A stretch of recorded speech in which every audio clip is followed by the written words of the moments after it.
What if the very thing you fear most is actually your greatest ally?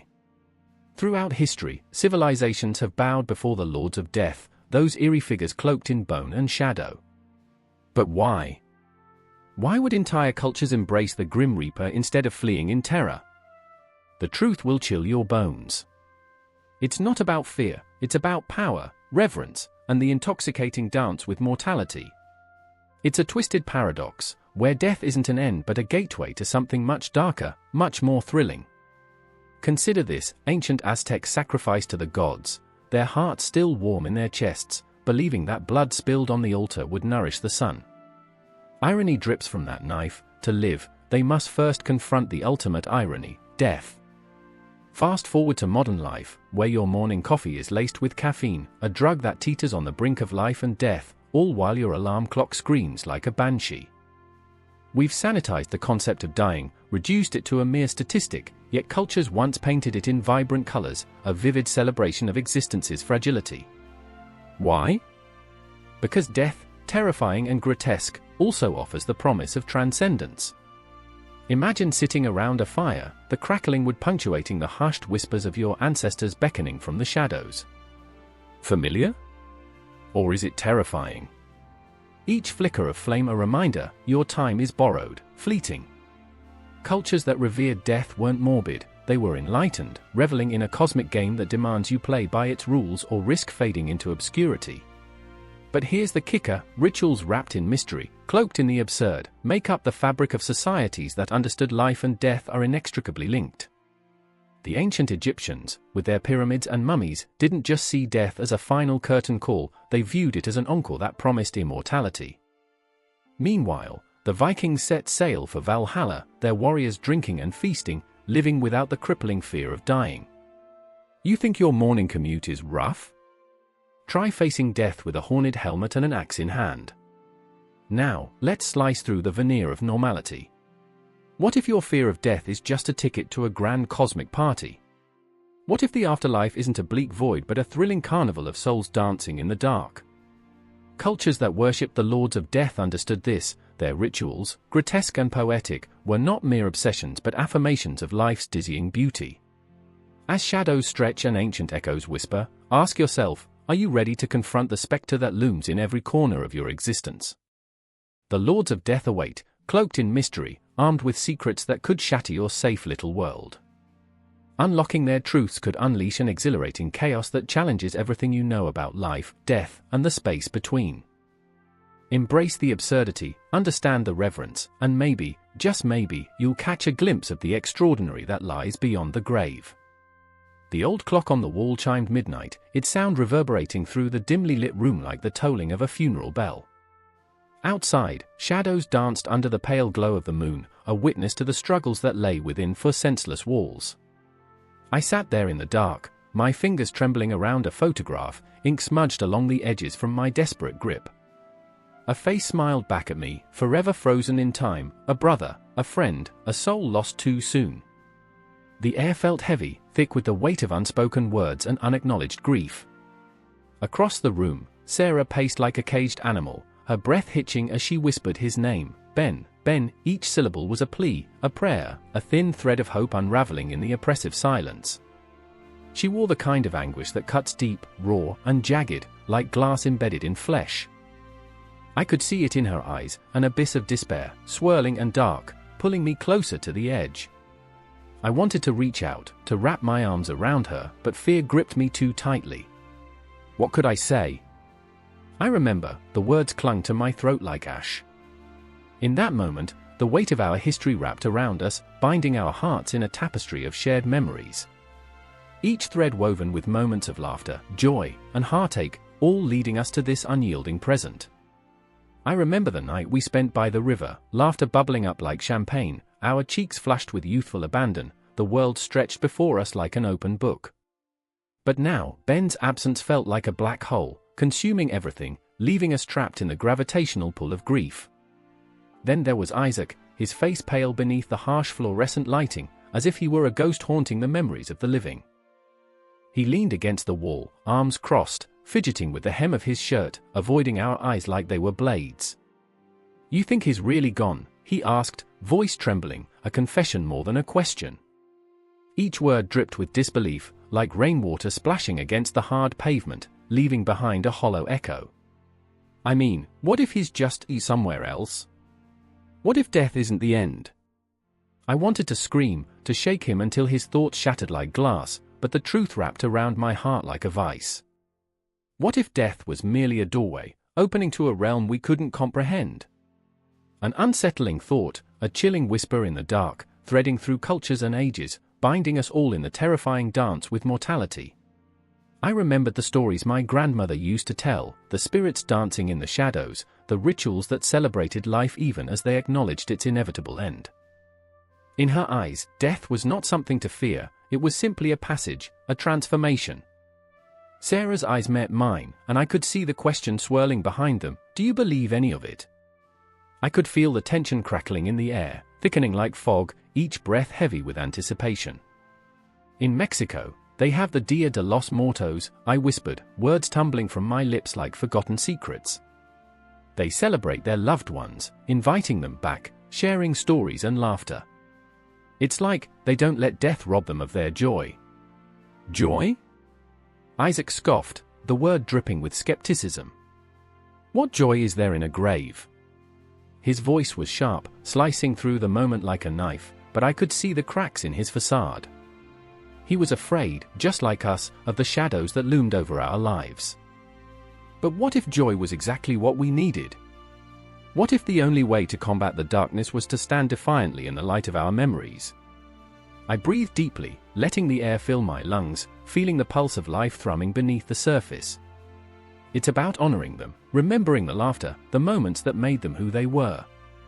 Maybe that's what death teaches us, how to cherish every heartbeat. Sarah nodded, tears glistening in her eyes, like raindrops about to spill. I remember him teaching me how to ride a bike, the way he held onto the seat, steadying me until I found my balance. That's how I want to remember him, not just as a ghost, but as my brother, my friend. A shiver coursed through me, the room growing colder as if the spirits themselves were listening, echoing our words back to us, wrapping us in a blanket of shared pain and fleeting joy. The clock ticked on, each second a reminder of our own mortality, yet also of the moments that made life beautiful. I stood, the photograph still clutched in my hand, heart racing. What if we create our own traditions? What if we celebrate him? The word spilled out, igniting a spark of hope in the darkness. A feast, music, stories, bring him back, if only for a night. Isaac's brows furrowed, but I could see a flicker of understanding beneath his skepticism. You want to summon ghosts? Not to summon, but to honor, I breathed, the weight lifting as my heart pounded in my chest. To remember the laughter, the chaos, the love. To dance with the shadows instead of hiding from them. In that moment, a fragile truce formed between us, a shared heartbeat in the darkness, resonating with the truth that echoed across cultures. We were all just travelers on the same road, navigating the uncharted territory of grief, love, and ultimately, death. The clock ticked on, a heartbeat of time that urged us forward. With every second, the weight of grief morphed into something tangible, courage, hope, and a fierce desire to cling to the essence of our lost ones. It was terrifying and beautiful, raw and real, wrapping around us like the embrace of a long-lost friend. And as the dawn began to break, spilling light into the room, I felt the shadows retreating, whispering promises of renewal. We would carry our memories forward, weaving them into the fabric of our lives, celebrating death not as an end, but as a beginning. The rhythm of our hearts intertwined, pulsing with the knowledge that we weren't alone in this journey. Together, we would navigate the uncharted waters of loss, fear, and love. The air is thick, almost suffocating, as the sun dips behind the jagged silhouette of the ancient city, casting long shadows that stretch like fingers clawing at the ground. A scream pierces the evening, raw and desperate, echoing through the dusty streets. I'm there, heart racing, pulse pounding in my ears, as I witness a figure, draped in tattered rags, staggering through the haze of twilight. Her name is Ilara, and she is running from the darkness that chases her, a darkness laden with the weight of ancient gods and the specters of a forgotten past. Death is not an end, but a doorway, the elders used to say, their voices rasping like the wind through hollow bones. But Ilara knows better. She can feel the chill of oblivion creeping up her spine. Each breath is a rebellion, an act of defiance against the fate that awaits her. She remembers her brother, Aegis, with his haunting laughter and dreams of conquering the very gods that now loom over them. But dreams are fragile, and he is gone, swallowed by the very abyss she now flees. As she sprints past crumbling columns, she casts a glance over her shoulder, her eyes wide with fear. Shadows shift, and the world blurs. A deep, rumbling laugh echoes through the alley, an unsettling sound that thrums against her chest. "You think you can escape me, Ilara?" it taunts, the voice a sickening blend of familiarity and malice. It is Thanatos, the harbinger of death, his presence a thick fog that suffocates all hope. She had once mocked him as a child, a mere shadow in the tale spun by firelight, but now, faced with his grim visage, the truth seizes her heart with icy fingers. "I remember the first time I heard of him, a boy with wild eyes and a penchant for mischief. 'Death is just a part of life,' he'd said, tossing a pebble into a graveyard. 'Like a bad haircut, it'll grow out.' But as the spectre looms ever closer, the laughter of that boy echoes hollow. There is no comfort in jest when the weight of eternity presses upon you. Meanwhile, Aegis lies beneath the earth, swallowed by the very soil that nurtured their ancestors. He had been a dreamer, always reaching for the stars, convinced he could bargain with the gods. How foolish, how human. I can still hear his voice, whispering secrets of the universe beneath that blanket of dirt, where the flowers bloom unknowing of the darkness below. The irony drips like poison. The more we strive to grasp the infinite, the more we are ensnared by the finite. Ilara stumbles, falling to her knees amidst the rubble. The city around her feels alive, each stone breathing its own history, whispering tales of grief and loss. "You can't run from me." Thanatos' voice is a caress now, seductive yet laced with danger. "I am the inevitable. I am the silence that swallows your laughter." Tears sting her eyes as she presses her palms into the earth, feeling its pulse, the throbbing connection to her brother, to all that was lost. "Bring him back. Please!" She screams into the void, her voice cracking under the weight of her sorrow. The echoes return, mocking her, filling her with the chilling truth: death is a thief that never returns what it steals. Despair hangs heavy, like a noose around her neck, tightening with every heartbeat. And then there's Cassian, standing on the fringes of this horror, a witness to the chaos unraveling before him. His heart is a battlefield, torn between loyalty to Ilara and the seductive whispers of the gods he once revered. They promised him power, fame, the ability to dance with the very shadows of death. But now, as he watches her struggle, he feels the heavy chains of his own choices. "What do you desire?" they had asked him, their voices sweet as honey, thick with temptation. All he wanted was to be a hero, to stand beside Ilara, not as a spectator, but as a champion. Yet here he is, paralyzed between affection and ambition, trapped in a labyrinth of his own making. The shadows swirl around him, beckoning him to join them, to sink into their despair. "You could save her, you know," a voice whispers, a dark, seductive melody. "Or you could join us, in eternity." But the thought of losing Ilara, of watching her consumed by the abyss, fills him with a dread so profound it churns his stomach. He remembers the warmth of her hand in his, the promise of laughter shared over meager meals, the way her eyes sparkled like stars against the night sky. "I won't let you take her," he shouts, his voice cracking with raw desperation. The ground trembles beneath him, as if the cosmos itself is shifting, and he realizes the enormity of his words. Time is a cruel trickster, dancing just out of reach. He can feel its passage like grains of sand slipping through his fingers, each one a moment lost, a heartbeat stalled. Ilara's gasping breaths fuel the weight of his indecision, and he knows that the time for choice is slipping away. "Aegis," he whispers, as if summoning the ghost of a fallen star, hoping for guidance from the void. Ilara rises, her body trembling like a leaf in the wind. "Cassian, help me!" Her plea is a dagger that pierces his heart. The world around them is a cacophony of despair and longing, and the looming figure of Thanatos draws closer, each step marked by the unsettling crunch of bones underfoot. The air crackles with tension, an electric storm of fear and defiance. Their eyes lock, a silent understanding sparking between them, igniting a flame of rebellion against the darkness. Together, he whispers, and though his voice shakes, determination ignites within him like a wildfire. In that moment, as the shadows close in, time itself seems to hold its breath. What will be lost? What will be sacrificed? The answers lie thick in the dust of ancient civilizations, in the songs of the dead that echo through the ages. And as the specter of death looms ever closer, Elara and Cassian stand on the precipice of fate, ready to confront the darkness that binds them, their hearts entwined in the battle against the shadows of eternity. The air was thick with the stench of smoke and scorched earth. A village lay in ruins, its once vibrant heart now a graveyard of splintered wood and shattered dreams. I stood beside a crumbling wall, breath heaving in my chest, the heat wrapping around me like a shroud. I could hear the whispers of the dead in the wind, voices tangled in memory, reaching out, reaching for something they could never grasp. There was a woman, her hands trembling as she cradled a small, lifeless body to her chest. Tears streamed down her dirt-streaked face, each droplet a shard of ice piercing the air. She rocked back and forth, murmuring sweet nothings into the void. "I remember the day you laughed," she whispered, her voice a fragile thread against the cacophony of loss surrounding her.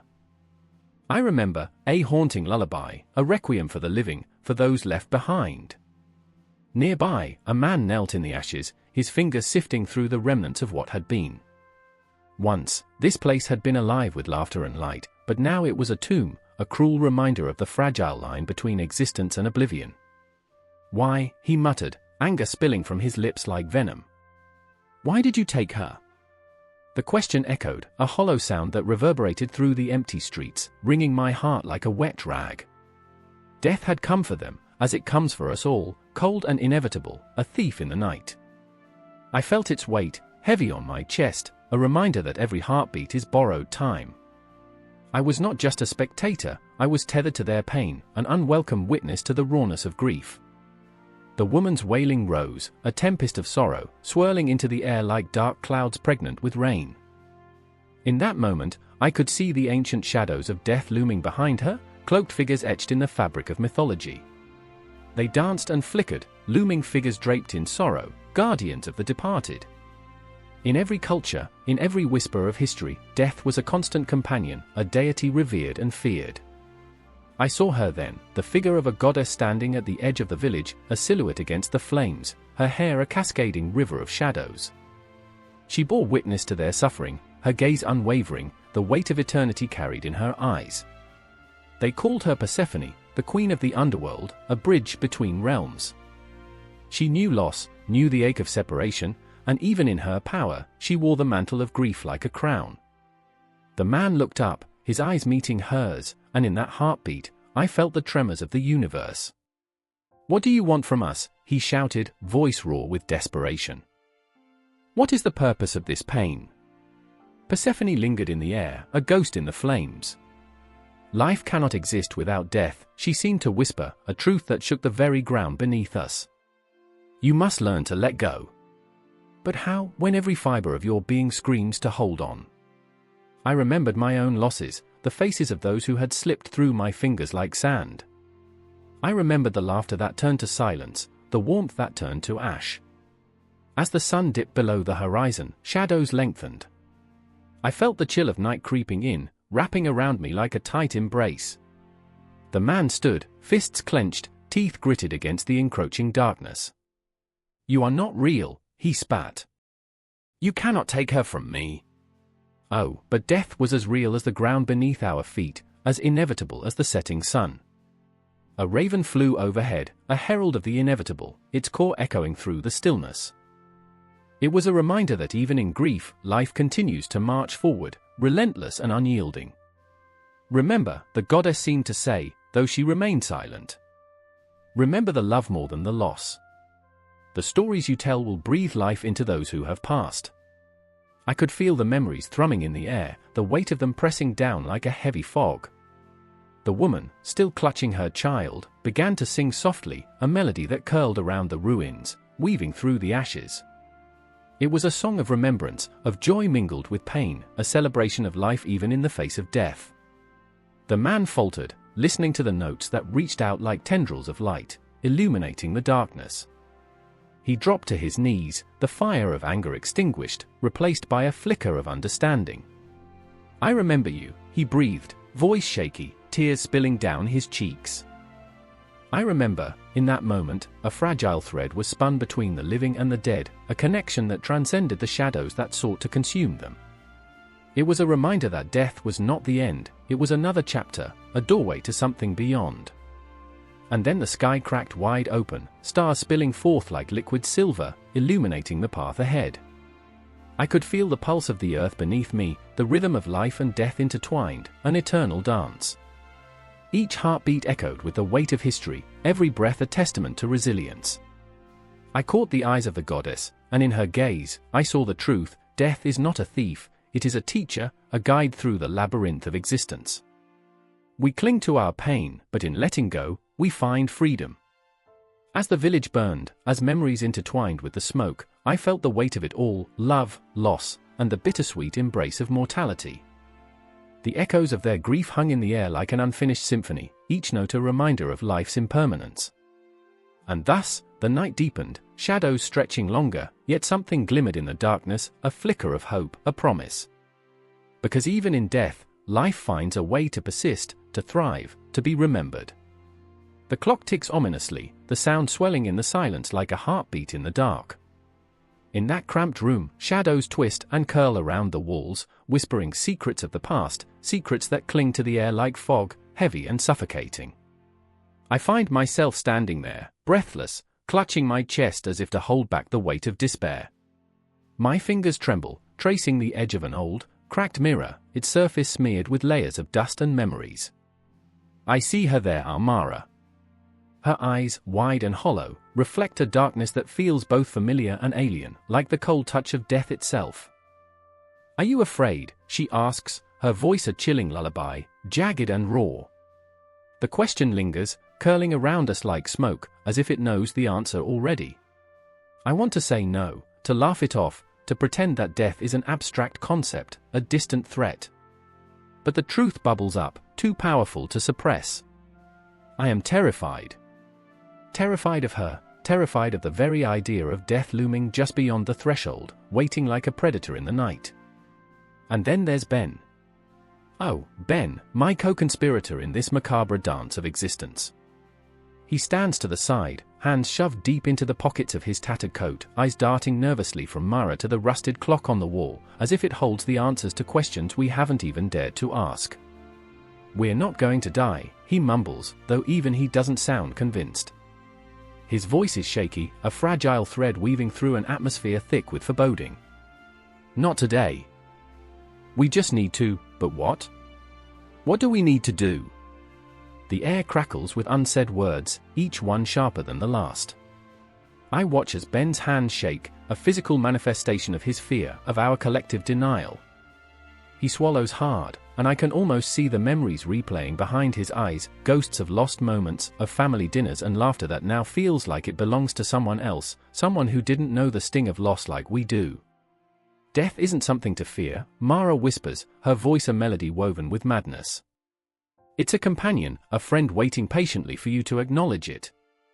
The words wrap around me, restraining and freeing all at once. A part of me wants to scream, to deny her twisted logic. But another part, oh, that darker, deeper part, feels a strange longing for her embrace. I remember my grandmother's funeral, the way the flowers wilted beneath the weight of sorrow, how I stood there, gripped by the bittersweet ache of goodbye. I had wanted to run, to hide from the finality of it all. But in that moment, surrounded by the living and the dead, I understood something vital: death is in every heartbeat, every fleeting glance, every moment we dare to breathe. "Why do you cling to it?" Ben finally asks, his voice rising above the unsettling stillness, a spark of defiance breaking through the fog. "Why do you keep talking about it like it's a blessing?" "Because it is," she replies, her smile sharp enough to cut. "It's the only certainty we have." Her words echo within me, twisting until they form a noose of understanding. I remember the night spent staring at the ceiling, counting the seconds as they bled into minutes, each tick of the clock a reminder that time is slipping through my fingers like sand. I want to scream, to shake them both until they wake from this nightmare of acceptance, but I am paralyzed, suspended within the gravity of her belief. In that moment, a flicker of memory surfaces, a dream I had last summer when the nights felt endless and sweet. I was standing in a field of wildflowers, the sun kissing my skin, and I saw death dancing among the blooms, teasing and taunting, a spectre in a vibrant world. I had laughed then, thinking myself untouched, invincible. But standing here now, I feel the weight of that laughter, heavy and hollow. Mara steps closer, her breath a chilling whisper against my neck. "You think you can outrun it," she taunts, her eyes glinting with a wild light. Death isn't a monster lurking in the shadows, it's the shadow itself. It's here, inside you, pulling at your heart, gnawing at your soul. You can't escape it. I want to fight back, to scream that she's wrong, that life is vibrant and pulsing, that there's so much to live for. But her words seep into my veins, igniting a truth I've buried deep within. I remember the faces of those I've lost, the echoes of their laughter now silent, the moments of joy turned to dust. There is a haunting beauty in acceptance, a twisted sense of relief that washes over me like a tide. Ben stares at Mara, his expression a chaotic blend of fear and desperation. "You're wrong," he says, but the conviction in his voice is faltering, wavering like a candle in a storm. "You can't just accept it. It's not the end we should desire." But as he speaks, I can see it in his eyes, the flicker of understanding, that desperate yearning to embrace the void that lies ahead. Maybe it is, I find myself whispering, my voice trembling. Maybe it's the only truth we have. Mara's smile widens, a grotesque tableau of joy and sorrow intermingled in one sharp breath. "You're finally getting it," she croons, her words dripping with a dark satisfaction. "Embrace it. Allow it to envelop you. Only then will you be free." Freedom. What an intoxicating concept. I want to resist, to deny, to cling to the light that flickers in the corners of my mind, but the shadows are growing, swirling, wrapping around me tighter with every passing second. I remember the stories of the past, the tales of those who danced with death and emerged unscathed, yet here, in this moment, it feels like an impossible dream. As I stand caught in this triangle of emotion, Ben's fear, Mara's madness, and my own reluctant acceptance, the walls pulse with the rhythm of our breaths. Time decays around us, the clock ticking ominously, marking each heartbeat, each whispered confession. I wonder if we are the only ones left, standing on the precipice of something too vast to comprehend, too beautiful and terrifying to name. And just like that, the room begins to fade. The shadows deepen, the air thickens, and the clock ticks louder, drowning out the noise of our thoughts. We are not alone. No, we are never alone. In the silence, death waits, a timeless companion, ready to embrace those who dare to acknowledge its existence. The electric thrill courses through me, a reminder that life and death are intertwined in a delicate waltz, and somewhere within that dance lies the truth we all seek, the psychological need to personify what we can neither control nor fully understand. The clock ticks, the shadows loom, and the cycle continues, unbroken, as we stand at the edge, caught in the inescapable rhythm of our own hearts. The moon hung heavy in the sky, a ghostly sentinel over the endless rows of corn swaying in the wind, whispering secrets of the earth to those who dared to listen. I remember the night when the air turned thick with desperation, the fields illuminated by flickering torches and the distant cries of the unseen. A village on the brink of chaos, where the land once thrived in vibrant green, now lay shrouded in shadows, a silent testament to the cycle of life and death. The scent of damp earth mingled with something acrid, something more sinister. It was the smell of fear, of desperation, and of the ancient traditions that bound us to the ground. There, at the center of it all, stood Ilara, her face pale as the moonlight that draped her like a shroud. I could see the tremble in her hands as she clutched a withered stalk of corn, its kernels long gone, much like her hopes. "They say the harvest will be cursed," she whispered, like a prayer to the darkened sky. Her words hung heavy, a weight that pressed upon my chest, as if the very earth were listening, waiting for an offering. I remember how her eyes flickered with the madness of belief, the kind that wraps around you like a vine, suffocating yet intoxicating. Beside her, Jonah stood, a man torn between love and dread. I had seen him break the soil with his bare hands, his calloused palms deeply rooted in the earth's embrace. Now, he looked like a ghost of himself, a man caught between two worlds, the living and the dead. "We can't just give in to superstitions, Ilara," he shouted, his voice raw with desperation, echoing through the empty fields. But even as he spoke, I saw the doubt etched in his brow, a reflection of the years spent toiling for a harvest that had turned to dust. The land had betrayed him, just as life always does. Ilara's gaze remained fixed on the stars, as if searching for signs among the constellations. "But what if it's true?" she pleaded, her voice a fragile thread that connected her to something greater, something ancestral. I felt the chill of her words seep into my bones. In our hearts, we knew death was not an end but an echo, a cycle that demanded to be respected. The whispers of the ancestors grew louder, filling the spaces between us, urging us to remember the rituals that had once bound our community in reverence for what lay beneath the soil. The wind picked up, rustling the leaves, sending a shiver through me, like the breath of the dead. Memories of the past flooded my mind, the village's festivals, the laughter that once echoed through the cornfields, and the eerie tales of the harvest moon. But those tales, once a source of joy, now felt like chains, binding us to a fate we could not escape. I could see Jonah's resolve wavering, the walls he had built around himself beginning to crack. "You want to sacrifice someone?" he asked, his voice trembling, horror creeping in. "Ilara, this isn't the answer." But she was already lost in her thoughts, visions of rituals passed down like heirlooms, each one a desperate plea to the earth, to the spirits that lingered beneath the surface. "If we don't honor them, they will haunt us," she said, her voice barely above a whisper. I remember how her breath hitched, a melody of fear and hope entwined in a single moment. The corn, the earth, it all demands something in return. Her eyes glimmered with a wild intensity, a madness that both terrified and fascinated me. As the night deepened, the air grew heavy with tension, every heartbeat resonating like a war drum. I could feel the earth beneath us vibrating with urgency, as if it were alive, breathing in sync with our fears. The moonlight turned colder, casting eerie shadows that danced among the cornfields, mocking us with their silence. The villagers would gather soon, driven by their own fears and desires, each one dragging their ghosts with them, each one a living testament to the notion that death, like the harvest, is never truly gone. And then I saw it, a figure emerging from the shadows, cloaked in darkness, a silhouette that brought with it the weight of history. It was Agra, the village elder, her face lined with the stories of 1,000 winters. She carried with her the burden of our past, a history steeped in death worship, a legacy that demanded our submission. "The earth has its own rhythms," she proclaimed, her voice echoing like a bell tolling in the silence. "We cannot fight the cycle. We must appease it."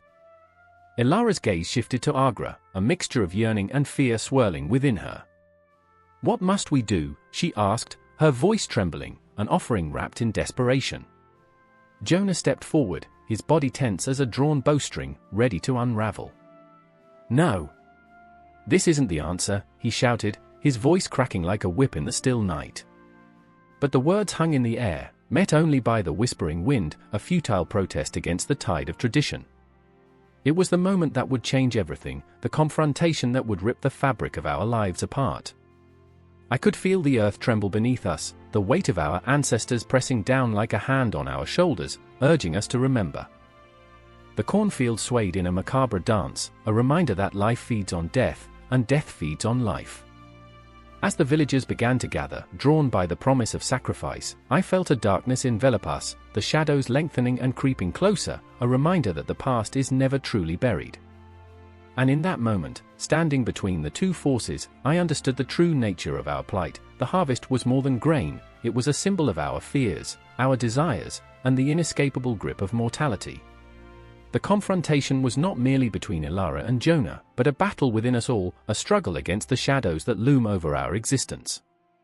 With every heartbeat, I felt the pulse of tradition, the haunting echoes of a past unwilling to let go.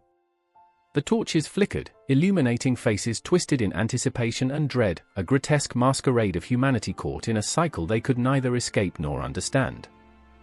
The wind howled, carrying the promise of something ancient and terrible, a reminder that we are forever bound to the earth, and to the inevitable darkness that follows. In that moment, I realized we were all prisoners of a legacy written in the soil, and the weight of what lay ahead pressed upon us like a shroud, heavy, suffocating, inescapable. The air was thick with the scent of damp earth and the metallic tang of fear as Osiris knelt in the moonlit graveyard, her fingers trembling over the cold, crumbling stones. The night held its breath, nestled in shadows that clung to her like a shroud, the whispers of the long dead rising like smoke from the ground. She could almost hear their murmurs, stories of love lost, betrayal, and the shadows of unfinished business reaching out, clawing at her heart. The world was a canvas painted in shades of life and death, and she was the brush, poised dangerously over the precipice of choice. I remember the stories my mother told, she whispered, her voice trembling as she traced her fingers over the name etched in the stone, the tales of the ancients who danced on the edge of the grave, who laughed in the face of fate. But here, in the throbbing pulse of the night, all those stories felt like hollow echoes, distant and cruel, mocking her frail humanity. A crack of thunder split the sky, a harbinger, an omen, stirring the shadows to life. The storm wasn't just a tempest, it was a judgment, a reminder of the duality that thrummed beneath her skin, the relentless push and pull of existence. "Why did you leave me?" Her voice cracked, a plea to the void. She felt the weight of sadness knotting her stomach, the ghost of her brother, Lucian, hovering just beyond her reach. It had been 2 years since he'd slipped beneath the surface of life, and ever since, she had been a tethered soul adrift in a sea of grief. "You were supposed to protect me, to guide me." The ache in her heart was as sharp as the chill in the air, every heartbeat a reminder of his absence, every breath a struggle against the suffocating despair. A sound, a rustle, a whisper, made her freeze. Jahan, her childhood friend, the boy who had always been there until he wasn't, stepped into the clearing. "Osiris," he said softly, the word barely brushing the surface of the still air. Fear and longing warred inside her. Jahan had his own ghosts, wounds etched deep into his soul after losing his father to a fever that swept through the village like a thief in the night. "The townsfolk say the spirits are angry tonight," he continued, his voice a shaky thread. "They say we should stay away from the graveyards." "I know," she said, her heart racing. "But I had to come. I need to feel him again. To remember." Every word was a fight against the crushing weight of the past, a desperate rebellion against the silence that had engulfed her. "Remembering won't bring him back," Jahan said, and the truth in his voice cut deeper than any blade. Their eyes locked, and in that moment, the air crackled with unspoken tension, a current of unresolved emotion swirling like storm clouds. They were two lost souls, grappling with the specter of death, with the relentless passage of time that mocked them both. "I can't let go," Osiris admitted, her voice trembling as she turned back to the gravestone. "I still feel him here." But the stone was cold, unyielding, a monument to loss. The moon dipped behind a cloud, casting the world into darkness, as if the heavens themselves were weeping for her despair. Suddenly, the ground trembled beneath them, a soft rumble that seemed to pulse with the heartbeat of the earth. "Did you feel that?" Jahan's voice was barely a whisper, fear coursing through him like an electric shock. She nodded, her heart in her throat, the unknown looming over them like a dark curtain ready to fall. And then, silence. The kind that presses in, heavy and suffocating, making every breath feel like a struggle against the inevitable. And in that oppressive silence, a flicker of movement caught her eye, something shifting in the shadows, something alive where there should be only death. "Run!" Jahan shouted, pulling her hand, but the grip of the grave held Osiris fast, the weight of her sorrow anchoring her to the spot. "I can't." "I need to know," she gasped, the words spilling from her lips as if they were the last remnants of her hope. The shadows danced closer, and with them came the whispers, sweet and terrible, swirling around her mind like a relentless storm. "Let go!" Jahan cried, desperation evident in his voice as he tugged harder, the warmth of his hand wrapping around her frail fingers, igniting a flicker of life in her chest. "We can't play with the dead, they don't play fair." But the desire to call out to Lucian, to reach across the void, was intoxicating. "Lucian," she screamed into the night, the sound ricocheting off the trees, a raw, primal cry that demanded the universe to listen. "Come back. I need you." The ground trembled again, this time stronger, as if the very earth was responding to her call. The shadows thickened, coiling around her ankles, icy fingers that whispered promises and regrets, pulling her deeper into the chasm of what could have been. "Please," she begged, her voice cracking under the weight of her yearning. "Don't leave me here alone." Tears streamed down her cheeks, hot and bitter against the cold night air, a reminder of her pain, of the life that had been so cruelly snatched away. And then, in an instant, a flicker of light, an image, flashed before her eyes. She saw him, Lucian, bright and laughing, his eyes twinkling with mischief, the way he used to be. Osiris, his voice was a gentle breeze, wrapping around her heart, tinged with the bittersweet taste of nostalgia.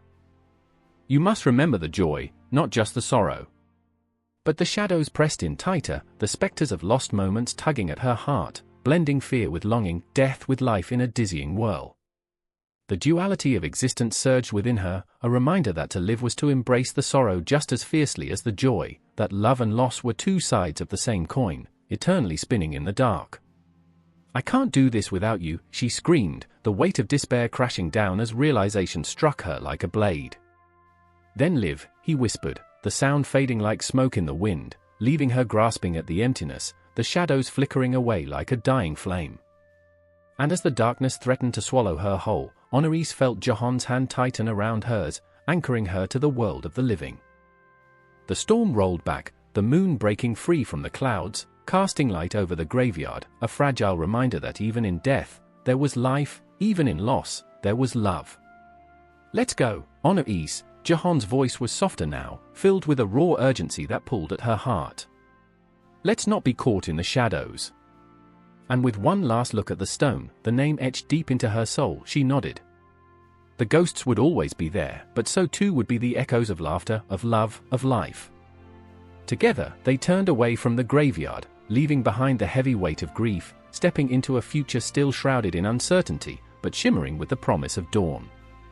As they walked, the air shimmered with possibility, and the very ground beneath them felt alive, pulsing with the rhythm of existence, a dance of duality, life intertwined with death, love mingling with loss, forever locked in a delicate embrace. The air was thick, a heavy blanket of dread that clung to the skin as if the very atmosphere knew a truth it dared not voice. A flickering torch cast shadows that danced like phantoms on the damp stone walls, every flicker a heartbeat, every heartbeat a whisper of the past. Beneath the echo of distant, mournful cries, the weight of grief settled on Layla's chest. She stood at the edge of a vast chamber, her heart pounding against her ribs, each thud a reminder of the life she had left behind, a life that was slipping through her fingers like sand. She had come, trembling, to this sacred place, to confront the unimaginable, to plead for the soul of her brother, Cairo, who had vanished into the night only weeks before. "I remember the last time we laughed together," she thought, the memory warm yet sharp, a bittersweet echo that sliced through her like a knife. The laughter had filled their small home, the sound a fragile promise of joy, one that now felt impossibly distant. "It feels like a dream, a beautiful dream I can't wake from." The chamber's silence enveloped her, but she was not alone. Beneath the flickering shadows lurked a presence ancient and formidable. Anubis, the guardian of the afterlife, stood before her, cloaked in darkness, eyes gleaming like polished onyx. His jackal head tilted as if considering her, weighing her worth, her desperation. Anubis was no mere spectre, he was the gatekeeper of souls, the arbiter of fate, and the embodiment of her fears. "I'm not afraid of you," she whispered, though her voice trembled like a leaf in a storm.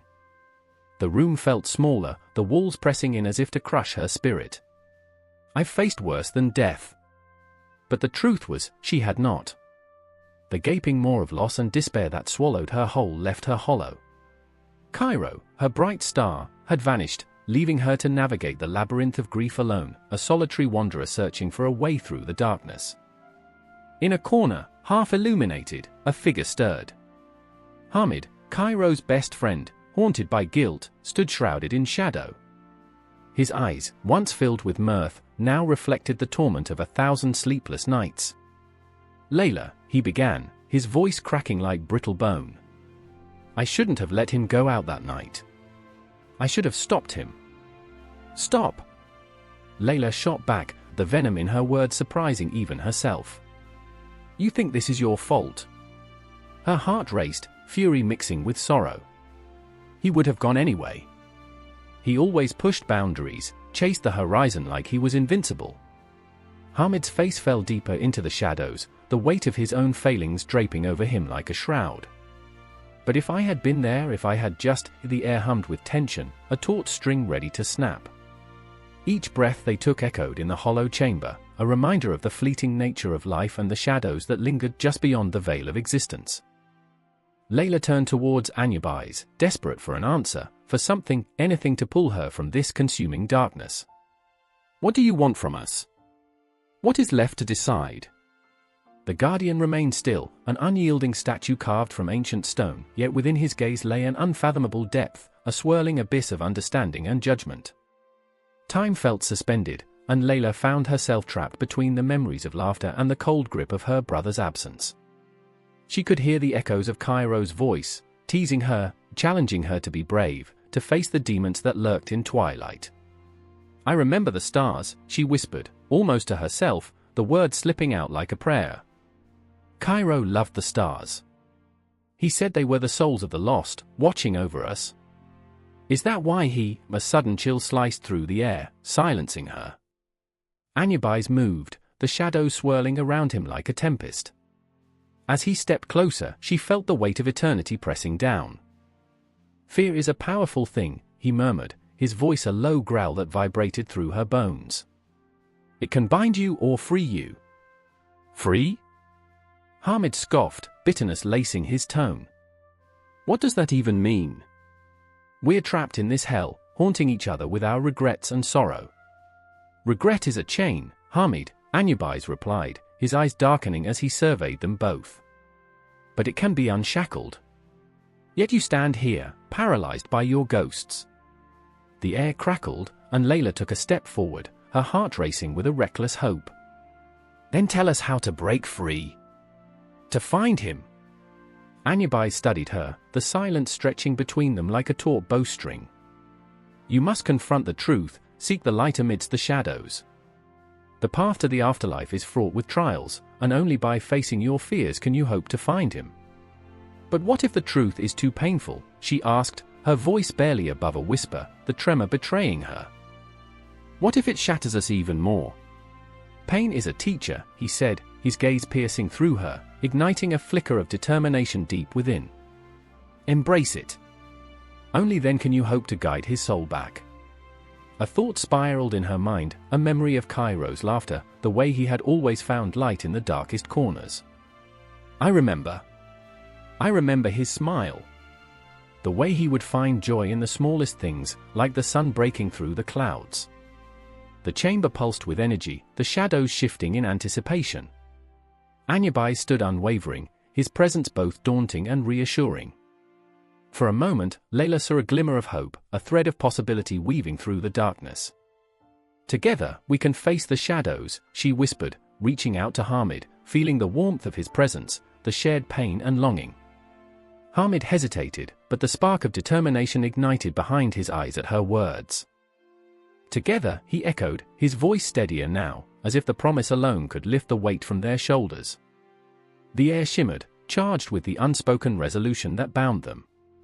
Anubis regarded them both, an intricate web of fate weaving silently in the frail space between them. And in that moment, Layla felt the first stirrings of courage, the shadows bending ever so slightly, allowing a trickle of light to seep through. They would face the darkness together. The echoes of Cairo's laughter mingled with the flickering flame of hope, illuminating the path ahead. Unseen, the guardian of the afterlife watched, the weight of eternity hanging in the balance, as the two souls prepared to confront the unimaginable, ready to plunge into the depths of their own fears, toward the truth that awaited them in the shadows. The air is thick with dread, a suffocating silence enveloping the cavernous halls of the underworld. Shadows stretch like skeletal fingers across the stone walls, reaching, grasping, almost alive.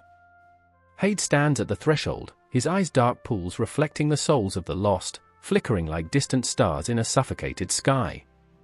Time here is a cruel joke, a clock without hands, each moment stretching into eternity as despair mingles with a heavy, bitter smoke. He feels their weight, each whisper of regret echoing in his chest, and the burden threatens to crush him. Persephone, the queen of this twilight kingdom, moves silently through the gloom, her presence a ghostly shimmer in the darkness. She is the light and the shadow, the spring bloom trapped in an endless winter.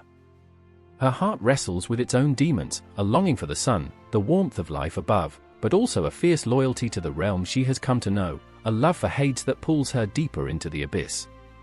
She glances at him, her gaze a flutter of emotions, fear, love, defiance. Are we to remain here forever, tethered to this place of shadows? Her voice trembles, a haunting melody that snakes through the air, heavy with longing. Hades, the god of the underworld, feels a pang of something he can't quite name, a longing that gnaws at the edges of his heart, an ache buried beneath layers of power and solitude. This is our domain, Persephone. This is where we reign. But even as the words leave his lips, he knows they're a fragile facade, a brittle shield against the truth. The undercurrents of their existence pulse with unresolved tension, a gnashing of teeth in the silence. Suddenly, a wail pierces the stillness, a soul's lament echoing from the depths of the abyss. It wraps around them like a shroud, a reminder of the raw, seeping pain nestled within each lost spirit. Hades feels it like a knife against his skin, the anguish of betrayal and sorrow cutting deeper than any weapon forged by mortal hands. He is not just a keeper of the dead, he is a witness to their suffering, each cry a reminder of his own isolation. It gnaws at him as deeply as the whispers of Persephone's heart. I remember when I was free, she whispers, her voice a haunting echo of wistfulness, reverberating through the cavern. I would dance in the fields, laugh under the sun. But now, she trails off, the weight of her words hanging between them, heavy and unyielding.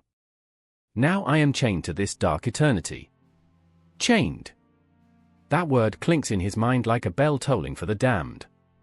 Each moment she spends here feels like a shackle tightening around her spirit, and it gnaws at him, that festering wound of guilt twisting like a serpent in his gut. I never meant for it to be this way, he murmurs, the admission a raw, jagged breath between them, more vulnerable than he has ever allowed himself to be. Her gaze sharpens, a glimmer of fire igniting within those ethereal eyes. You think your power can protect me, she challenges, her voice rising, a tempest brewing beneath her calm facade. You speak of rain, but it feels more like a prison to me. The air crackles with tension, the unspoken truth hovering like a spectre between them. The shadows swirl around them, ominous and alive, feeding off their conflict. Another cry, this one closer, reverberates through the hall. Hades clenches his fists, his heart racing. I protect these souls, Persephone. I guard them from the chaos of the living. You must understand that. His voice rises, a thunderclap in the stillness, vibrating through the very walls of their realm. But with every word, he feels the distance grow, as if she is slipping through his fingers like sand, grains of time lost in the void. But she isn't finished. No, she is far from done. Protect me? Or possess me? Her voice is low but fierce, each syllable a dagger. I didn't choose this life, I was taken from my home, from everything I loved. The accusation hangs in the air, sharp and undeniable, slicing through his bravado. Hades stares at her, a storm brewing in his chest. I would give anything to change it, he confesses, the words spilling out in a rush, raw and unfiltered. Everything I am, for you. And in that moment, the world narrows to just the two of them, the suffocating silence amplifying their pain, their love, their fears. The shadows swirl violently, feeding on their turmoil, but all he can see is her. The way her brow furrows, the way her lips tremble, and the fire in her eyes that both terrifies and mesmerizes him. Then let me go, she pleads, her voice a whisper now, the tremor of her heart breaking through the veil of defiance. Let me choose my own fate. And it hits him, the realization that reverberates through the core of his being. Love is not ownership, love is freedom. But how can he release her when the very essence of his heart is bound to her? Persephone. His voice falters, a chasm of uncertainty opening beneath him. I can't lose you. Then find a way to keep me, she implores, stepping closer, her hands reaching for him, bridging the chasm that has grown between them. Find a way to let me be both your queen and a wanderer. The wails of the lost continue to echo, a chilling reminder of what is at stake, the haunting chorus of despair. He feels their presence, their sorrow, each cry a dagger in his heart. But in her eyes, he also sees the glimmer of hope, the possibility of something more than the shadows that surround them. As they stand on the precipice of a decision, the weight of eternity creeping in, it becomes clear that this moment will change everything. And yet, the darkness continues to swirl around them, relentless and cold, whispering truths they have yet to confront. Time stretches, each heartbeat echoing like a distant drum, as the shadows claw at the edges of their fragile understanding. And in that silence, filled with unspoken fears and desperate wishes, the world of the living and the dead holds its breath, waiting for a choice, a decision that could shatter or strengthen them forever. But the echoes of the underworld persist, relentless, leaving no room for resolution. The silence becomes a howl, the shadows an embrace, as the two figures stand entwined in their complexities, forever caught between the light and the dark. A chilling wind cut through the desolate streets of Varnossi, carrying whispers of old secrets and lost souls. The ghats, worn by centuries of devotion and despair, trembled under the weight of the moonlight, each flicker of flame against the water a heartbeat echoing in the darkness. I stood there, heart hammering in my chest, the coolness of the stone beneath my palms grounding me in the moment, yet all I felt was the gnawing dread that something was about to break. Shadows danced, and from their depths, a figure emerged, Yama, the Lord of Death, cloaked in an aura of both majesty and terror. He was not the monster of bedtime stories, nor a fanged spectre lurking in nightmares. No, Yama was an embodiment of balance, a relentless enforcer of Dharma. His eyes, twin pools of cosmic knowledge, bore into my soul, mocking my every fear. I remember, what had I done to draw his attention? Was it my reckless abandon, the way I danced with temptation, or perhaps my failures, vivid and gnarled like the roots of an ancient tree? Beside me stood Ava, my childhood friend, her dark curls framing a face twisted by grief. She had lost her brother, Ravi, a playful spirit snuffed out far too soon, his laughter silenced by the cruel hand of fate. She had called for answers, for justice, but justice was a fickle friend, elusive as the dawn. "What if he's here for me?" she whispered, her voice trembling like a leaf ready to fall. I wanted to tell her that it wasn't her fault, that calamity had no morality, but the words caught in my throat like stones. Ava's eyes darted to the water, reflecting Yama's silhouette, and I knew she was teetering on the edge of despair.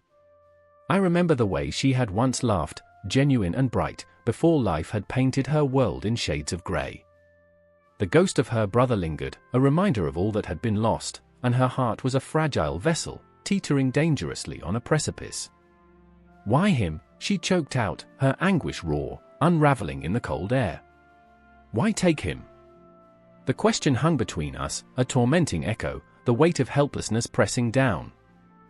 Each word was a dagger, aimed straight at Yama, but he merely stood, the embodiment of inevitability, a timeless sentinel watching the dance of mortal struggle. "Because," I murmured, half to myself, "the universe demands balance." With each breath I took, the world around us felt charged, the air thick with unsaid words and unfulfilled dreams.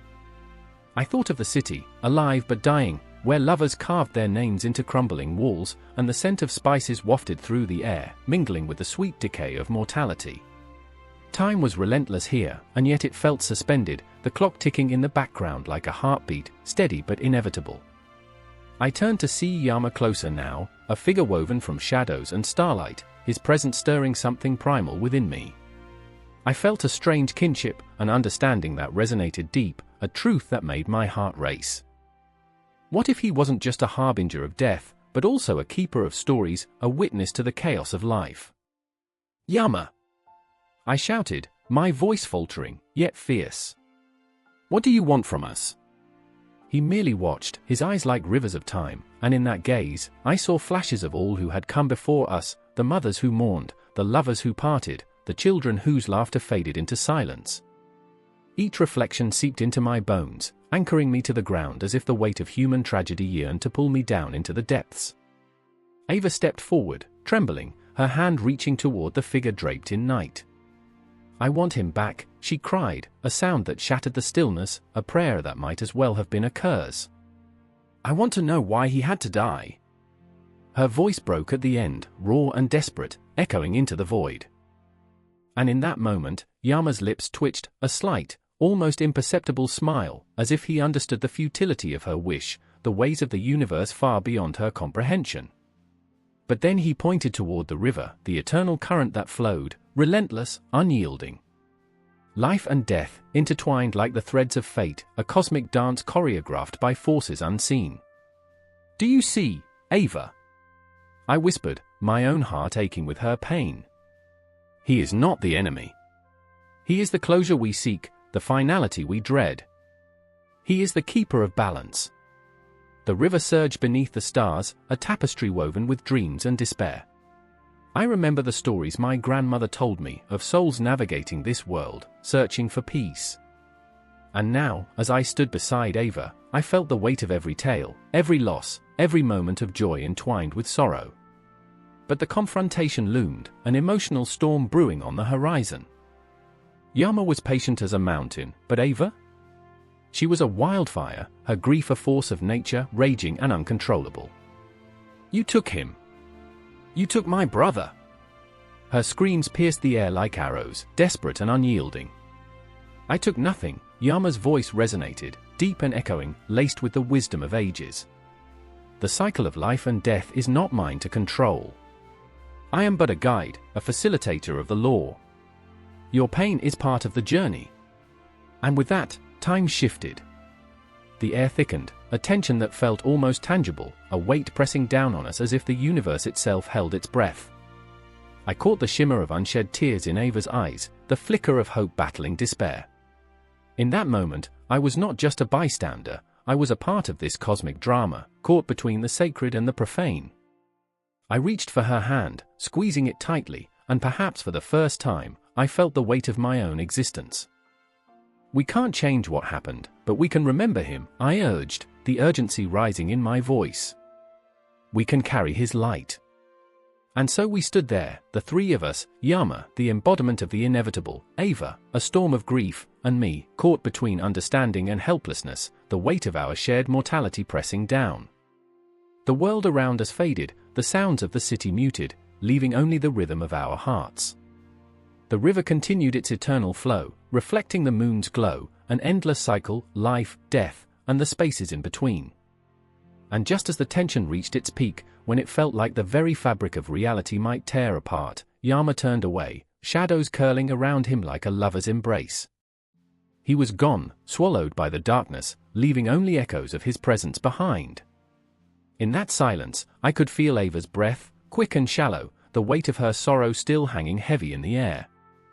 But perhaps, just perhaps, the seed of understanding had been planted.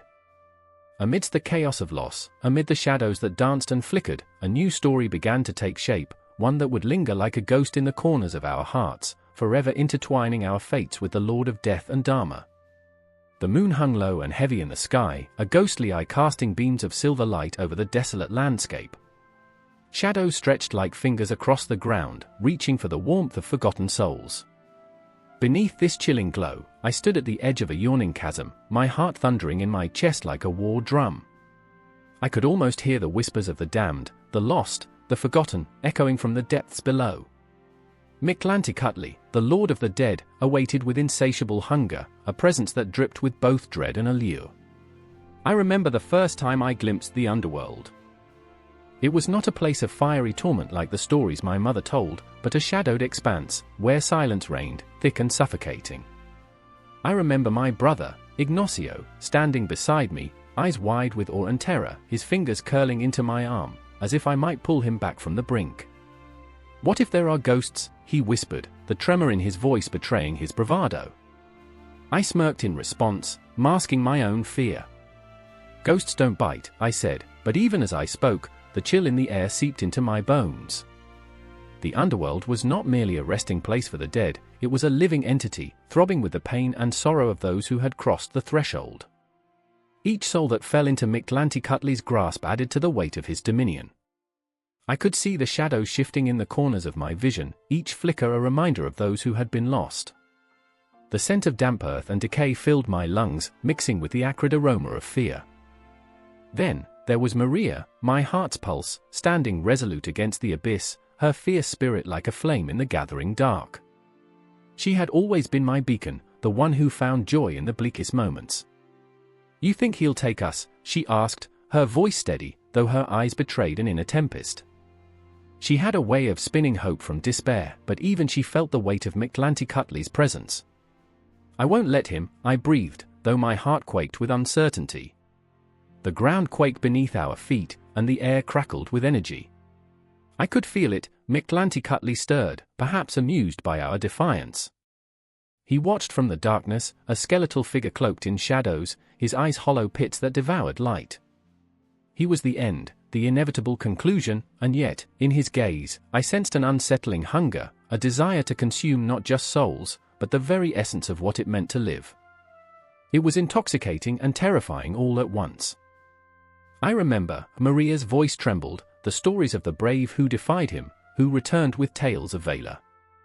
Her eye sparkled with defiance, but I saw the flicker of doubt behind that bravery.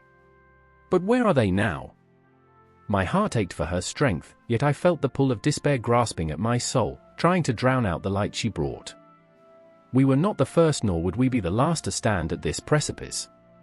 Generations of souls had confronted Mictlantecuhtli, and each one had left a mark, a piece of their essence entwined with his interminable reign. I could almost hear the echoes of their laughter, their cries, their dreams, caught in the liminal space between life and death. Time twisted, stretched, and warped, memories collided in a cacophony of voices. I remember, the phrase lingered in the air like a spell. I remembered the warmth of the sun on my skin, the laughter of children playing, the sweet smell of corn tortillas sizzling on a hot comal. Each memory was a thread, vibrant and alive, pulling me back from the brink. "I remember," I murmured again, as if to anchor myself against the tide of despair.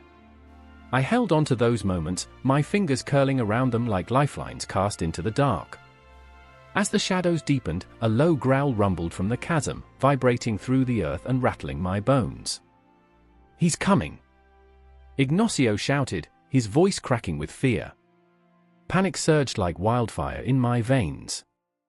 The air shimmered with anticipation, thick and electric. I grasped Maria's hand, feeling her warmth seep into my skin, a reminder that we were alive, fighting against the cold embrace of death. "Stay with me," I urged, my grip tightening as the ground trembled beneath us. "We can outsmart him." But even as I spoke, doubts clawed at my mind, whispering that Mictlantecuhtli was not to be trifled with. He was the abyss, the void, the end of every story. My pulse raced as I felt the weight of our impending confrontation. It was a moment suspended in time, heavy with the specters of the past. And there he was, stepping into the moonlight, a figure draped in shadows, with eyes like twin voids pulling at the threads of our existence. "What brings you to my realm?" His voice slithered through the air, smooth yet laced with malice, a melody that sent shivers cascading down my spine.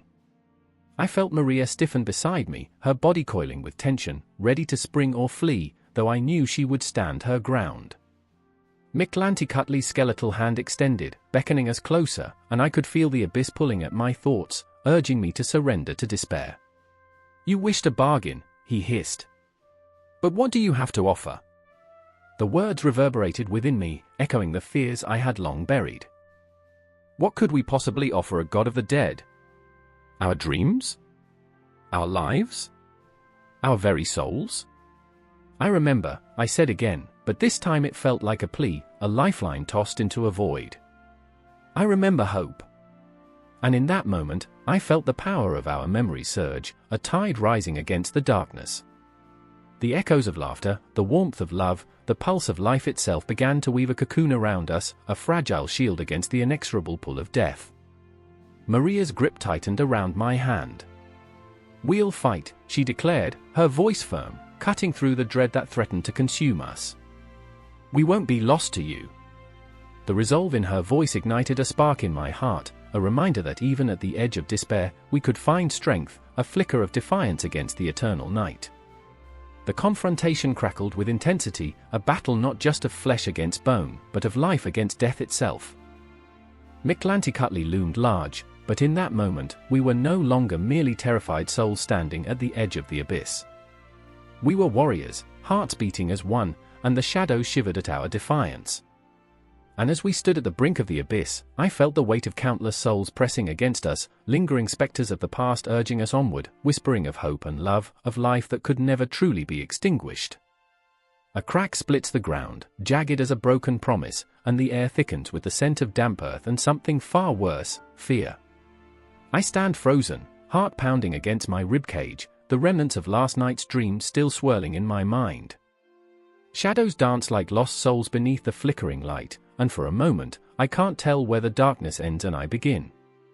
Then, there's her scream, an anguished, raw sound that permeates the silence, slicing through the fear like a blade through flesh.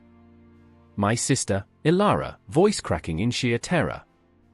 I turn just in time to see her stumble back, eyes wide with horror, fixated on the opening, a gaping maw in the earth, a portal to something I can barely comprehend. Run!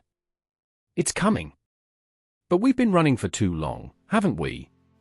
I remember the way the shadows whispered our names as we fled through the abandoned city, its crumbling walls echoing with stories of those lost long ago.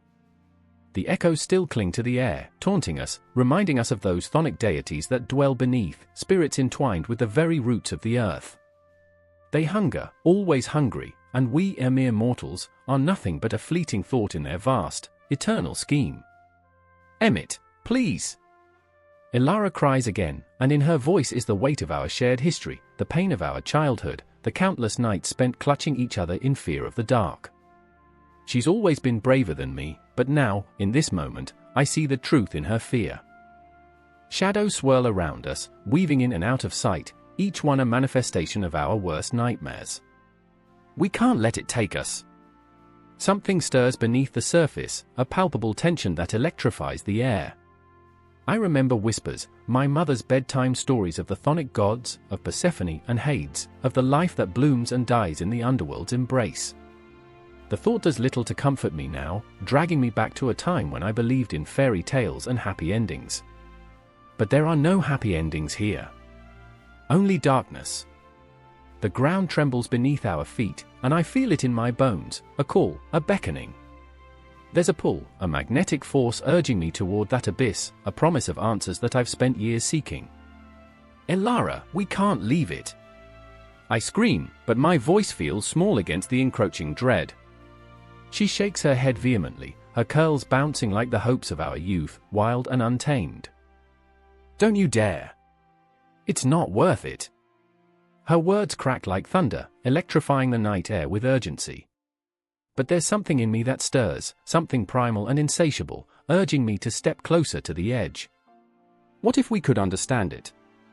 What if, but I stop, the thought catching in my throat. I remember how we used to dig in the garden as children, searching for treasure buried beneath the soil. The feeling of earth on our fingers was once comforting. Now, my hand trembles, poised above the yawning chasm as if it knows what lies below. I glance at Ilara, whose face is pale, eyes brimming with unshed tears. You can't do this, please. Her plea hits me harder than any physical blow. I want to reach for her, to tell her everything will be okay, to promise her a way out, but as I look down, the shadows writhe, and a voice, deep and rumbling, echoes from the depths. Emmett, it's a whisper, but it feels like a roar within me, reverberating through my very being. I remember the old tales, how the chthonic deities weren't mere spirits of the dead, but guardians of something sacred, something ancient and powerful. My pulse quickens, a morbid curiosity pulling at my heartstrings. Don't listen. Ilara's voice shatters my thoughts, and in her desperation, I see our childhood reflected, a time when we dared each other to face our fears, to climb trees and jump from heights, to carve our names into the bark of the world. But this isn't a game anymore. Emmett, please. We have to go now. That's when the ground shifts again, and I slip, my foot sliding into the damp earth, and suddenly I am falling, not into the pit, but into the memories that haunt me. I remember our father, his laughter like a balm against all worries, and the way it faded, drowned in the shadows of our home. I remember the day Ilara found me, hiding in the back of the closet, clutching a dusty book of myths, the words swirling around us like a tempest. They're out there, she had whispered, wide-eyed, and I had laughed, thinking it was just a game we played. But now, I feel the weight of their gaze, watching, waiting, hungry. The darkness is thick, palpable, like a suffocating blanket. I want to scream, to run, but I am rooted in place, caught between fear and fascination. Emmett! Please? Ilara's voice breaks through again, pulling me back from the brink of despair. I look at her, the sister I've sworn to protect, the one who kept the light alive in my soul. What if we could be more than just scared? I whisper, my voice trembling. What if we could understand them? A silence hangs heavy between us, and I see the flicker of doubt in her eyes, that moment of hesitation that says everything. You don't know what they want, she whispers, and her fear is a palpable thing that leaches into the air around us. But the ground shakes again, and with it comes a voice, ancient and ethereal, a melody woven through the fabric of time. Emmett, it calls to me, each syllable vibrating through the very essence of my being. I feel the pull intensify, a longing to embrace whatever lies beneath the surface, to become part of something greater than myself. Ilara, I breathe, the darkness beckoning, coiling around my heart like a serpent. What if we could find our father down there? What if he's been waiting for us? Her eyes widen, a flicker of hope mixed with dread. You can't be serious. It's a trap, a lie. It's not him. But the shadows shift, morphing into shapes that seem familiar, memories twisted into grotesque forms. I see our father's smile, the way it used to light up our world, and I tremble at the thought of gripping his hand again, of feeling whole. Maybe it's worth the risk, I whisper, and within me, a storm brews, a wild, chaotic yearning. Ilara takes a step back, her breath catching in her throat. Emmett, no! Don't, but the voice calls again, and I can't help it. My heart races, pulse pounding in my ears as I teeter on the edge. The phonic deities watch, their eyes gleaming with ancient wisdom and unspeakable hunger. It's a dance, a terrible, beautiful dance, and I feel as if I'm being offered a choice, a chance to step into the unknown, to embrace the darkness that has haunted us for so long. And in that moment, standing on the precipice, I realize that the phonic spirits beneath the earth are not just monsters or gods. They are us, woven into the very fabric of existence. Emmett! Ilara's scream is a final plea, a thread of light in the abyss. I hesitate, heart aching, caught between the woman I love and the call of the depths. The shadows whisper sweet promises, and I know, that the choice must be made. And somehow, I can't stop myself from leaning forward, drawn close to that gaping mouth of the earth, ready to lose it all in the embrace of the phonic deities waiting below. The air was thick with the scent of decay, the kind that clung to the back of the throat, tasting like guilt and regret. I stood in the dim light of the forgotten chapel, its cracked stone walls whispering secrets of lives once lived.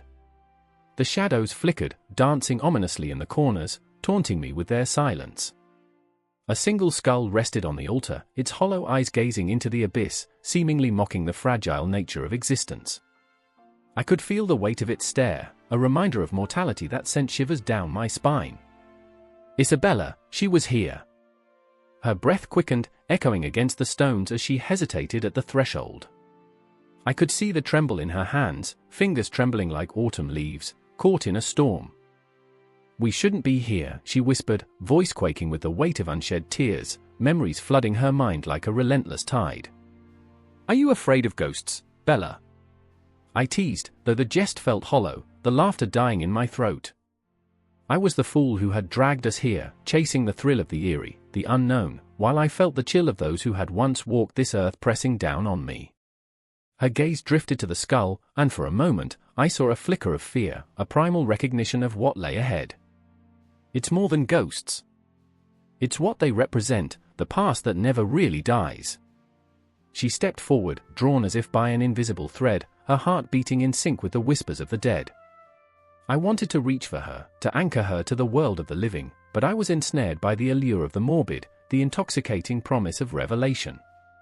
What if they have something to tell us? I asked, my pulse quickening with a reckless thrill of discovery. And that was when I saw him, Marco, lurking at the edge of the darkness, his face a mask of defiance and despair. You're both fools, he spat, the bitterness in his voice cutting through the tension like a knife. You think this is just a game? His eyes were wild, reflecting the very chaos we sought to confront. Isabella turned, fear morphing into anger, her voice rising. "You don't understand. It's about facing what we've lost." Her words hung heavily in the air, reverberating like a tolling bell for the dead. "Lost?" Marco echoed, each syllable thick with scorn. "You mean the skeletons in our closets? The skulls of our past? They don't want to be understood. They want to remind us of our failures, our wasted lives." Every word ignited something fierce within me, a bubbling resentment toward the skeletons that loomed larger than life itself. I remembered the way my mother used to tell stories of the dead, her voice a tremor of reverence and fear, instilling in me a fascination and a dread. "They're part of us," she would say, "our shadows, our mistakes, our unfulfilled dreams." But here, in this decaying chapel, the reality of her words settled like dust on my heart. The skull on the altar seemed to pulsate, a living heartbeat echoing the sorrow of bygone years.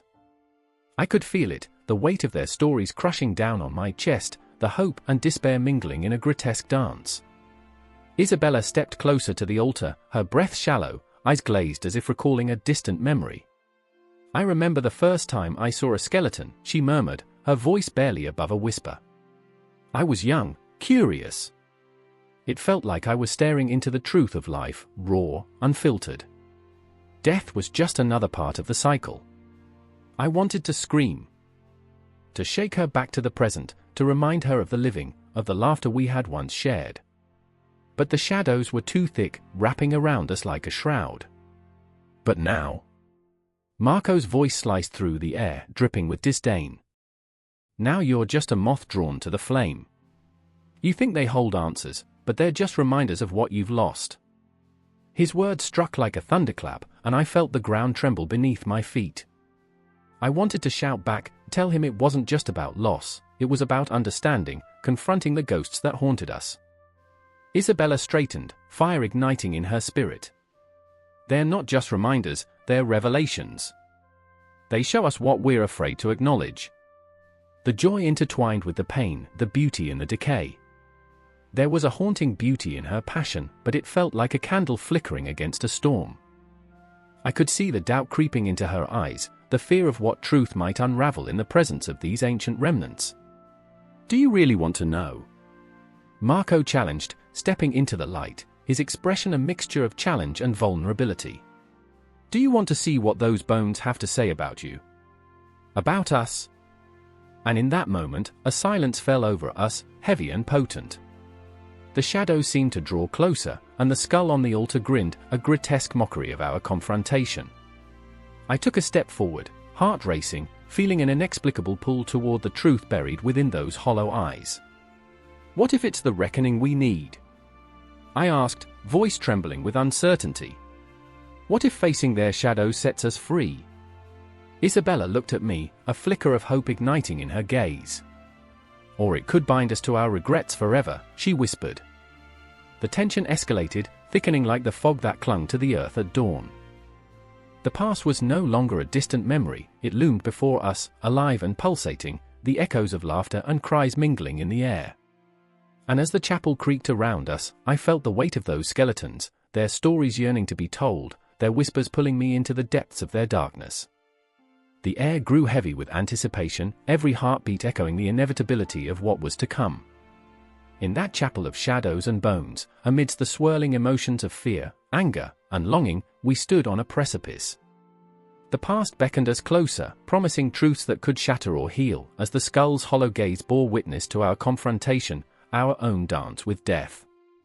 And whatever awaited us in that darkness, I knew we would face it together, each heartbeat a testament to our struggle, each breath a prayer for understanding. Because in the end, perhaps the true terror lay not in the skeletons, but in the stories we were yet to uncover, the shadows we were too afraid to embrace. The air was thick, stifling, as if the very atmosphere had conspired to hold its breath. A clock ticked somewhere in the shadows, echoing a heartbeat that wasn't quite mine. Distant calls of crows punctuated the silence, their cries sharp and accusatory, as if demanding tribute for the lives we'd led. I could hear my pulse in my ears, a frantic rhythm that mirrored the chaos unfolding around me. The world was alive with ghosts, memories slipping through the cracks in my mind. I stood in the middle of the cemetery, the air heavy with decay and the sweet scent of impending rain. The sky hung low, pregnant with clouds, as if the heavens themselves mourned what was to come. I looked to my left, where Sarah knelt beside a grave, fingers trembling against the cold stone, her breath hitching in a desperate battle between grief and acceptance. She was beautiful in her anguish, a haunting portrait of fragility, her tears glistening like dew on the grass. But I knew her heart was a fortress, built on a foundation of pain and loss, and today it was crumbling. "I can't do this," she whispered, her voice barely breaking the silence but somehow louder than the crow's. I felt the weight of her despair like a leaden shroud draping over my own heart. "You have to," I said, my voice hoarse, a plea. But the words felt like nails against wood, desperate and raw. I wanted to reach for her, to pull her away from the abyss she was staring into, but something held me back. Was it fear? Or was it the realization that we all must face our demons alone?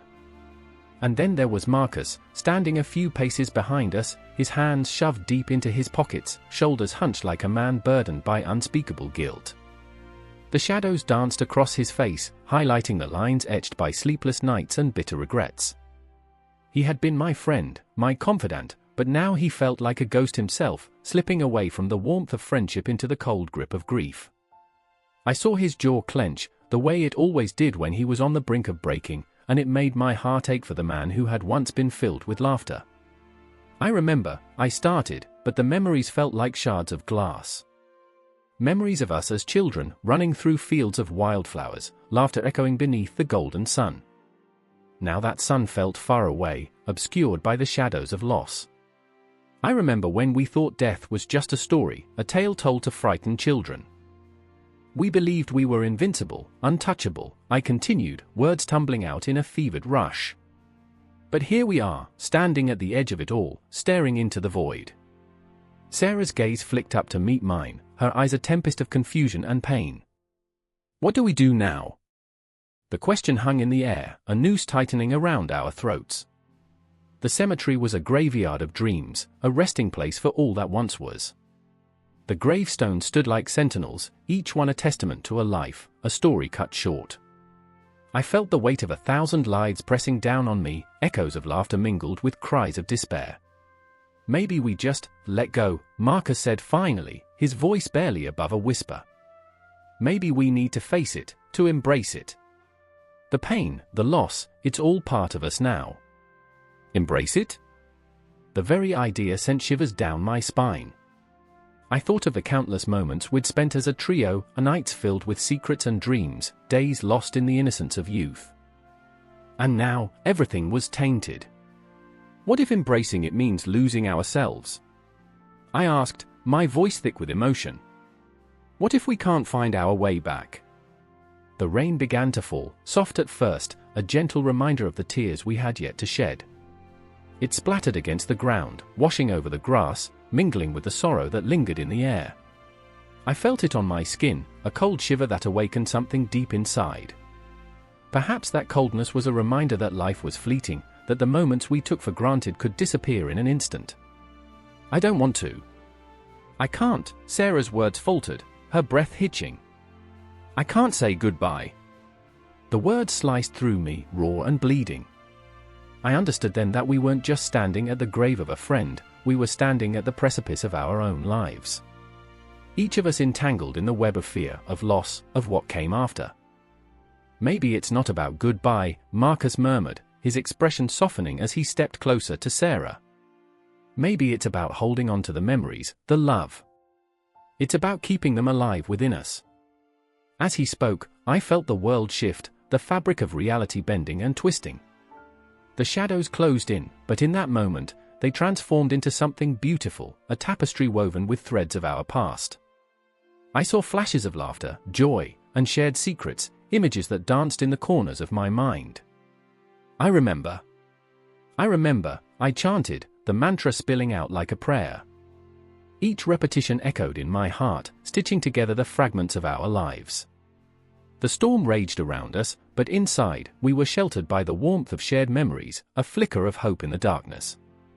I reached out, my hand brushing against Sarah's shoulder, and she turned to me with wide eyes, filled with a mixture of desperation and yearning.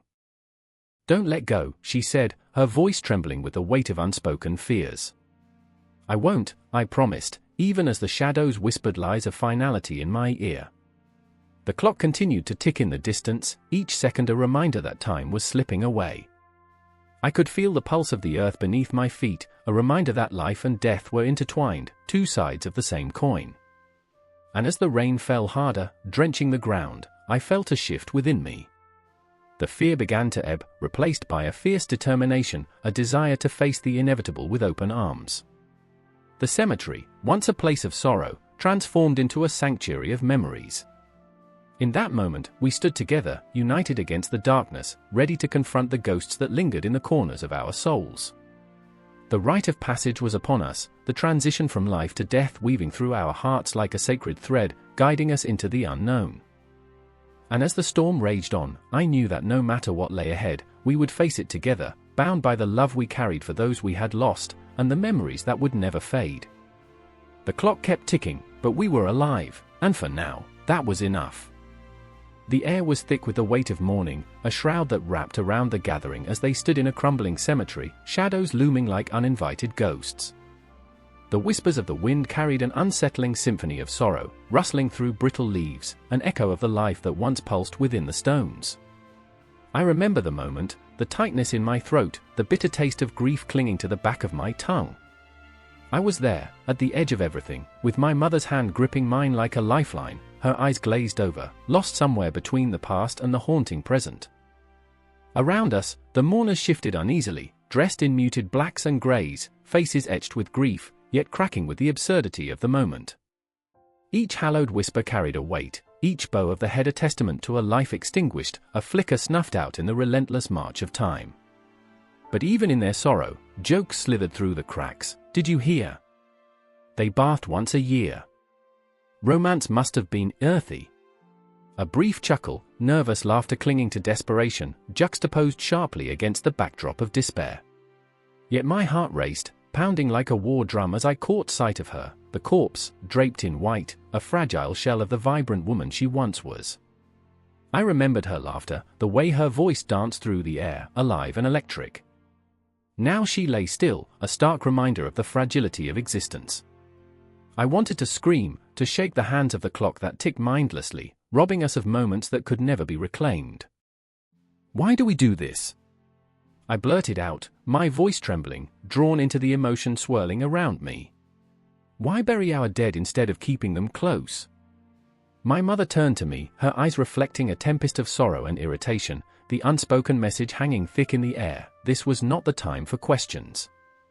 Yet, the question burned within me, igniting a desire to understand. In cultures around the globe, funerary practices shaped the very fabric of existence. The Egyptians had their grand pyramids, tombs where pharaohs would lie in repose, surrounded by treasures meant for the afterlife. Their belief was palpable, a vibrant thread woven into the tapestry of their civilization. Bodies were preserved, lovingly anointed, enshrined in a ritual that whispered of immortality. Yet here, in this moment, my heart sank at the thought that no amount of gold could save us from the clutches of time. I could see the flickering candlelight reflecting off the gravestones, illuminating the names etched into stone. Each name was a story, a heartbeat lost to the void. "They're still with us," my mother murmured softly, almost as if she could hear my thoughts. "In every memory we carry, they linger." The shadows lengthened, wrapping around us like a creeping vine, and I thought of the ancient Greeks, who believed in Charon, the ferryman of souls, tasked with guiding the deceased across the river Styx. Oh, to think of a boatman waiting, his eyes hollowed by the weight of the lost, a ceaseless flow of souls drifting into the unknown. I shivered at the thought, at the inevitability of the journey that awaited us all, the whispers of the dead forever entwined with the living. "Look at that!" A voice cut through the heaviness, pointing to a peculiar flower blooming defiantly amidst the gravestones. "It's a sign!" Laughter erupted, wild and unexpected, a reminder that even in death, life found a way to assert its vibrancy. Yet, for me, that flower felt like a taunt, a flicker of rebellion against the somber ritual before us. As the priest began his eulogy, I focused on the cadence of his speech, the way each word floated into the ether, a prayer wrapped in grief. I could almost touch the stories he spun, tales of triumph, love, and laughter, all woven together, now hanging suspended in the air like incense rising toward the heavens. Yet beneath his words lay a raw ache, a yearning to hold on to something that slipped away like sand through fingers. My thoughts drifted to my father, who had left us all too soon, a ghost that haunted the edges of my consciousness. I remember the night he passed, the clock ticking with a sinister rhythm as if mocking our desperation. "Time waits for no one," he had whispered, just before the final breath escaped. That moment replayed relentlessly in my mind, a haunting echo that resonated with every heartbeat. The pain was sharp, a broken shard of glass lodged deep within. I could almost hear him telling me to find the joy amidst the sorrow, to dance in the rain of life, even when the heavens wept. The coffin was lowered, and suddenly, the ground felt like a yawning abyss, eager to swallow the remnants of life. A collective gasp traveled through the crowd, the sound a palpable force, an invisible thread that bound us together in our shared grief. I felt the weight of the earth pressing down, the finality of it all. And yet, even in that moment, I could sense a flicker of understanding, a realization that these moments, heavy with loss, were also a celebration of what it meant to be human. As the last shovel of dirt fell, the earth tumbled down, a cascade of soil burying our loved one in silence. A part of me broke then, tearing away with every clump of earth that settled above her, but another part swelled with fierce determination. How could we forget? How could we let the stories fade into whispers lost to time? I remembered the laughter, the warmth of our shared moments, a blinding light fighting against the encroaching darkness. And as the sun dipped below the horizon, painting the sky in shades of crimson and gold, I understood funerary practices were not solely about death but a ritual of remembrance, a way to honor those who had walked before us. They were our lifelines, connections binding the living to the dead, allowing us to carry their stories into the world. The intensity of it all gripped me, and I couldn't help but gaze toward the stars beginning to pierce the twilight. Each twinkling light felt like a heartbeat echoing through the vastness of existence, reminders that even in the shadow of death, life pulsed on, vibrant and fierce. And I held tightly to my mother's hand, feeling the tremor of her grief, the intensity of her love, knowing that in this cycle of life and death, we would always find our way back to each other. The air thickens, heavy with memories that cling like smoke, wrapping around the heart like a shroud. I stand in the dim light of flickering candles, shadows dancing on the walls like whispers of those long gone. The whispering midnight calls to me, an echo of laughter that feels both familiar and foreign. I remember the night of the Day of the Dead, when the veil between this world and the next thins, and the echoes of the past sweep over us with a ghostly caress. Clara, my sister, her eyes wide with fear, clutches a tattered photograph of our mother, her fingers trembling as if the very essence of life might slip through her grasp. "What if they don't come back?" she asks, her voice a fragile thread, fraying at the edges. I can see the flicker of uncertainty in her gaze, feel the cracks in her resolve. The weight of her question hangs in the air like a pendulum, swinging between hope and despair. I want to tell her they will come. I want to believe it too. Across the room, the altar glimmers with offerings, a riot of marigold petals, sugar skulls, and vibrant papel picadou swaying gently in the night's breeze. Each item, a breadcrumb leading the way back to those we have lost. I can almost hear their laughter, a haunting melody that intertwines with the rustling leaves outside. I remember the stories our mother used to tell, her voice a balm for our aching hearts.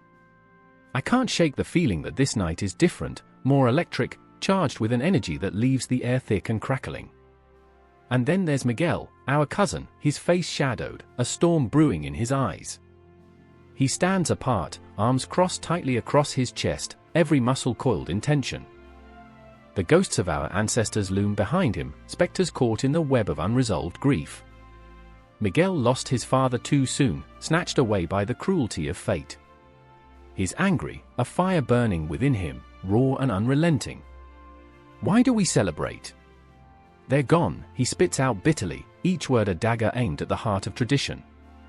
His voice echoes in the space between us, a challenge thrown to the cosmos. I want to scream at him, tell him he's wrong, that the dead are never truly gone. But instead, I feel the trembling silence settle around us, thick as fog, a silence that wraps around our throats and stifles our words. I remember the last time I saw my mother, her hand warm in mine, a smile that could chase away the darkest shadows. I remember the way she spoke of our ancestors with reverence, each name a spell that tethered us to our roots. But that memory is a ghost now, fleeting, as if it might vanish into the ether along with her. The clock above the altar ticks steadily, an insistent reminder of time slipping away. Each tick is a heartbeat, a reminder that we're all just moments in this vast expanse. I glance at Clara, her face illuminated by the candlelight, and I see the shadows of our past flicker in her eyes. They'll come, I whisper, though I'm not sure if I believe it myself. My words hang in the air, fragile threads of hope woven into the fabric of our fear. Suddenly, the door creaks open, an uninvited gust of wind bringing with it the scent of earth and decay. A chill races down my spine, and I turn, heart pounding, as if the world has shifted beneath my feet. The room darkens momentarily, and then, like a waking dream, they appear, figures draped in ethereal light, their faces indistinct, yet filled with a warmth that pulls at the corners of my memory. It's them. I can feel it in my bones, the undeniable connection that binds us across time. Miguel's breath hitches, and I see the shift in his stance, the moment he realizes he is not alone in his grief. The specters sway, their empty eyes shimmering with a longing that speaks of lives once lived and love left unspoken. They reach out, fingers brushing against the veil of our reality, and I can feel the air thrum with unuttered words. It's a communion, raw and visceral, and I can hardly breathe as the weight of our ancestors presses down upon us. Clara tears her gaze from the photograph, her expression morphing from fear to awe. "Do you see them?" she whispers, and I nod, my heart racing, resonating in tune with the thumping of their ethereal hearts.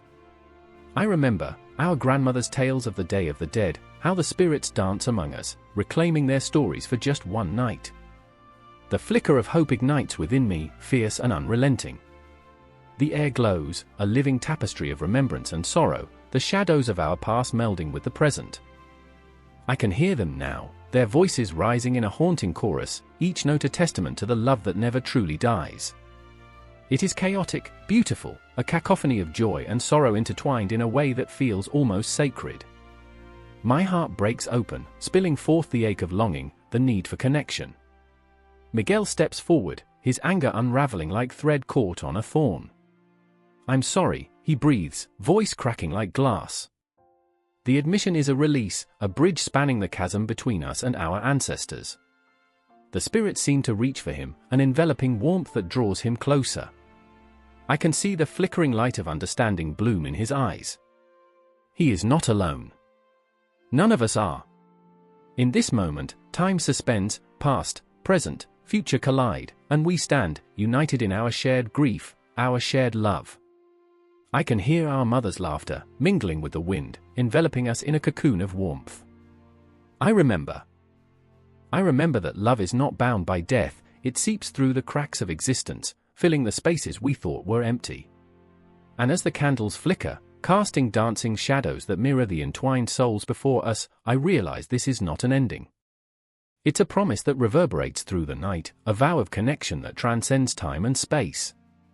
The ghosts linger, their stories echoing in the silence, and I know that as long as we remember, they will never truly leave us. The night stretches on, an infinite loop of love and longing, and I find solace in the embrace of those we celebrate, the ancestors who walk beside us, always and forever. The air is thick, nearly suffocating, as the shadows stretch across the worn cobblestones of a forgotten city. A sudden scream pierces the night, echoing through the narrow alleyways like a desperate plea for release. It's not just a sound, it's a heartbeat, reverberating against the walls of history, of hope, of despair. This is a world where life and death waltz in a macabre dance, where the whispers of ancient gods ripple through the silence, beckoning lost souls to their fates. I remember the first time I saw the tombs.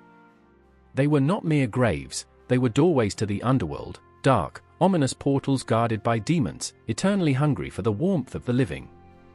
I was a child then, clutching my mother's hand like a lifeline, her fingers trembling with unspoken fear. "When you die, you go beneath," she said, her voice a fragile wisp of smoke. The land of no return. I watched her eyes, wide with a terror that matched the shadows looming around us, and I understood, in this world, death was not the end but a haunting beginning. Meet Ishtar, a woman torn between love and duty. She stands at the precipice of despair, her heart a cacophony of longing and heartache. She wears her sorrow like a shroud, an echo of the lovers she lost to the eternal depths of the underworld. She remembers their faces, the way laughter once danced on their lips, now replaced by the cold, unyielding silence that envelops her. Why must they go? She cries out into the dark, her voice trembling like a broken lyre. In her mind, the afterlife is a cruel joke, an endless cycle of yearning for what is forever lost. Then there is Enki, a scholar wrestling with the weight of knowledge that feels like a curse. He pores over clay tablets inscribed with the words of ancients, seeking answers, but finding only more questions. What is the price of wisdom, he wonders, the ink staining his fingers like the blood of the lost. He knows too well that the gods are fickle, their laughter ringing hollow in the halls of the dead. To understand is to suffer, he whispers to the flickering candlelight, but still he pushes forward, desperate to decode the signs, seeking a glimmer of hope amidst the darkness.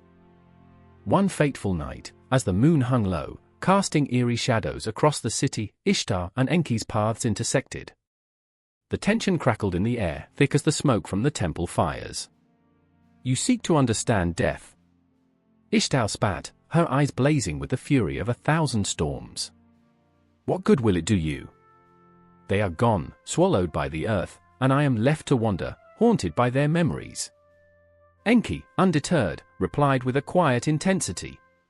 Perhaps understanding can light a path through this darkness. Perhaps the afterlife holds more than despair. Their words danced in the night, weaving a tapestry of grief and defiance. The cosmos seemed to hold its breath, as if the very stars were waiting for the moment when love and loss would collide. Do you think they hear us? Ishtar asked, her voice softer now, laden with the weight of her dreams. Do you think they linger, watching as we suffer? Enki's heart ached. Perhaps they do. Perhaps in the afterlife, they too feel the sorrow of separation. And in that electric moment, between the living and the dead, the world shifted. The moon's glow fractured, spilling silver light like tears across their faces. They stood on the edge of a chasm, between life and the unknown, the heartbeat of the city echoing in unison with their own. The air grew colder, a warning, a promise. I remember the stories, Ishtar confessed, her voice barely a whisper. Of the dark river we must cross, of the demons that wait with hungry eyes. They say the dead are judged by the scales of fate. If the heart is heavy with sorrow, it is devoured. But if light, it finds peace. Enki nodded, his mind racing. Then we must live, Ishtar. We must carry their memories, the love we shared, so their hearts can shine. The ground trembled beneath them, as if the earth itself were alive, filled with the voices of those long gone. There was laughter, weeping, and the sweet scent of offerings left at the altars of the gods. This is their home, he whispered, and as the shadows deepened, they felt a presence, a stirring in the air, a reminder that the afterlife is not just a destination but a continuation, a space where love endures against the tides of time. Moments bled into each other, memories tangled with dreams. Each heartbeat echoed the ancient rhythms of the cosmos, and for a fleeting instant, Ishtar and Enki felt the thin veil of existence lift. They danced in the moonlight, grief and joy intertwined in a passionate embrace, the city around them fading into a tapestry of history, of the unyielding passage of time. Yet, in the back of their minds, the spectre of fear lingered. What if we forget? Ishtar murmured, her eyes wide with terror. What if they are lost to the shadows? Enki grasped her hands, squeezing tightly. We will not forget. We are the keepers of their stories, the guardians of their souls. In our hearts, they will live on. But the night is long, and darkness creeps closer, a reminder that the boundaries between worlds are fragile. As they stood there, on the cusp of knowledge and loss, the city seemed to pulse with life, a heart beating against the dread of the unknown. The air grew heavier, the whispers more urgent, as if the spirits of the dead were urging them to remember, to celebrate even amidst the sorrow. The moment hangs, suspended like a forgotten dream, as the cosmos spins relentlessly above. Time feels like an illusion, a flowing river that carries their hopes and fears to the vast abyss. And just as the dawn threatens to break, illuminating the path ahead, the shadows grasp at their ankles, pulling them back into the depths of uncertainty. I remember the chill that night, the way it felt like the cosmos held its breath, and how love, though marked by loss, can be a light piercing through the darkness. And as we linger in this haunting embrace of memory and dreams, the afterlife whispers its secrets. It's not just a destination, it's an eternal echo of love, a testament that even in death, we are never truly alone. The cold wind howled through the cemetery, a mournful wail that tugged at the edges of Clara's heart. She stood there, knees trembling, staring at the cracked tombstone. The name etched into the stone was almost too familiar, a whisper of her childhood that echoed with every breath she took. Maria, she murmured, the name rolling off her tongue like a curse and a prayer. It was dusk, the sky a bruised purple, and shadows stretched like fingers across the graves, a darkened embrace of whispered secrets and lost souls. Tonight was the night of the ancestors, a night for the living to commune with the dead. Clara's heart raced, caught in the snare of grief and guilt, her hands clenched into fists against the cold. She had promised Maria she'd remember, but memories were slippery, fading like the last light of day. "I remember," she whispered fiercely, though the wind seemed to mock her. "I remember the stories you told." Across the cemetery, Samuel leaned against a gnarled oak, his face pale and drawn, eyes sunken from sleepless nights filled with visions of his late father. "You never left me," he murmured to the winds, words laced with a longing that gnawed at his insides. The old man had been a tyrant in life, a bitter shadow cast over Samuel's childhood, but death had transformed him into a spectre of regret. Samuel clutched a small vial in his hand, the remnants of a ceremonial offering, a token to summon his father's spirit. He intended to ask for forgiveness, but in truth, he feared what the answer would be. The air grew thick with anticipation as the sun dipped below the horizon, plunging the world into a chilling darkness. Clara's breath fogged in front of her, a fleeting reminder of life amidst the cold grip of death. She could feel her heart pounding, a relentless beat of anxiety and hope. "If I call you, will you answer?" she asked the void, the wind seeming to carry her words into another realm. The cemetery was filled with flickering candles, a sea of orange flickers that danced like fireflies caught between worlds.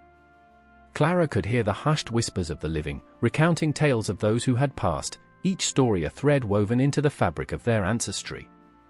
Yet, Clara felt an emptiness, a hollow ache in the center of her being. She had lost Maria, lost the one thread that connected her to the past, and now the ancestors felt like ghosts, unreachable, far away. Samuel stepped forward, his pulse racing as he finally opened the vial. The sweet scent of honey and herbs wafted into the air. "Father," he shouted, his voice steadier than he felt. "If you are here, I ask for your guidance." The stillness that followed was suffocating, as if the earth held its breath, waiting for the inevitable crack of reality to splinter.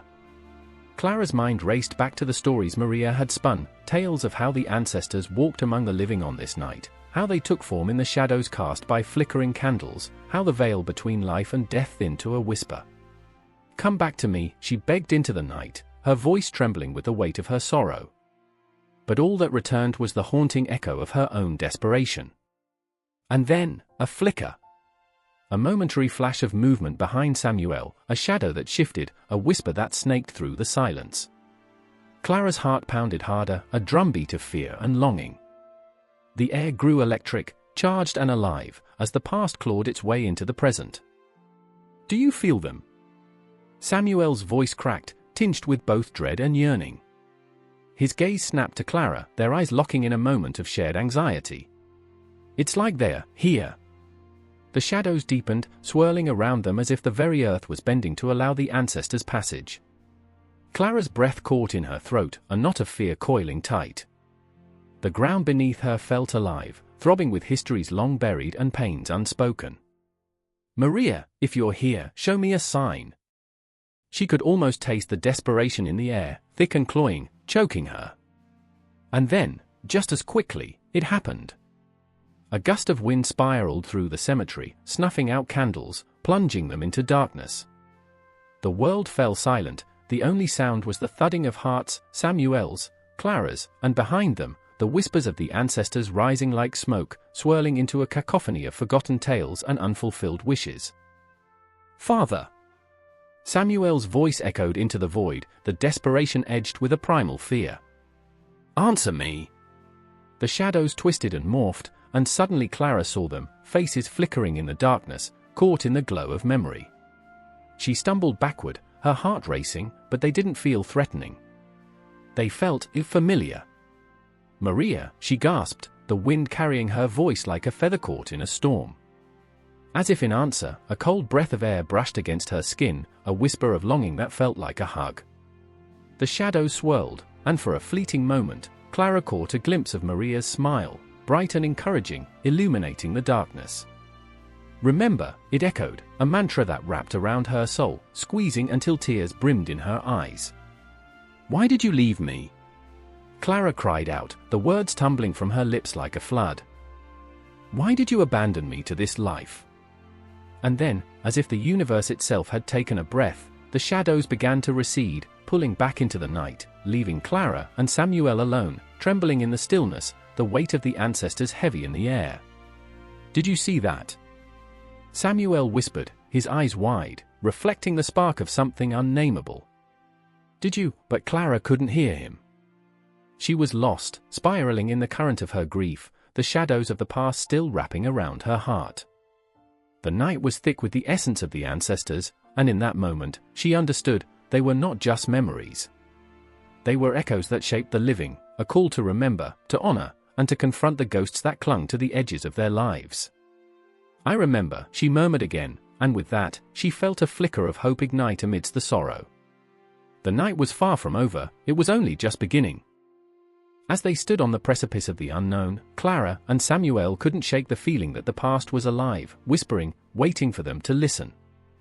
It was a night of reckoning, a night that would tie their fates to the ancestors, a night that would change everything. The air crackled with a tension so thick it stung the throat. The moon hung low, a ghostly eye watching over the world as the forest whispered secrets, the trees bending like ancient sentinels bearing witness to the blood-warm urgency of the moment. I stood there, heart racing, as the wind mourned, carrying echoes of long-dead voices. The drums pulsed in the distance, a heartbeat beneath the earth, summoning. "Carmen, are you ready?" Darius's voice cut through the murk, a jagged edge against the soft, seductive pull of the night. His worry clung to the air like the scent of damp earth, heavy and oppressive. "Ready." I laughed, but it came out hollow, an echo that crumbled before it reached him. I glanced at the flickering flames of the fire, a wild dance of shadows that held the promise of warmth and the threat of everything that lurked just beyond the light. What even is ready when we're about to step into hell? Darius, tall and rugged, with his dark hair framing a face chiseled by sorrow, looked away. He was haunted, not just by the shadows of the forest but by something deeper, an ache that twisted in his gut. I wanted to reach out, to understand, but the fear of what lay ahead pressed heavily on my chest. The night pulsed with an energy that felt alive, breathing around us, pushing us toward the edge of sanity. "Are you afraid?" he asked, his voice barely a whisper among the rustling leaves. I hesitated. The truth curled in my throat, bitter and sharp. "I'm not afraid of the dark, Darius. I'm afraid of what I might find there." Then there was Lyra, crouched beside the fire, her hands stained with herbs and ash, eyes reflecting the flames, flickering like a dying star. I remembered when she laughed, the sound like a crystal chime, so different from the tension that weighed her now. She was in a constant battle with herself, the healer and the haunted. "Tonight," she murmured, her voice laden with something heavier than fear, "we'll face the spirits beneath us. They'll want to consume us. It's their nature." "Consume." I echoed, the word twisting my insides. "Is that what we are? Offerings to their hunger?" Lyra's eyes flickered to mine, sharp and piercing. Sometimes, the line between salvation and sacrifice blurs. You must know which side you're on before you step into the void. With that, the shadows thickened around us, whispering of memories long buried. I took a shaky breath, the night air cold against my skin, chilling but electrifying. I remembered fragments of laughter, the warmth of sun-soaked days, the haunting calls of the past. I remembered running through the city, vibrant and alive, the scent of fresh bread mingling with the whispers of history. But those memories felt like grains of sand, slipping through my fingers as the horizon darkened, as time became an illusion. Time, I murmured, does it even exist in the underworld? Darius stepped closer, inches away. Time is a cruel trickster, Carmen. In the depths, it twists and warps. Yesterday's grief bleeds into today's despair. If you reach for the past, it could drag you with it. Can we leave it behind? I asked, desperation clawing at my throat. Only if you can confront it, Lyra replied, her voice grave, pulling me back into the present with a force that shook me to my core. The crackling fire illuminated her face, a mask of determination and fear. Tonight, we become more than ourselves. We are the questions and the answers. We are the lost and the found.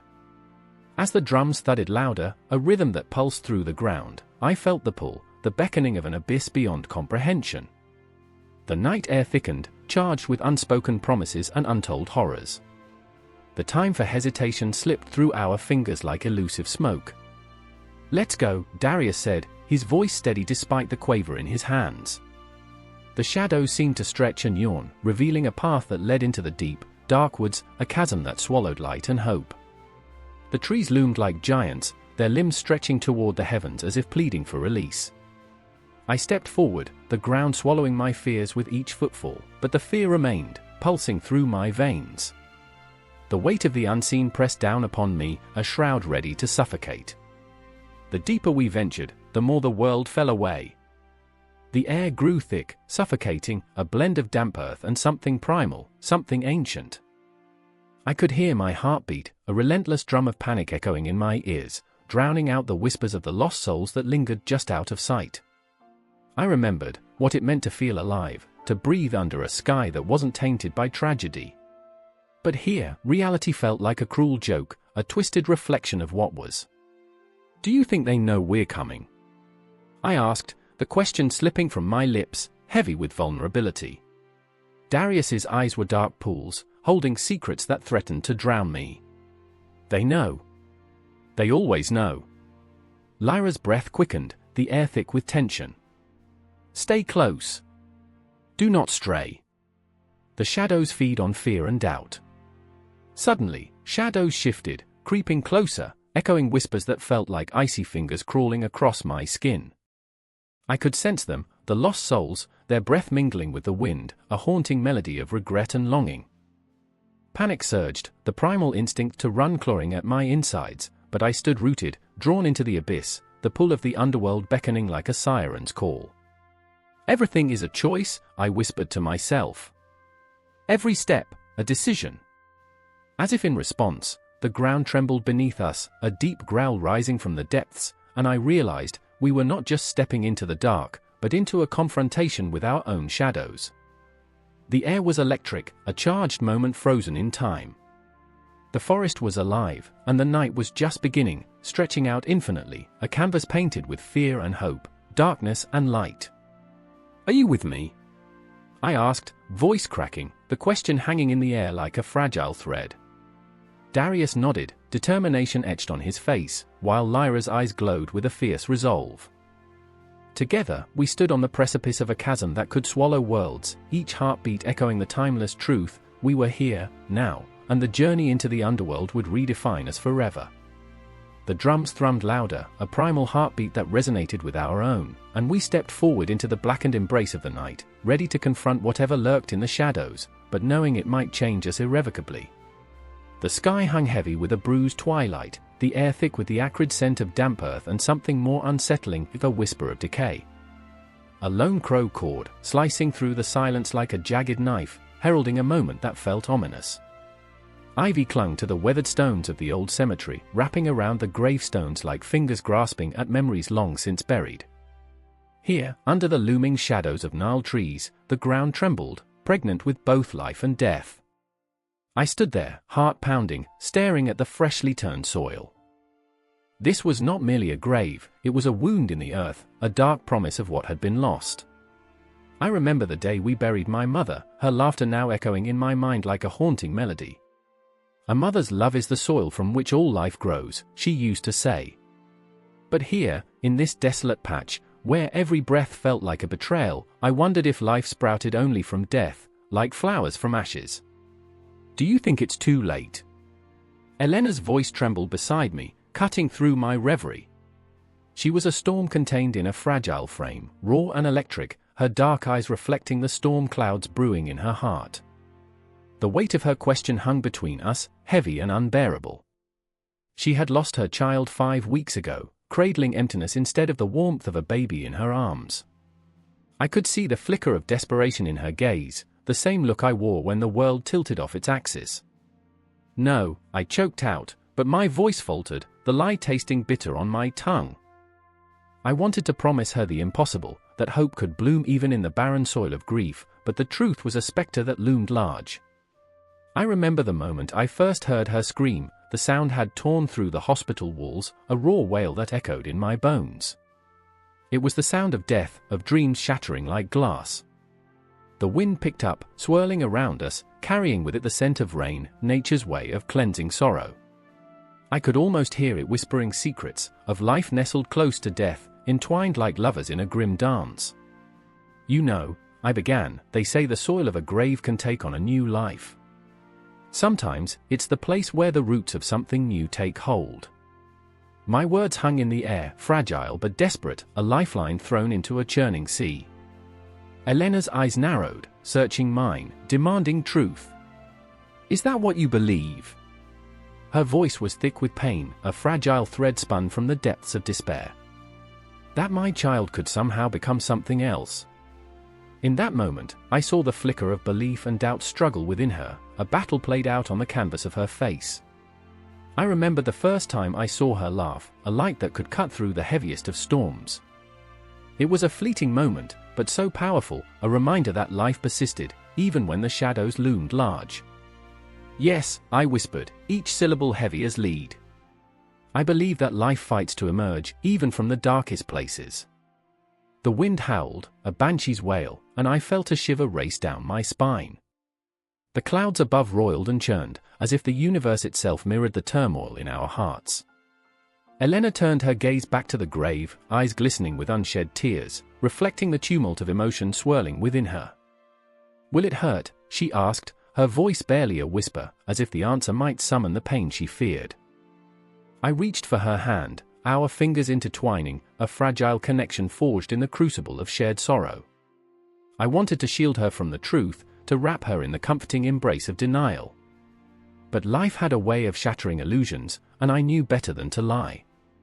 "It always hurts," I replied, my voice steady, "but pain can also give birth to something beautiful. It's the way of the world." The ground beneath us trembled, a subtle reminder of the pulse of life lurking just beneath the surface. "Look," I nodded toward a patch of wildflowers struggling to bloom from the cracked earth nearby, the colors vibrant against the drab backdrop of death. "See those? They found a way to thrive, even in this desolation." Elena's eyes softened, and for a fleeting moment, I saw hope flicker like a candle in the darkness. "You think I could?" Her voice trailed off, as if saying the words aloud might summon both the joy and the terror of possibility. "Yes," I pressed, each word an incantation, a plea for the universe to conspire in our favor. "You can. We can."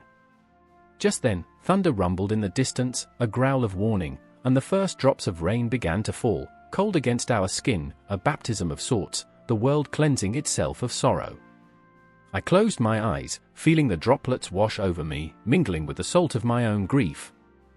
It was a reminder, neither life nor death were endings, they were intertwined, a cycle echoing through time. As the storm raged around us, I could feel the earth beneath our feet pulse with every heartbeat, the intersection of death and fertility alive with possibility. The clash of thunder was a symphony, nature's ferocious announcement that life refused to surrender, that from every wound, every grave, something greater could rise. Elena turned to me, her expression fierce and raw. "Then let's plant the seeds." And in that moment, as the storm tore through the evening sky, I felt the weight of our shared grief transform into something transcendent, a flicker of light piercing through the darkness. The ground beneath us hummed with energy, a promise that life and death were not adversaries but partners in a dance as old as time itself. As the rain fell harder, washing away the pain, I remember how the universe stretched out before us like an infinite canvas, ready to be painted with the colors of our resilience, our desire to create something beautiful from the ashes of despair. The air crackled with potential, the night alive with the vibrant heartbeat of hope. We stood together, two souls entwined in a moment, ready to embrace whatever came next, knowing the cycle would continue, the dance would go on, even as we stood at the precipice of loss and renewal. The air hung heavy, pregnant with silence, as if the world itself held its breath. A single candle flickered in the dimness, casting shadows that danced like specters across the stone walls. I felt a chill crawl up my spine, a whisper of inevitability curling around my heart. It was the kind of night where death felt like a living entity, lurking just beyond the frayed edges of reality. I stood there, gripping the cool iron railing of the balcony, watching the city beneath me, a labyrinth of alleys and crumbling facades, where lives faded as quickly as the flicker of the candle. The streets were empty, save for the ghosts of those who once dared to walk them. And then, there was Adira, her silhouette framed in the doorway, eyes dark and shadowed. She was the keeper of stories, the one who understood the weight of every life extinguished, every soul lost. "They come for us," she whispered, a tremor in her voice, as if she had seen the shadows stretch and yawn, hungry for the lost and broken. I could taste the fear on my tongue, metallic and real. It was almost laughable how we had come to this, two flawed souls clinging to the edges of existence, unable to confront the truth that had always lurked in the corners of our lives. "Adira, please," I pleaded, my voice cracking like dry leaves beneath a foot. "You can't believe that. You can't let those stories haunt you." But even as I spoke, I felt the weight of history pressing down on us. The legends of death deities, figures cloaked in darkness, symbols of our own mortality, had woven themselves into the very fabric of our beings. Each tale was a thread, strung together by fear and reverence, echoing through the ages. I glanced at Theo, lost in the recesses of his mind, a perpetual frown etched deep into his brow. He was an artist, drowning in the maelstrom of creation, yet each stroke of his brush was colored by the specter of death. "They're not just stories," he murmured, the words slipping out like smoke. "They're warnings. Those deities, they've evolved, twisted into something we can't understand. We're not safe." His voice trembled, echoing my own fears. I remembered the tales of Anubis, the jackal-headed guardian, standing sentinel over the souls, and how he had transformed into something darker, more malevolent, in the whispers of the world. "Adira," I turned back to her, desperation clawing at my insides. "You have to fight it. Fight the fear." But the moment hung between us, suffocating, filled with memories of laughter turned bitter and dreams that had crumbled like ash in our hands. I remembered the first time we had spoken of death, the fleeting, awkward laughter that gave way to a deep, resonant silence, the acknowledgement that we were all just grains of sand, slipping through the fingers of time.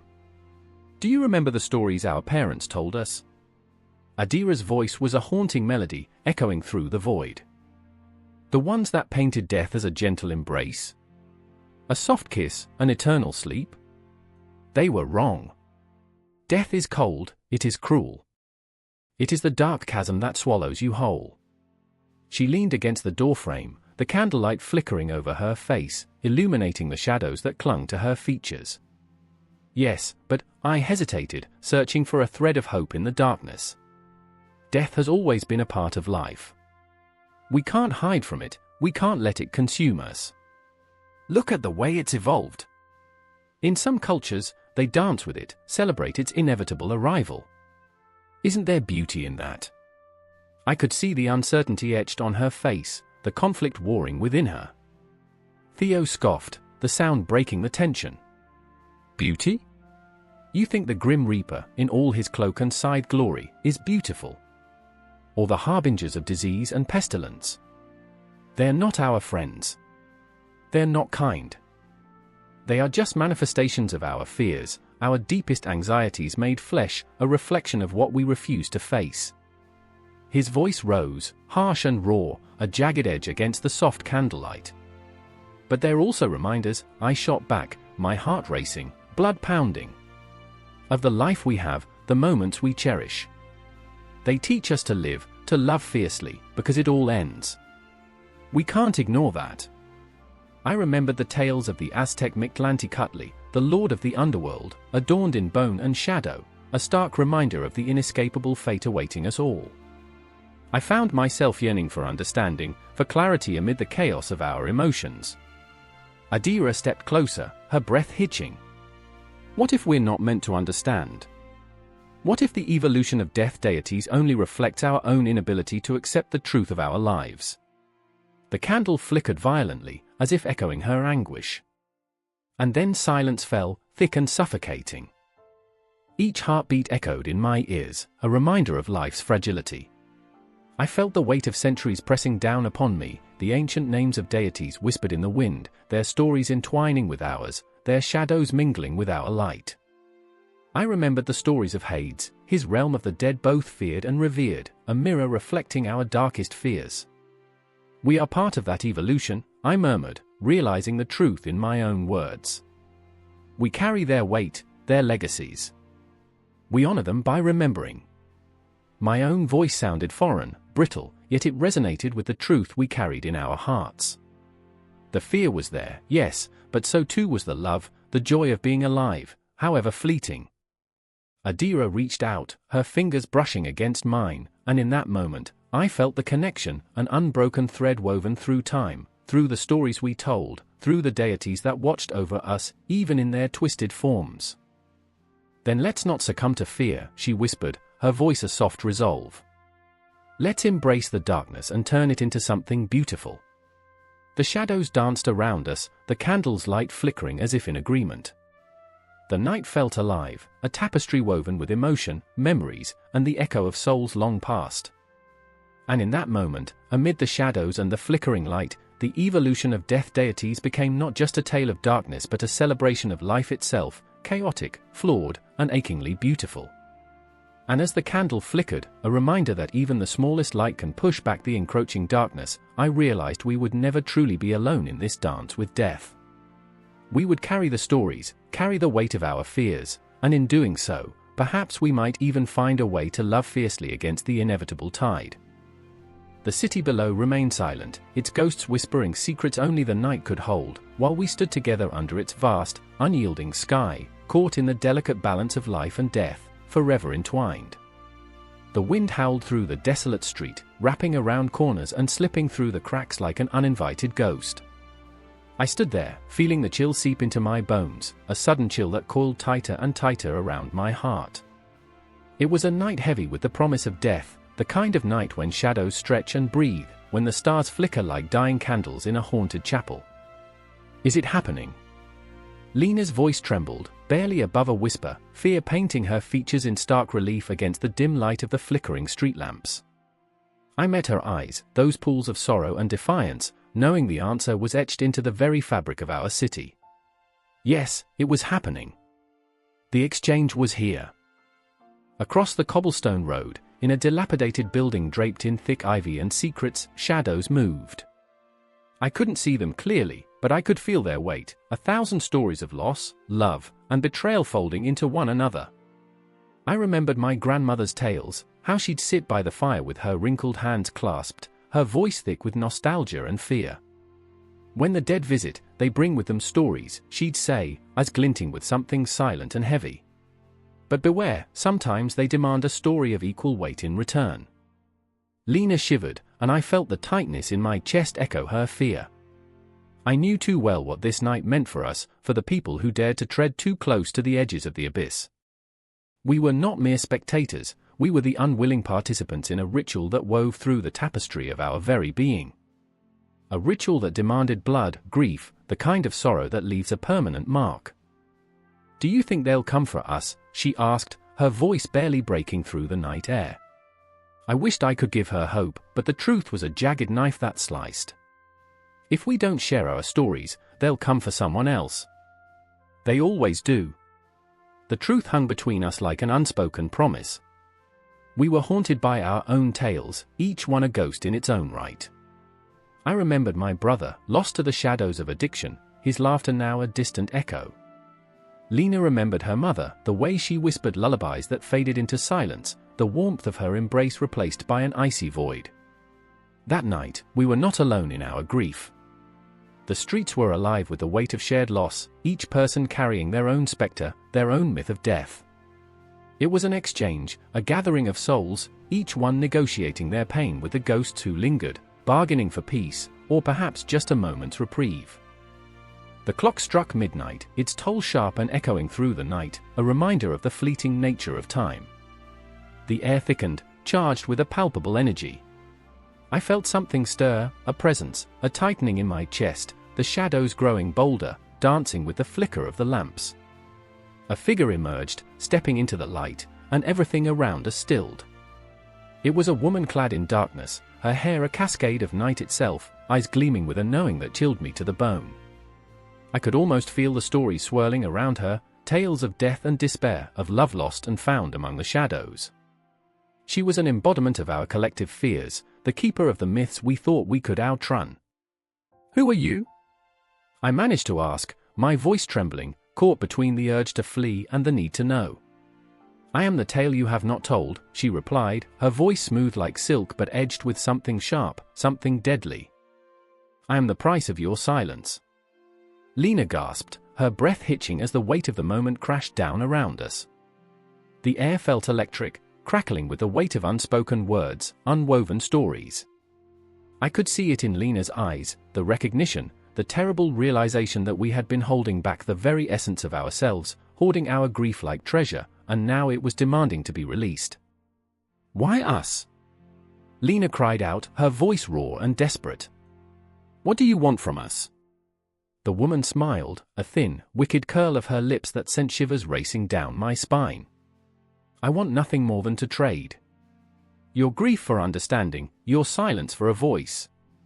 I felt the ground shift beneath us, a tremor of fear mingling with a flicker of hope. Could it be that simple? To trade our pain for solace?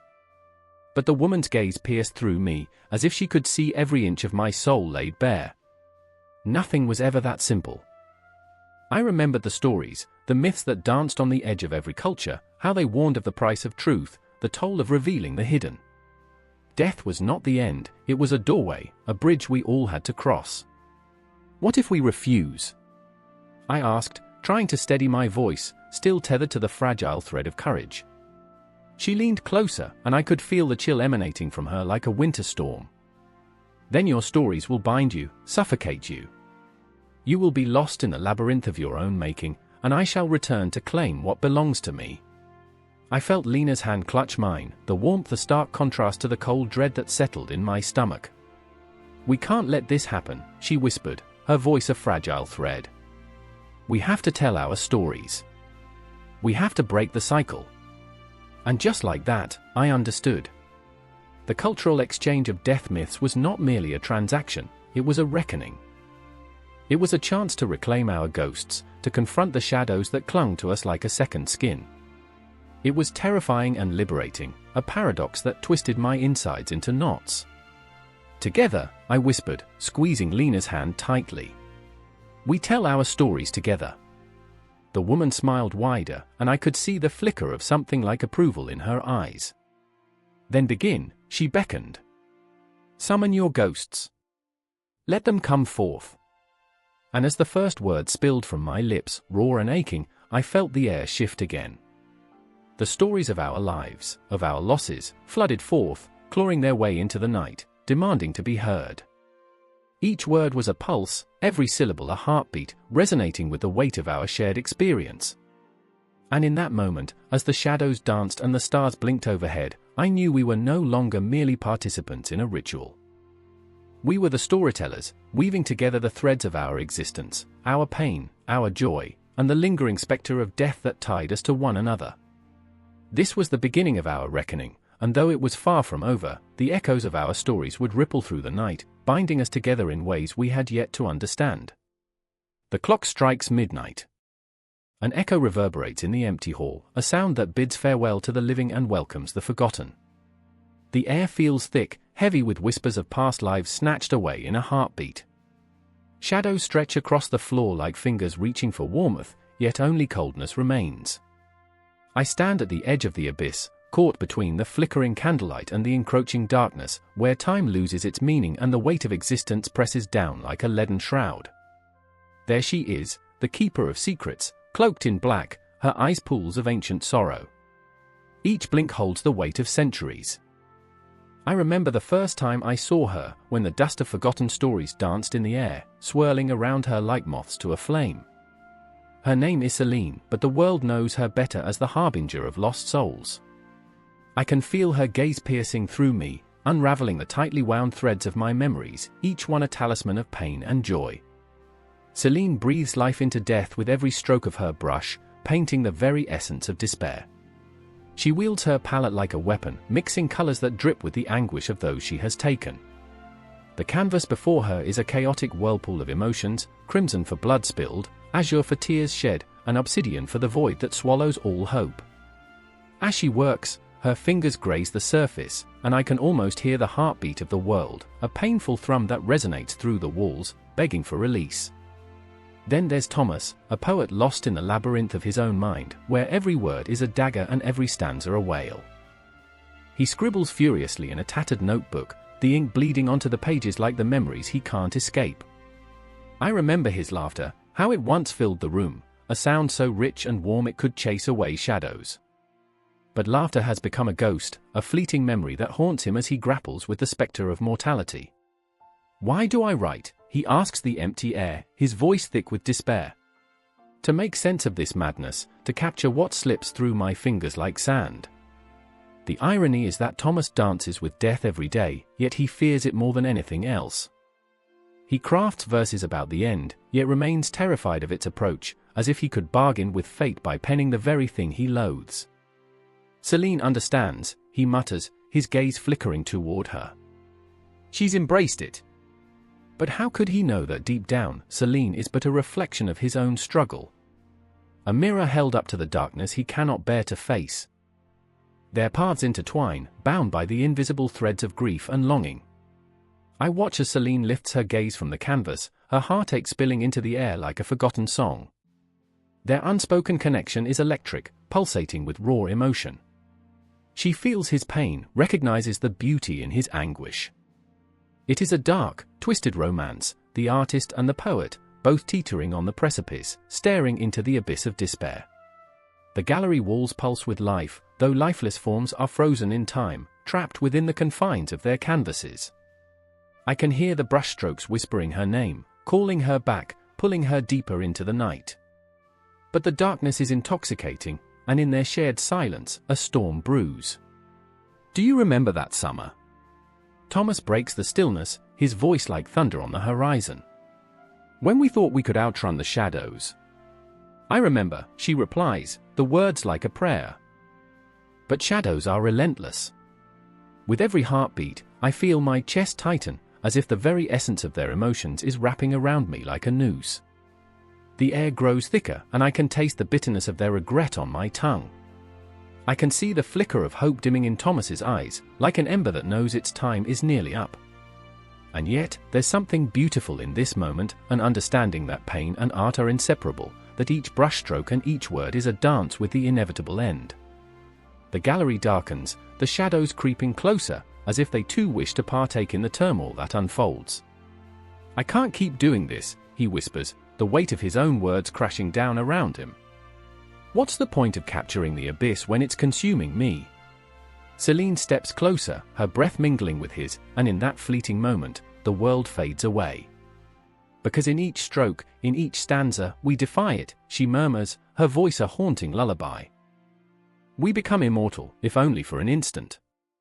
The intensity swells, a crescendo of despair and longing, and I feel myself slipping into their world, drowning in the depth of their emotions. The clock chimes again, a reminder that time waits for no one, but in this space, we are suspended, caught in the web of creation and destruction.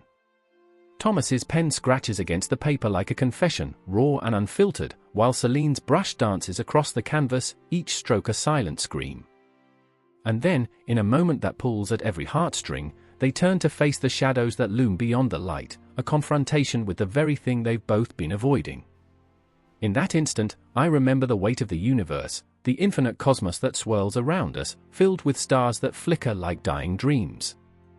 I remember time as a thief, stealing away moments, and yet here we stand, on the edge of creation, holding onto the remnants of what once was. It culminates into a breathless silence, where the air thickens with unspoken words and hidden fears. I tremble, caught in their gaze, feeling every ounce of their pain, their joy, their longing. The canvas becomes a battleground, the poem a lifeline, and the shadows whisper truths they are not yet ready to confront. And just as the climax approaches, when the darkness seems ready to engulf them whole, I find myself on the verge of revelation, ready to plunge deeper, ready to face the unrelenting tide. But there's no resolution here, no neat conclusion, only the heartbeat of existence continuing to resonate through the darkness. And as the clock strikes again, I realize that the story is far from over, it has only just begun, echoing endlessly into the night. The sky, a bruised canvas smeared with the ash of souls lost, loomed over the remnants of a town once alive with laughter now silenced by disease. The air hung thick, saturated with the coppery taste of death, and every breath felt like an intrusion. I stood there, heart pounding, beneath the skeletal remains of a once grand church. Its crucifix, twisted and bent, loomed like a spectre, whispering tales of despair into the ears of the living. Shadows danced around me, taunting, mocking, forever entwined with the spectre of war. I remember the sound of laughter fading into the distance, replaced by the choked sobs of families gathered in corners, clutching the remnants of their loved ones. I remember the day the fever came. It swept through our lives like a ravenous wolf, gnashing its teeth, leaving behind echoes of agony. An unseen enemy lurking in every corner, ready to claim its next victim. It was my brother who fell first, a bright spark extinguished too soon, his laughter now a haunting memory that played on repeat in my mind. My sister, Clara, hovered nearby, eyes wide, brimming with unspent tears. She had always been the brave one, the one who faced the horrors of our existence with a steely resolve. Yet, in that moment, she was a ghost herself, an empty vessel. I reached for her, but she recoiled, as if my touch could infect her with the same fate that had befallen our family. "Do you think they remember us?" she whispered, voice cracking like the brittle branches of a tree. The question hung in the air, heavy with the weight of unanswerable fears, and I felt the frigid grip of panic clawing at the edges of my sanity. Death, it seemed, had become our closest companion. It watched us from the shadows, a silent voyeur, a constant reminder of our fragility. We laughed to keep the dread at bay. "You know," I'd joke, my mouth a tight line despite the darkness encircling us, "if we bathe once a year, we might stand a chance of keeping the Grim Reaper at bay." Clara would roll her eyes, but in her heart, she knew the truth, bathing was the least of our worries. We were knotted in this grotesque dance with mortality, and every step felt like a misstep into the abyss. But it was not just disease that tainted our lives. The war had left its fingerprints everywhere. Soldiers, desperate and broken, wandered through our streets, searching for a semblance of home in a world that had devoured it whole. I remember witnessing a man clutching a tattered photograph, staring into the distance as if the past could be summoned back with sheer will. I wanted to reach out, to tell him that memories are like ghosts, fleeting yet haunting, and they linger long after the flesh has withered away. As the days stretched into nights, the air grew colder, and the stars above seemed to blink out one by one, swallowed by despair. Clara became a vessel for the grief swirling around us, and I watched, helpless, as she slipped deeper into her own mind, questioning her worth, her purpose. "What is there left to live for?" she would ask, her voice an echo of the lost. I wanted to scream that she was enough, that we were enough, but the words stuck in my throat, heavy with the weight of our shared suffering. Then came the night when the shadows grew restless. A heavy fog rolled in, wrapping the world in an eerie embrace. I found myself wandering, lost in thought, until I stumbled upon a gathering, a circle of townsfolk, huddled around a flickering fire, faces illuminated by the flames that danced like whispers of the dead. They spoke of the dead with reverence, of rituals and offerings. It was here that I met Thomas, a man whose eyes held the sorrow of 1,000 lifetimes. He spoke in hushed tones, describing how they worshipped death, how they believed it to be a passage, a transformation. "We can't fight it," he rasped, voice brittle, "but we can honor those who have gone. They are not merely ashes, they are ghosts that guide us." There was a raw intensity in his words, a conviction that pulsed in the air. Clara's eyes sparkled with a flicker of life, the idea that perhaps our loved ones were still with us, guiding us through the chaos, igniting something in her that had long been extinguished. But the warmth of hope was fleeting. The next day, Clara vanished. I remember the scream tearing from my throat, a primal sound that resonated in the hollow chambers of my heart. The townsfolk gathered, whispering rumors, suspicions that she had embraced the darkness. Panic coursed through me, a tidal wave of dread. Had she sought the comfort of the dead? Had she become a part of the worship that I could only witness from the shadows? Days turned to weeks, and I found myself caught in a storm of conflicting emotions, grief, love, betrayal. I scoured the streets, calling her name, but the echoes were lost in the cacophony of war, disease, and death. I stumbled through the remnants of our lives, pieces of her scattered like leaves in the wind. "I will find you, Clara," I promised into the void, my voice cracking, a fragile thread connecting me to the last vestige of hope. In the heart of the darkness, the rituals grew louder, and the worship of death became a siren's call, a melody laced with both sorrow and beauty. I felt it tugging at me, a beckoning to join their ranks, to become one with the shadows. But I couldn't abandon her. I couldn't let the darkness swallow me whole. Not yet. I stood at the edge of the forest, where the trees whispered secrets and the night held its breath, waiting for the next moon to rise.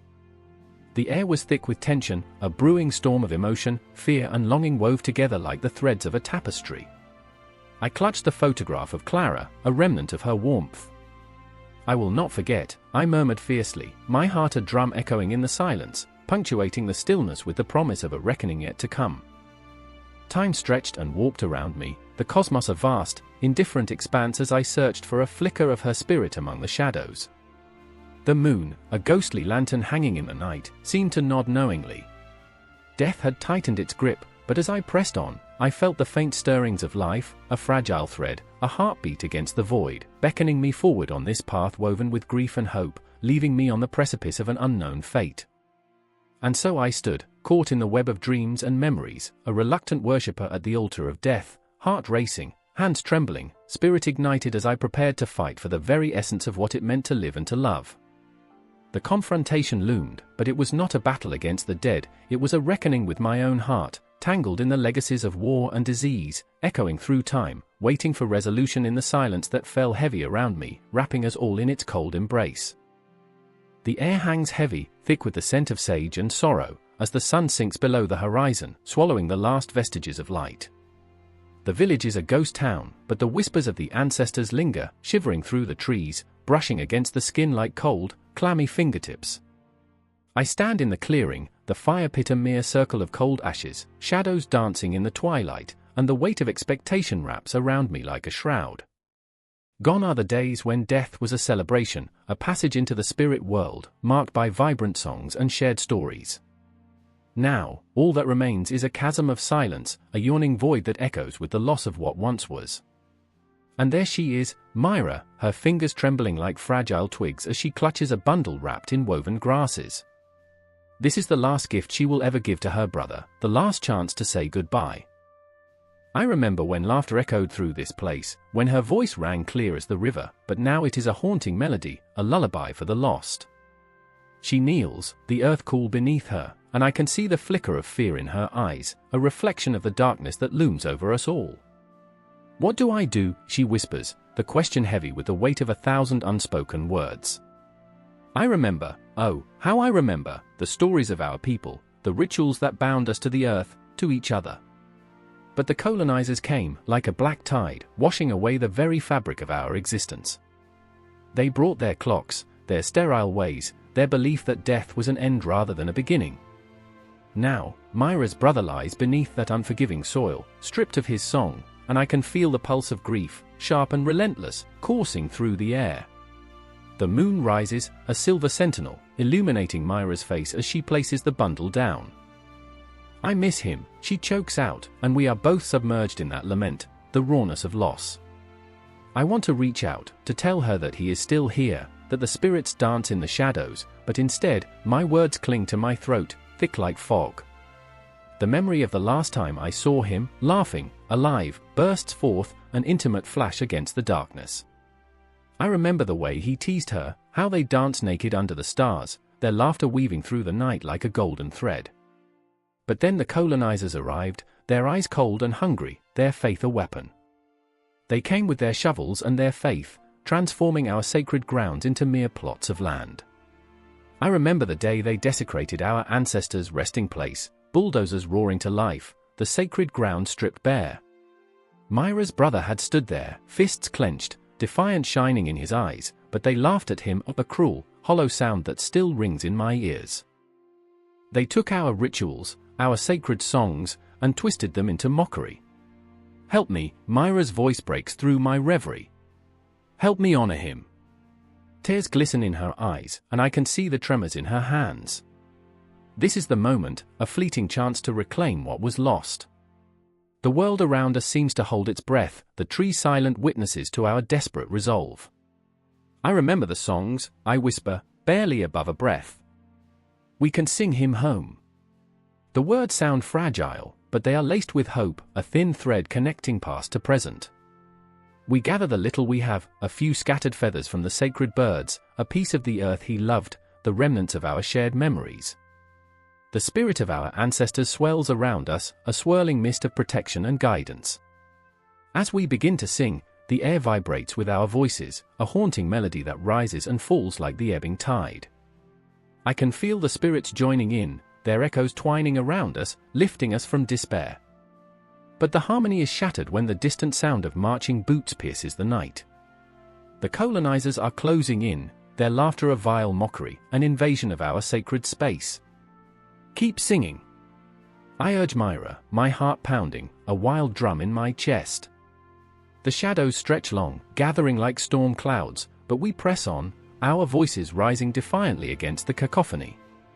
I remember my own fear, shivering, raw, when they first came, but in this moment, there is only the power of our love, our grief, the unyielding bond of our shared humanity.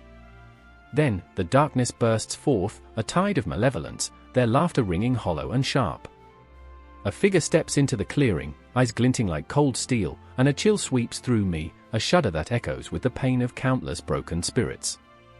Stop this, he roars, and I can see the arrogance in his stance, the belief that he holds the power to erase our past. But here, in this sacred moment, we are warriors of memory, guardians of the soul. Myra's voice quivers but doesn't falter, a lighthouse in the storm. You can't take him from us, she shouts, her spirit ignited, the fire of our ancestors burning within her. And I remember, oh, how I remember, their teachings, the resilience of our people, the ability to rise from the ashes again and again. The figure hesitates, confusion shadowing his features, and for a brief moment, the haunting echoes of our song fill the air, a defiance that shakes the very ground beneath us. As the colossus of colonization looms, I remember the strength that flows through us, the whispers of our ancestors urging us forward. We will not be silenced. I scream into the night, a battle cry that reverberates against the stars. The moment stretches, an eternity suspended in time, the weight of our grief mingling with defiance, our hearts racing, each beat a testament to our survival. Then, in the face of that darkness, in the rhythm of our united voices, I see a flicker of understanding in his eyes, a glimmer of recognition. And for a moment, it feels as if the world itself is holding its breath, the cosmos listening, the very fabric of history unraveling, stitching itself anew. But the confrontation is not over. Shadows will dance, battles will rage, and the scars of colonization will echo long into the future. As the song rises, reclaiming the night, I know this moment will never truly end. It will linger, an unbroken thread weaving through time, connecting us all, the lost, the living, and the yet to be born. The ritual may have been twisted, but the essence lingers, fierce and unyielding. In the distance, the city looms, a sharp contrast to the natural world that surrounds us, yet the whispers continue. The ancestors' voices, like ghosts, remind us that we are never truly alone. I glance at Myra, her spirit rekindled, and I can feel it, this is not the end. The ritual continues on, echoing through the ages, haunting the hearts of those who dare to remember. The air thickens, a suffocating blanket of anticipation wrapping itself around my heart. The moon, a leering eye in the night sky, watches with a silent judgment that makes my skin crawl. I stand in the clearing, surrounded by trees that whisper tales of ancient rituals and lost souls. It's a circle of death, a stage where life and oblivion tango in a grotesque ballet. I can feel her presence, the goddess of shadows and sorrow, the embodiment of grief. She rises from the darkness, cloaked in the despair of ages. Her name is whispered like a curse, a prayer, a promise. I remember the first time I met her, the way the earth trembled beneath her feet. She was no gentle goddess, but a fierce spirit who held the weight of the world in her bony fingers. I was naive then, believing in the safety of childhood, blissfully unaware of the blood-stained history that wrapped around her like a shroud. And then there's Mara, my twin sister, who dances on the edge of sanity. Her laughter is a haunting echo in my ears, a melody that pulls me closer to the abyss. She sees the goddess as a mother, a protector, a guide through the murky waters of death. But I see the truth, a treacherous force, a predator in the guise of nurturer. We clash, our beliefs colliding like thunder, filling the air with tension sharp enough to cut. Why do you fear her? Mara asks, her eyes wild with fervor. She is life and death, the cycle, our eternal dance. I want to scream at her, to shake her until the truth seeps into her marrow. You don't understand. She demands sacrifice. She revels in our pain. My voice cracks, the weight of my fear spilling out, a raw confession. But Mara, relentless as the tide, smiles that maddening smile. Life is nothing without death. We must surrender. The night shudders, a gust of wind flinging leaves into a frenzy. The shadows writhe, and I swear I see her, grinning, beckoning. She whispers promises of power, of transcendence. Join us, her voice slithers through the air, a seductive lullaby. I remember the stories, the women, the forgotten voices. They danced in the moonlight, bodies entwined with the earth, surrendering to the goddess of death. They believed in her, in the sacredness of the end. But in their devotion, did they see the chains wrapped around their souls? Did they feel the knife's edge of their own submission? Each heartbeat drags me deeper into the void. I glance at Mara, lost in her fervor, a marionette tethered to the strings of belief. She believes in the power of her femininity, her ability to shape the world with the weight of her devotion. But what if that belief is a double-edged sword? What if the very goddess she worships is the cause of our torment? Look! Look, she shouts, pointing to the shadows as if they hold all the answers. She's here, she's always here. Embrace her. And then there's me, the skeptic, the one who feels the cracks in the universe. My heart races, pounding against my ribcage like a bird trapped in a cage. The shadows swirl, coalescing into a figure, a woman clad in darkness, her face obscured but her eyes blazing with ancient wisdom. I remember, I whisper, the words spilling from my lips like a sacrament. I recall the tales of women who gave everything in her name, who traded their voices for whispers of immortality. They were fierce, they were powerful, but at what cost? The goddess beckons, her voice dripping with honeyed venom. Join us, my children. The cycle is unbroken. Embrace your fate. Mara's eyes shine with longing, her trembling hands reaching toward the darkness. The air crackles with energy, a tempest of emotion swirling around us. The goddess is here, alive and hungry, and I feel her pull ensnaring my sister. My heart thunders in protest. Mara, don't. You don't see what she is. She takes and never gives. But Mara's laughter rings out, a jarring contradiction to the dread festering in my gut. You're afraid of the truth. She gives us power. It's beautiful. And in that moment, I realize the depth of our divide, the chasm carved by faith and fear. It's a knife that cuts both ways, and I am terrified of what it means to stand in the light of such a goddess. The night seems to close in around us, a suffocating embrace, and I can feel the world tilting, the ground shifting beneath my feet. I remember the stories of the sacrifices, the women who danced until their souls slipped away, leaving only husks behind. I remember the whispers of the dead, their voices merging with the rustle of leaves. "Mara, listen!" They were lost. The words tear from my throat, desperate and raw. They thought they were gaining power, but they were losing themselves. The shadows ripple, and the goddess laughs, a sound like thunder rolling across a stormy sky. Power is not for the weak, my child. You must break to be remade. Surrender, and you will know eternity. My pulse quickens, fear clawing at my throat. I want to scream, to pull Mara back from the edge, but her eyes are glazed with devotion, entranced by the promise of immortality. I can't let you do this, I whisper, the words shattering the silence. You are my sister. I will not lose you to her. Mara turns, her face a mask of fury and longing. You think you know? You think you can save me? You're too afraid to embrace it, too weak. The confrontation hangs heavy in the air, a tension coiling like a serpent ready to strike. I can feel the goddess laughing, a cruel spectre feeding off our discord, our pain. She thrives on the very conflict that tears us apart. I remember when we were whole, I murmur, as the shadows dance around us, weaving a tapestry of despair and longing. Before we knew her name, before we were entangled in this web of worship. But the goddess looms larger, her presence suffocating. She whispers, join me, embrace the darkness, and I will show you what beauty lies beyond death. And in that moment, I realize, this confrontation is just the beginning. The goddess's grip tightens around both of us, her laughter echoing through the night. The world spins, and I am left teetering on the edge of oblivion, desperate to pull Mara back, desperate to reclaim the bond we once shared. But the shadows deepen, and the dance of death begins anew, a cycle unbroken, a promise looming, a promise I fear may drown us both. The clock struck midnight, its chime echoing through the empty streets like a wail of sorrow. Shadows stretched long, creeping along cobblestones slick with rain, as if the very earth wept for the loss of light.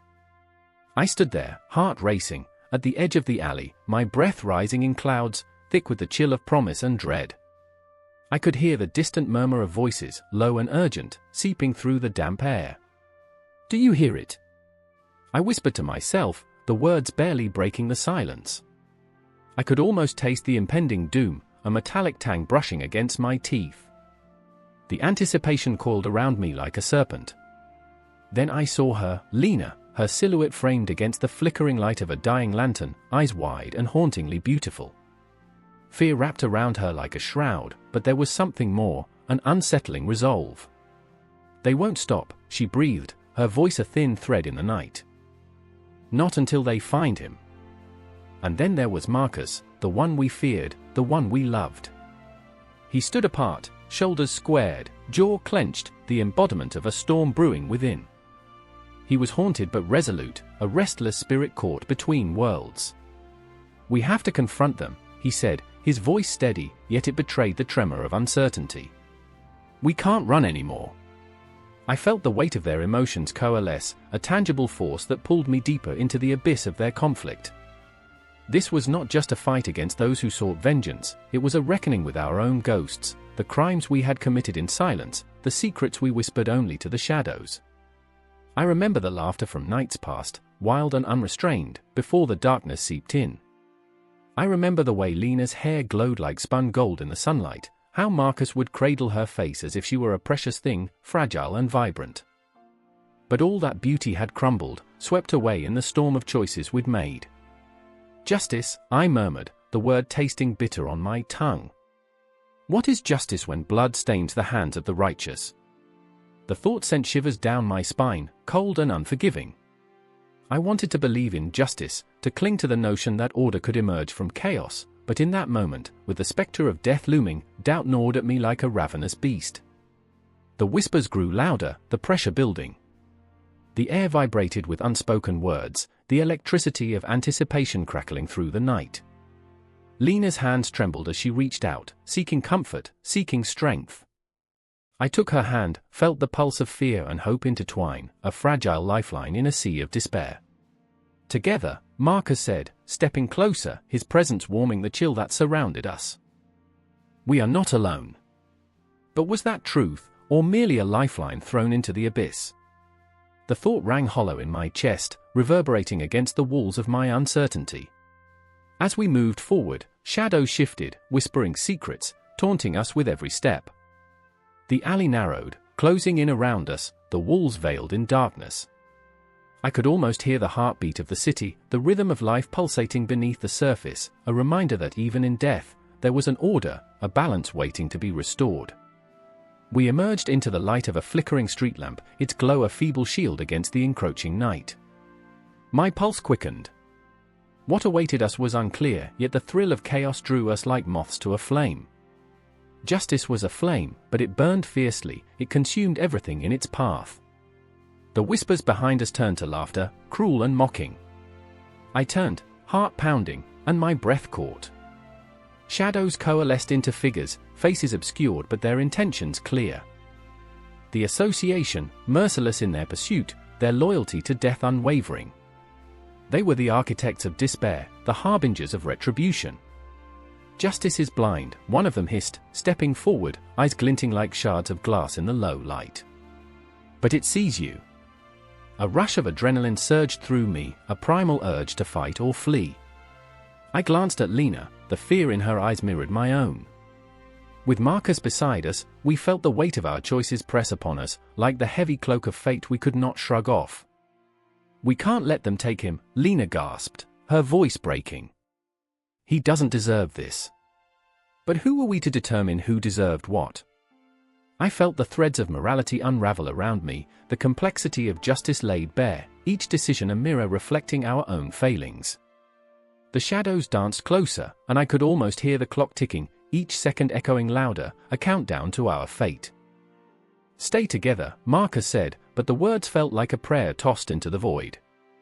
Our unity was fragile, a flickering flame in the gale of the unknown.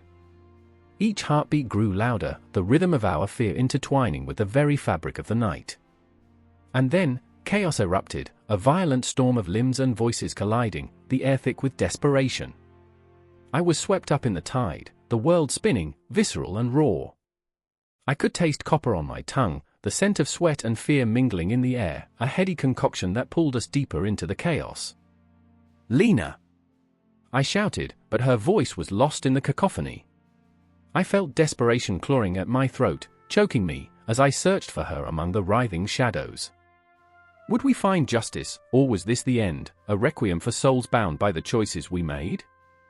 Time twisted around us, memories flashing like lightning in the storm.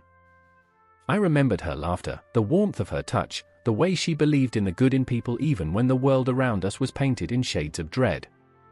I remembered Marcus, his fierce heart, the way he fought for justice against the tide of darkness.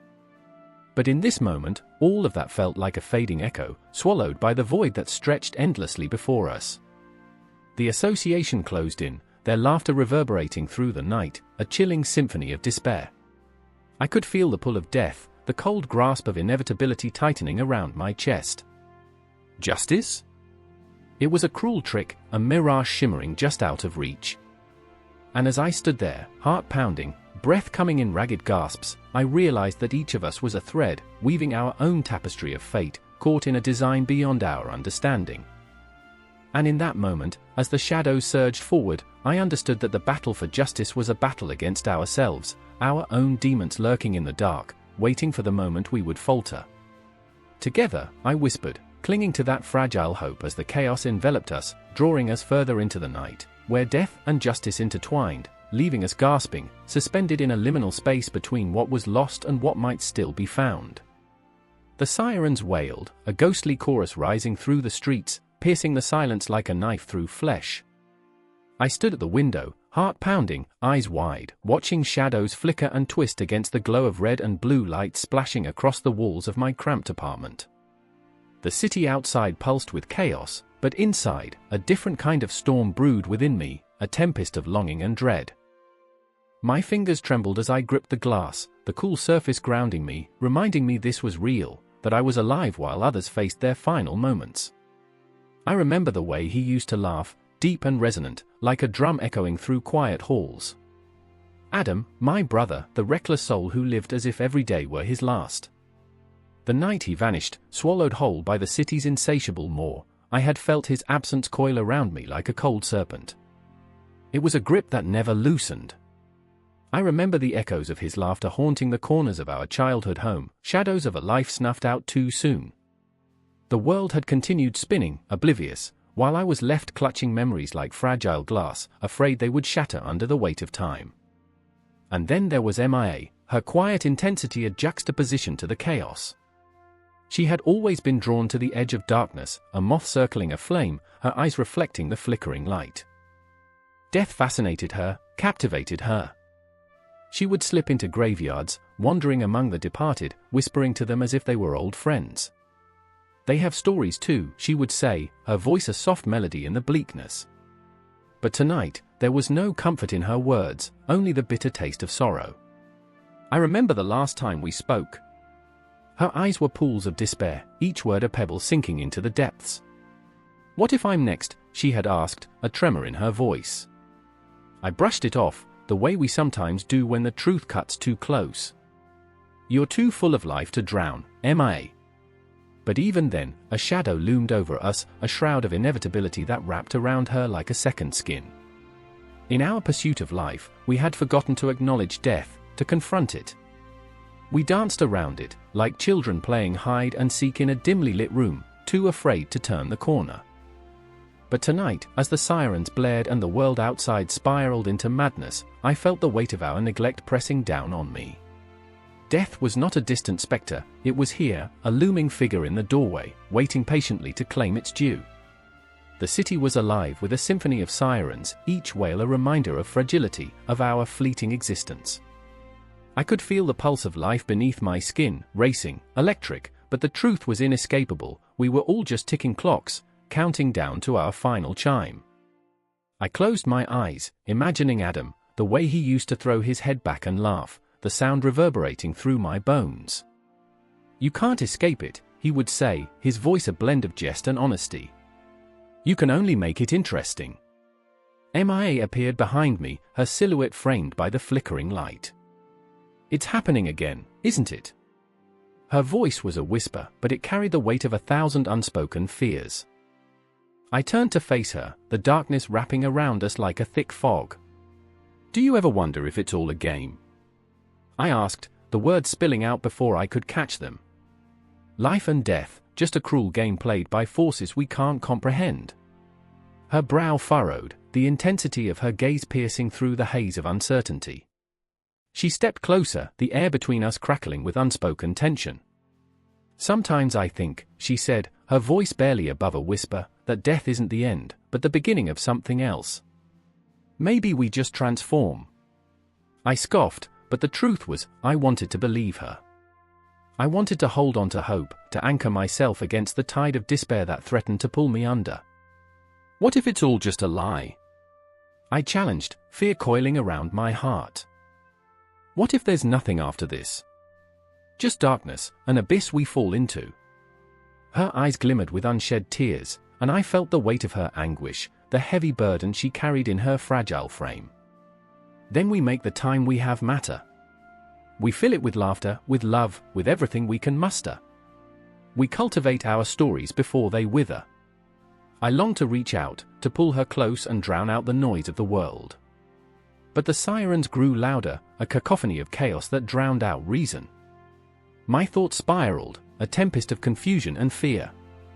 I remembered the stories that slipped through our fingers like sand, too many loved ones lost, too many moments wasted. Adam's laughter echoed in my mind as I gazed into Mia's eyes, searching for the flicker of hope, for a spark to ignite our shared darkness. But the truth was harsh, biting, a chill that seeped into my bones. We were all fragile vessels, floating toward an uncertain destiny. As we stood there, the sirens wailing, my heart raced. I could sense the world around us shifting, the air thick with unspoken truths and lingering fears. The clock ticked in the silence, each second a reminder of our mortality, a countdown to a reckoning we could neither ignore nor escape. Then, just as suddenly as the chaos had begun, it halted. The sirens faded into an eerie calm, leaving behind an unsettling silence. We exchanged a glance, a wordless understanding passing between us. In that moment, we were bonded by the weight of our existence, the shared burden of loss and longing.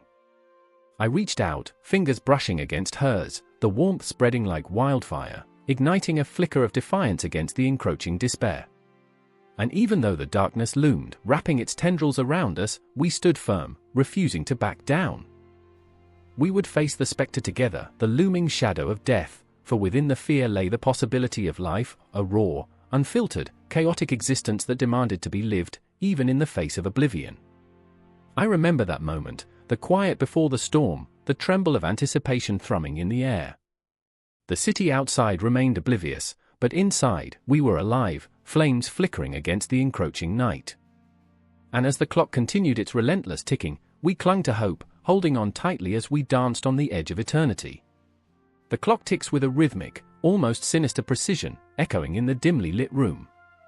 I am transfixed by the shadows dancing on the walls, a silent ballet of fear and inevitability. The air is thick, almost suffocating, and my heart thuds heavily in my chest. It's a constant reminder, death is here, lurking in the corners, waiting for its moment.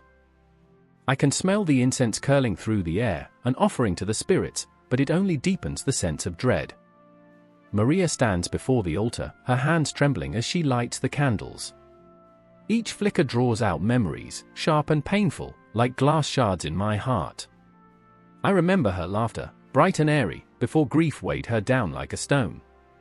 They say the dead linger, she whispers, her voice breaking the fragile silence. But what if they don't? What if they simply leave us behind? Her words hang heavily, a haunting melody in the stagnant air. I want to reach out, to pull her back from the edge of despair, but I can't, my own fears clutch at my throat. I remember my father's face, pale and cold, a lifeless mask that taunted me with the permanence of absence. I wish I could erase that image, scrub it from my mind like a stubborn stain. Instead, it festers, reminding me that love is as fleeting as breath. Across the room, Yuki kneels, her hands cradling a delicate porcelain figure, a guardian spirit, she tells me. The kind that watches over the souls of the departed. I can see the toll of loss etched on her features, a rugged map of sorrow. She gazes into the figure's eyes, as if searching for answers, for comfort. In my culture, we honor the dead, she murmurs, her voice steady despite the tremor beneath. They become part of us. We carry them forward. I want to believe her, to feel that tether to the past, but all I can think of is the void left behind. My fingers ache to grasp the essence of those I've lost, to feel their warmth again, but all I touch is air, cold, unforgiving. They say you have to let go, I say finally, my voice barely a whisper. But how do you let go when they haunt you like shadows? Yuki's eyes pierce through me, fierce and unyielding, challenging my grief. You don't let go. You remember. You honor them. Her words ignite something deep within me, a flicker of rebellion against the crushing weight of grief. I am angry at the world, at death for stealing away those I love. I am furious at the way life continues, indifferent to my pain. Do you think they know? I ask, the question spilling out with desperate urgency. Do they know how much it hurts? Do they see us, mourning, lost in a world that moves on without them? Maria turns, her eyes glistening with unshed tears, and I feel the weight of her sorrow seep into my bones. Maybe they do, she replies softly, her voice a thin thread of hope. Maybe they watch over us, guiding us through the darkness. But the darkness is suffocating. I see the way Maria's shoulders sag, burdened by the expectations of a world that demands strength in the face of despair.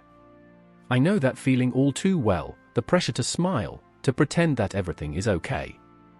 But it's not okay. It's a masquerade, and I'm tired of wearing a mask. What if they don't want to be remembered? I blurt out. What if they only want to be free? The question lingers, heavy as a shroud. Yuki's brow furrows, and I can see the conflict in her eyes. She is caught between two worlds, the East and the West, wrangling with philosophies that clash like titans. In my culture, we believe death is not an end but a transformation, she explains, her voice steady. It's a transition. We release their spirits with love, not sorrow. But sorrow is all I have. I feel it gnawing at me, a relentless beast that won't let go. I remember a dream, vivid and haunting, where I stood in a field of flowers, bright, vibrant, dancing in the wind. And then, shadows crept in, snuffing out the color, leaving me in a world of gray. What about the pain? I ask, my voice cracking. What about the agony of missing them? Maria raises her chin, a flicker of defiance igniting her spirit. We transform that pain into something beautiful. We remember the laughter, the love. We keep their stories alive. But her words feel like a distant echo. As if our grief were a chasm, deep and dark, swallowing us whole. A clock ticks somewhere, each tick marking time as I spiral into the abyss. I want to scream, to rage against this cruel twist of fate, but instead, I silence myself, trapped in my turmoil. Yuki places a gentle hand on my shoulder, grounding me in this moment, reminding me that I'm not alone. You must allow yourself to feel, she whispers. To acknowledge the pain. Only then can you find peace. But peace feels like a tantalizing dream, just out of reach. I want to believe it, to hold on to the hope that lingers like a fragile thread. The darkness around us feels palpable, pressing in on my chest like a weight I cannot bear. I want to reach for Maria's hand, to cling to her for strength, but what if I crush her spirit with my own despair? I search for answers in the flickering candlelight, in the heavy silence that hangs between us. Will we ever find a way to move forward? I ask, my voice trembling on the edge of dread. We must carry them with us, Yuki responds, her tone resolute. In every heartbeat, every memory, they live on. It's all we can do. The words resonate deep within me, but the shadows continue to encroach, threatening to consume the light. I look at Maria, her eyes glistening, and I wonder how long we can hold on to hope before it slips through our fingers like sand.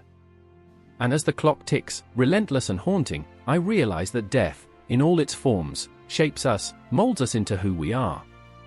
It looms over the east and the west, a universal truth that binds us in our shared grief.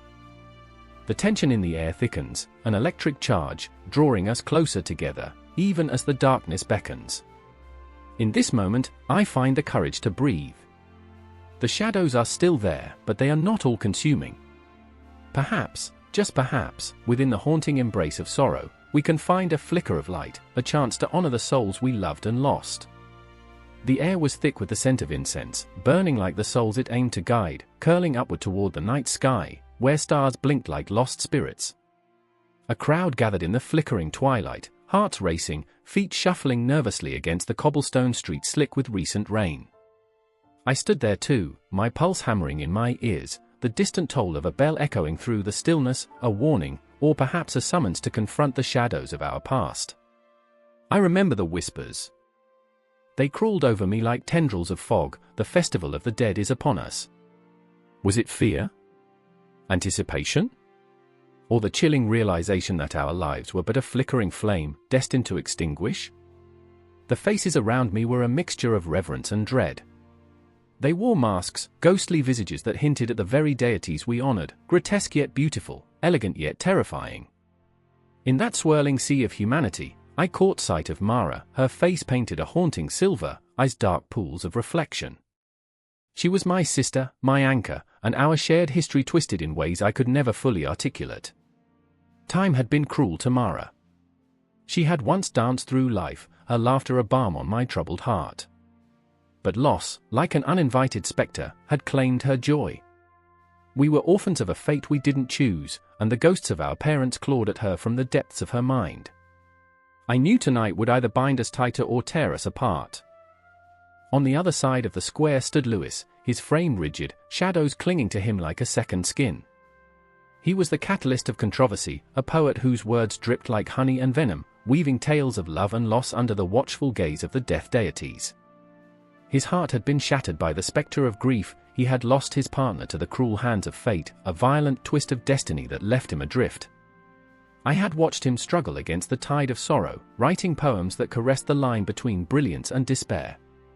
Each word was a dagger, sharp and beautiful, but I feared he would stab himself with them. The drums began to pulse, a heartbeat echoing through the night, the rhythm of the living intertwined with the pulse of the departed. As I closed my eyes, the vibrations resonated within me, drawing forth memories of laughter and warmth, of family gatherings now tainted by absence.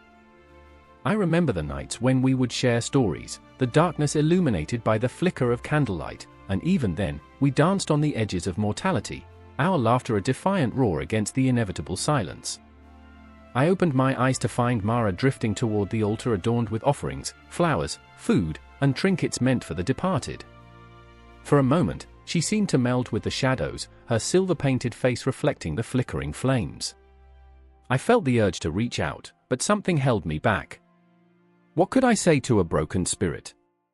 Don't look back. A feeble, hollow mantra that could never reverse time. Lewis stepped forward, reciting verses that wove through the air like the incense smoke, bringing the past to life, but also, I feared, pulling him deeper into his own abyss. The dead do not rest, he whispered, his voice a haunting lullaby. They linger, they ache, they remember. I felt the weight of his words, they cut through the heart like a blade, and I could almost feel the vibrations of 1,000 souls reverberating through the night, each one a silent witness to our frailties. As the festival reached its crescendo, we began the dance of the dead. Bodies swirled, feet pounding against the cobblestones, and the world morphed into a blur of motion and sound. I swept through the crowd, my heart racing, feeling both alive and haunted. I caught glimpses of Mara, her movements fluid, yet there was an emptiness in her eyes, and I felt the pull of despair pulling at my own soul. The drums thudded louder, a heartbeat urging us forward into the unknown, into a confrontation with our ghosts. We all wore masks, yet beneath the painted smiles, we carried the weight of sorrow, grief, and longing. But as I spun and twirled, I caught a glimpse of Lewis. He stood still, an island amidst a storm, his eyes locked onto the altar, where offerings glimmered like promises unfulfilled. The pain etched on his face was palpable, and something within me shifted. "Lewis!" I shouted, but the drums drowned my voice. The moment stretched, twisting like smoke in the air. I felt the world tilt, the gravity of our shared grief pulling us into the depths of despair. Then, there it was, a figure emerging from the shadows, cloaked in darkness, the embodiment of the very deities we worshipped. My breath caught in my throat. This was not a mere festival, it was a communion with the spirits, a reckoning. The figure raised its arms, the crowd falling silent, a hush sweeping over us like a cold breeze. It was a reminder, tonight, we face the specters that haunted us, the remnants of love lost, dreams shattered, futures stolen. Mara's eyes met mine, despair etched deep within. In that moment, I saw her struggle, the weight of her memories pressing down on her spirit. I reached for her, my hand brushing against her mask, but could I save her? Would she even want saving? Lewis, too, held his breath, the tension thick enough to cut. I could see him wrestling with his emotions, anger and heartbreak swirling within him like a tempest. The figure before us was a bridge between realms, and I realized we were not just honoring the dead, we were standing on the precipice of our own fears, of what had been lost and what could never be reclaimed.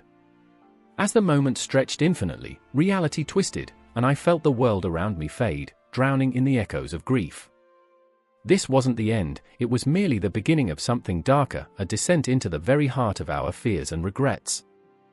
The festival, the rituals, they were merely a guise, a way to confront the undeniable truth that we are bound to our past, not just by memory, but by the very essence of life and death entwined. In the silence that followed, I understood, as long as we lived, our ghosts would follow. They would linger in our hearts, dance through our memories, and cling to our souls. And as the figure beckoned us closer, I could feel the weight of that truth settle over us, heavy and unyielding, as we prepared to step deeper into the abyss. Don't let go, don't let go. The air crackled with despair, thick and suffocating, as I clung to the edge of the rooftop, 2 stories up, the city sprawled beneath me like a broken promise. The wind howled, a banshee's wail that echoed the fear in my chest. I could feel the asphalt's hungry embrace, waiting. Waiting. My heart pounded, a frantic drumbeat that matched the chaos of my thoughts. Please, just a little longer. I screamed, my voice swallowed by the night, the shadows closing in on me. It was there, in that moment of terror, that I saw him, the philosopher, a spectre clad in an overcoat that fluttered like wounded wings. Marcus, a man whose mind danced in circles around death like a moth to flame, stood at the edge of reason, staring into the abyss. His haunted eyes held secrets, truths about mortality that chilled the marrow of my bones. I could see it, his breath a cloud of turmoil, the ghosts of his thoughts twisting in the air, gnashing like hungry wolves. I remember the night my father died, Marcus muttered, barely audible over the tempest. He was a poet, a dreamer of worlds where death was only a doorway, a threshold to something greater. But in that moment, I realized poetry wasn't enough to save him. I didn't need to know the details to feel the weight of his words, to feel the shuddering resonance of loss. Each syllable rolled over me like the tide, the ocean of his grief crashing against my own despair. I was tethered to this moment, this shared anguish, as if our souls were two ships lost in the same storm. "Marcus!" I shouted, but he was miles away, adrift in his mind, haunted by the ghosts of philosophy. Then there was Lena, her face like a porcelain mask, cracked but beautiful. She leaned against the cold stones, the moonlight tracing the tears glistening on her cheeks. "You don't understand," she cried, her voice raw, a jagged edge. He talked about death like it was a game, like we could just choose to step through the veil. But it's not a game. It's not a choice. I felt her pain like a knife, sharp and merciless. Death was not a game, it was a thief, and it had stolen her brother that very week. A philosopher's words echoed in my mind, to philosophize is to learn how to die. But what did that mean when you stood at the precipice of grief? Lena's breath came in ragged gasps, her fists clenched like she could wrestle the universe into submission. "How can you stand there, feeling nothing?" she spat at Marcus, and the accusation hung in the air like a thick fog. "How can you dissect death with your fancy theories while I am left to rot in this agony?" In that moment, I realized the chasm between thought and feeling. Marcus, with his contemplative gaze, had built a wall. Philosophy was his armor against the onslaught of emotion. And Lena, vibrant yet shattered, was drowning in the storm, too raw to comprehend the distance between her pain and his reason. "Death is a transition, Lena!" Marcus roared, the storm inside him igniting. "A metamorphosis! It's not the end, it's merely a change of state." But I could see it in Lena's eyes, the flicker of disbelief, the clenching of her heart. "You don't understand," she cried, voice breaking, her spirit a fragile glass ornament. "You've never stood in the room when the life leaves someone you love. You've never felt the void." I felt the atmosphere shift. It was electric, charged with raw emotion, each heartbeat a reminder of mortality. "Marcus," I whispered, stepping closer, as if to bridge the divide. "What if you're wrong? What if death is not a transition, but a finality? An end without epilogue?" He froze, caught in the web of his thoughts, his mind an endless loop of existential musings. I could feel the gravity of his introspections. What is life without death? What is love without loss? His gaze turned to me, a flicker of realization sparking in his eyes. "I remember my mother's last breath," he said, softer now, the philosopher stripped bare. "She told me to live, to embrace the chaos, to find joy in the fleeting moments. But I couldn't, I was paralyzed by the weight of her death." The night air hung heavy with our confessions, a tapestry woven from the threads of anguish and understanding. I felt the pain in my own chest, an echo of their sorrows merging into one. "Maybe we're all just reaching for the stars," I murmured, feeling the pull of the cosmos, that vast expanse that swallowed our dreams whole. "Maybe death is just the universe reminding us how small we are." Suddenly, the rooftop felt like a liminal space. The city below buzzed with life, a heartbeat of humanity oblivious to the tangled emotions above. I could feel the shadows creeping closer, but they were not just shadows. They were reflections, pieces of us that we couldn't escape. "Tell me then," Lena said, her voice trembling, "if we are but whispers in the wind, what is the point of it all? If death is inevitable, why should we even bother to live?" The question hung in the air like an unlit flame, and for a moment, silence enveloped us. The tension coiled around us tighter than a noose, ready to snap. I could feel the weight of their despair crushing down, the gravity of existence pulling us toward the edge. I remember, I whispered, heart racing, the warmth of a sunbeam on my face, how it felt to be alive, to breathe, to exist. It's in those fleeting moments that we find meaning. But the shadows whispered back, haunting echoes of doubt. Marcus shifted, wrestling with his thoughts, the philosopher grappling with the very essence of life and death. Perhaps meaning is a construct, he said at last, voice strained, but we must create our own meaning in the face of the inevitable. And in that moment, I understood. Lena's tears fell like rain as she stepped closer to Marcus, as if searching for a connection that transcended their philosophical divides. Then let's make a pact, she said, voice raw, trembling with vulnerability. Let's promise to live fiercely, to embrace each moment, even if it leads us to pain. Yes, I breathed, feeling the energy shift, the shadows retreating ever so slightly.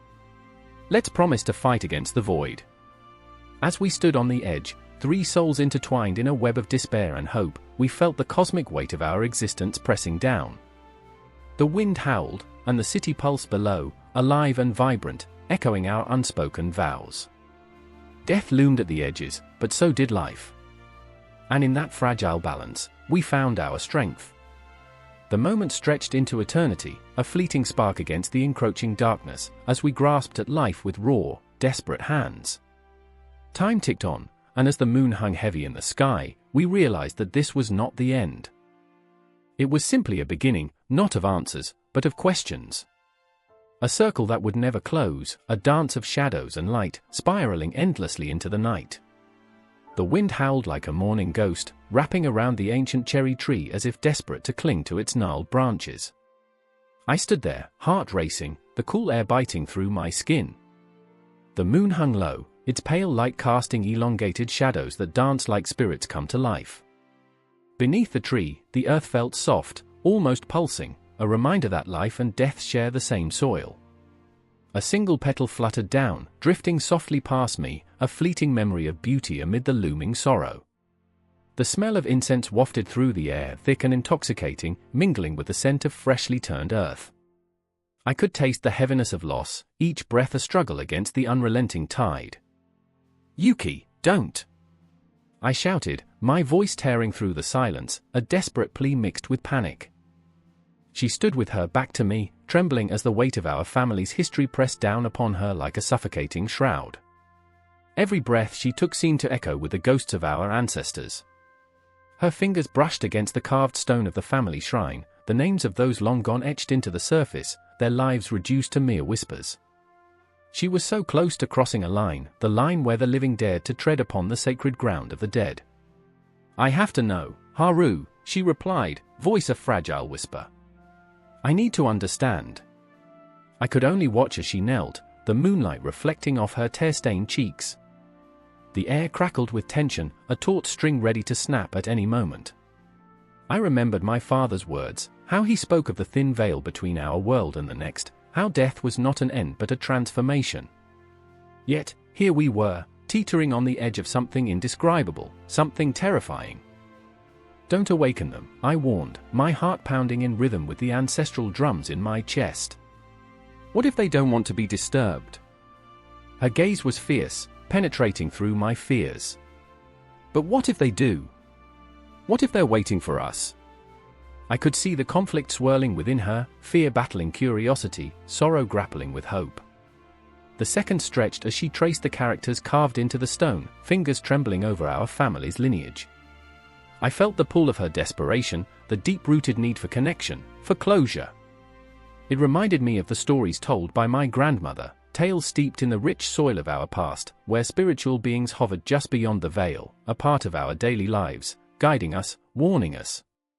But those stories had a darker side, one that whispered of consequences, of retribution, of angered spirits seeking justice for the forgotten. "Remember when we used to sit by the river?"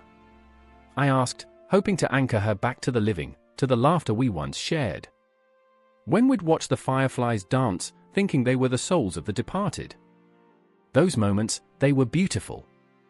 Each word felt like a lifeline thrown into turbulent waters, but she was slipping away, deeper into the abyss of her haunting questions. "Beauty doesn't change the truth," Haru. They're gone. We can't bring them back. I could feel the weight of my own sorrow, the haunting ghosts of my past mingling with hers. I remembered my mother's voice trembling as she spoke of my grandfather's death, the stoic way she had masked her grief, and the way it had lingered in our home like a shadow refusing to leave. Yuki's resolve hardened, a flicker of defiance igniting in her eyes. She was more than just my sister, she was a storm, a tempest of emotions battling against the quietude of tradition. I refused to live in fear of the dead. They deserve our remembrance, our love. Her words struck me, slicing through the layers of my own trepidation. I could taste the bitterness of regret, the longing to connect with those I'd lost but could never reach. I remembered how we'd visited the graveyards, the way the air thrummed with silent stories, the pressing weight of history. I remembered the oppressive silence that followed the funeral, where the absence of laughter felt like a knife through the chest, carving out a piece of my soul. But standing here, in the shadows of the cherry tree, the air thick with incense and memories, I wondered if our reaching out would only further distance us from the warmth of the living. If we summoned them, what would they say? Would they scream, or would they whisper, their voices like ash caught in the wind? I'm scared, Yuki, I admitted, my voice trembling. I'm scared of what we might find. Scared of death, she shot back, each word laced with the intensity of her belief. Or scared of knowing. The air shifted, charged with something electric, a primal instinct that rode on the back of our ancestral spirits. I could almost hear the whispers, feel their presence curling around us like smoke, a reminder that they were not entirely gone. The truth hung heavy, like a curtain waiting to be drawn back. She pressed her palms against the shrine, and the world around us held its breath. The shadows deepened, wrapping around her like an embrace, and I could feel the earth pulse beneath us, an ancient rhythm of life and death intertwined. Time itself seemed to halt, the only sound the rustle of leaves whispering secrets. And then it happened, a shuddering breath escaped her lips, a sigh that echoed through the night. The air shifted, thickening like fog, and I could feel the brush of something unearthly. I held my breath, my heart pounding a frantic beat, caught between the fear of the unknown and the desperate yearning for connection with those we had lost. But as the shadows deepened, the moment swirled into an overwhelming abyss, where the line between life and death blurred into a haunting dance. And in that dark embrace, I couldn't help but wonder, what would we call it when the dead reached out to touch the living? Would it be a blessing or a curse? Would we be ready for the truth it held? The question spiraled like the leaves in the wind, a vortex pulling us deeper into the haunting echoes of our lineage. And just as the silence became unbearable, a single bone-chilling thought flickered in my mind, perhaps death was not the end, but merely the beginning of a far more terrifying journey. The air crackled with tension, thick as the humidity clung to the skin, wrapping around me like a lover's embrace, cold, distant, and yet intoxicating. I stood there, heart pounding, as the sun dipped low, painting the sky in hues of blood red and bruised purple, a canvas of chaos echoing the turmoil that churned within me. The drums began to beat, a pulsating heartbeat of the earth itself, resonating in my bones, pulling me toward the gathering, toward the inevitable. Mama Nondi, her face etched with lines of wisdom and sorrow, stood at the center, her eyes pools of anguish and fury. She was a keeper of stories, a guardian of traditions, and yet, as she raised her hands to the heavens, I felt her spirit wavering. Death had come for our village, whispering through the air, cloaked in shadows, a ghost among the living, a specter weaving its way into our hearts. Listen, she cried, her voice shattering the silence like glass. The ancestors are restless. Their voices rise with the smoke. I could see it, a thin wisp curling upward, mingling with the twilight, reaching for something beyond the stars. But the weight of her words pressed heavily upon me. I felt paralyzed by the fear that churned in my gut. My brother, Thabo, had gone hunting that morning, and as each hour passed, the light dimming in the sky felt like a countdown, a clock ticking ominously toward loss. I remembered his laugh, bright and carefree, echoing through the fields as we chased each other, the sun warming our backs, the innocence of youth wrapped around us like a cloak. But now, the laughter felt like an echo from a past life, a specter haunting me. The drums kept beating, a relentless reminder of the urgency in our hearts. I could almost hear Thabo calling out to me from the dense brush, beckoning me to join him in the hunt, a brotherly bond woven with unspoken promises. The shadows danced around me as the villagers gathered, their faces drawn tight with concern. Each one wore a mask of sorrow, hearts weighed down by the fear of the unknown. I could see it in their eyes, the question that hung unspoken: would this be the night we lost Thabo to the dark? "Bring forth the offerings," Mama Nondi commanded, her voice rising above the cacophony. She was our lifeline to the spirits, our guide in this storm of grief. But the offerings, what could appease the ancestors now? A goat? A chicken? Would they even care? I felt the earth beneath me tremble, not just from the weight of my thoughts, but from the whispers of those who had come before us, swirling like the leaves in the wind. They were here, I could feel them, the grandmothers who had taught us the old ways, the uncles who had danced with the firelight flickering against their skin. Their presence was palpable, a heavy fog enveloping my heart, drawing me into their sorrow. Then, in the distance, a rustle. A heartbeat of hope. The crowd shifted, eyes darting toward the horizon.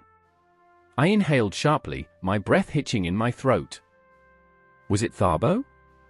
Had he come back to us? But as my heart soared, it crashed just as quickly. A figure emerged from the shadows, a stranger. The way he moved, the way the light caught his eyes, everything felt wrong. There was an energy exuding from him, a chill that wrapped around my spine, sending shivers racing through my body.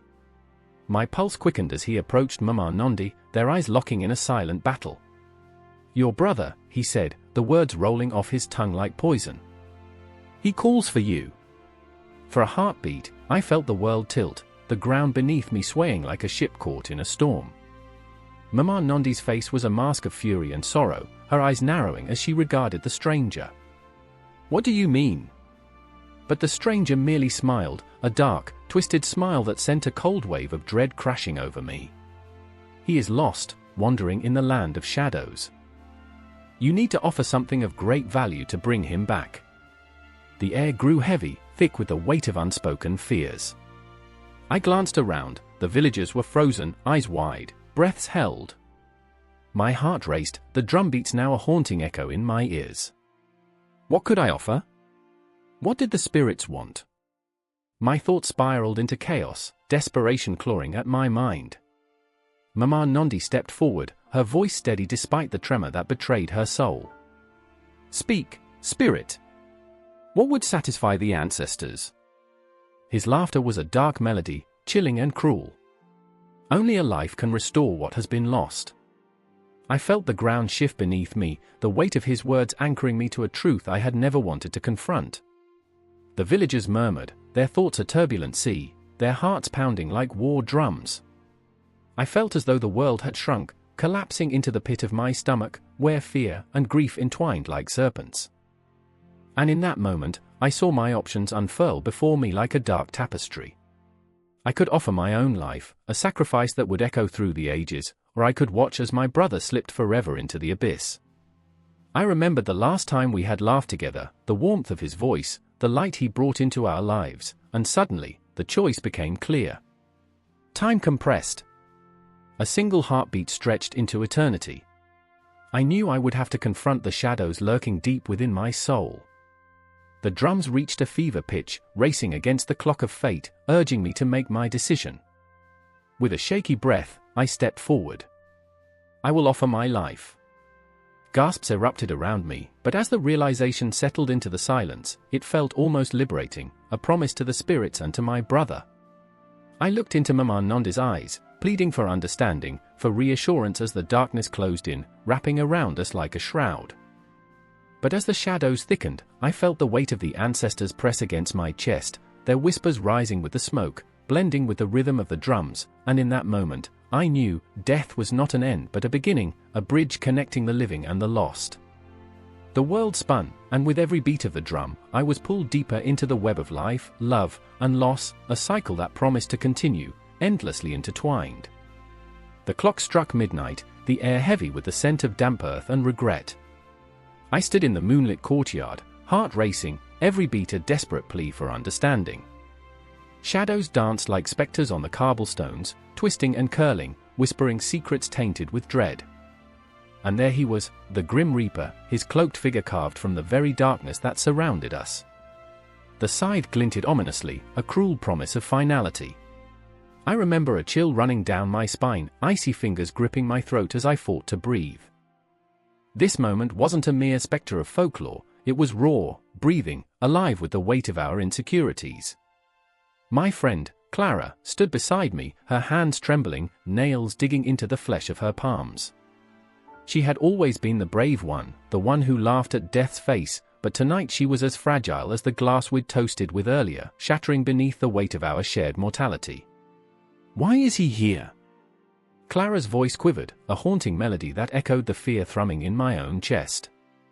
Her eyes, typically vibrant and fierce, were now pools of despair, reflecting the light of the moon as though it were the last flicker of hope. "Maybe he's come for you," I joked shakily, trying to infuse levity into the air thick with apprehension. But my laughter hung hollow, a fragile bubble that dared not burst, as Clara's expression turned grave. Around us, the city was eerily silent, the usual nightlife stripped away, leaving behind a haunting emptiness that seemed to swallow every sound. The cobblestones felt slick beneath my feet, but that wasn't the rain, it was the memory of all the lives lost in this very place, their stories buried under layers of dust. "Do you remember that summer?" Clara's question hung between us, suspended in time. "When we thought we were invincible?" Her eye sparkled for a fleeting moment, bright like the stars that watched over our youth, but then dimmed as reality crashed back in. A memory flickered, a warm night, laughter echoing through the streets, dreams dripping from our lips like honey. We were young, wild, and utterly unaware of how fragile life could be. "We bathed once a year," I reminded her, forcing a smile through the dread. So yeah, romance was earthy. But there was no laughter now, only the ominous figure of the Reaper, who stood there, unblinking, as if he could hear our thoughts. Clara's eyes darted to him, and I felt her fear seep into my bones. There was something visceral about death, an intimacy that terrified us both. "I don't want to die," she whispered, the words barely escaping her lips before they spiraled into the dark, swallowed by the void. I wanted to wrap my arms around her, to shield her from the inevitability of the end, but the distance between us was a chasm filled with shadows. The Grim Reaper took a step closer, and the scythe glimmered like a promise unfulfilled.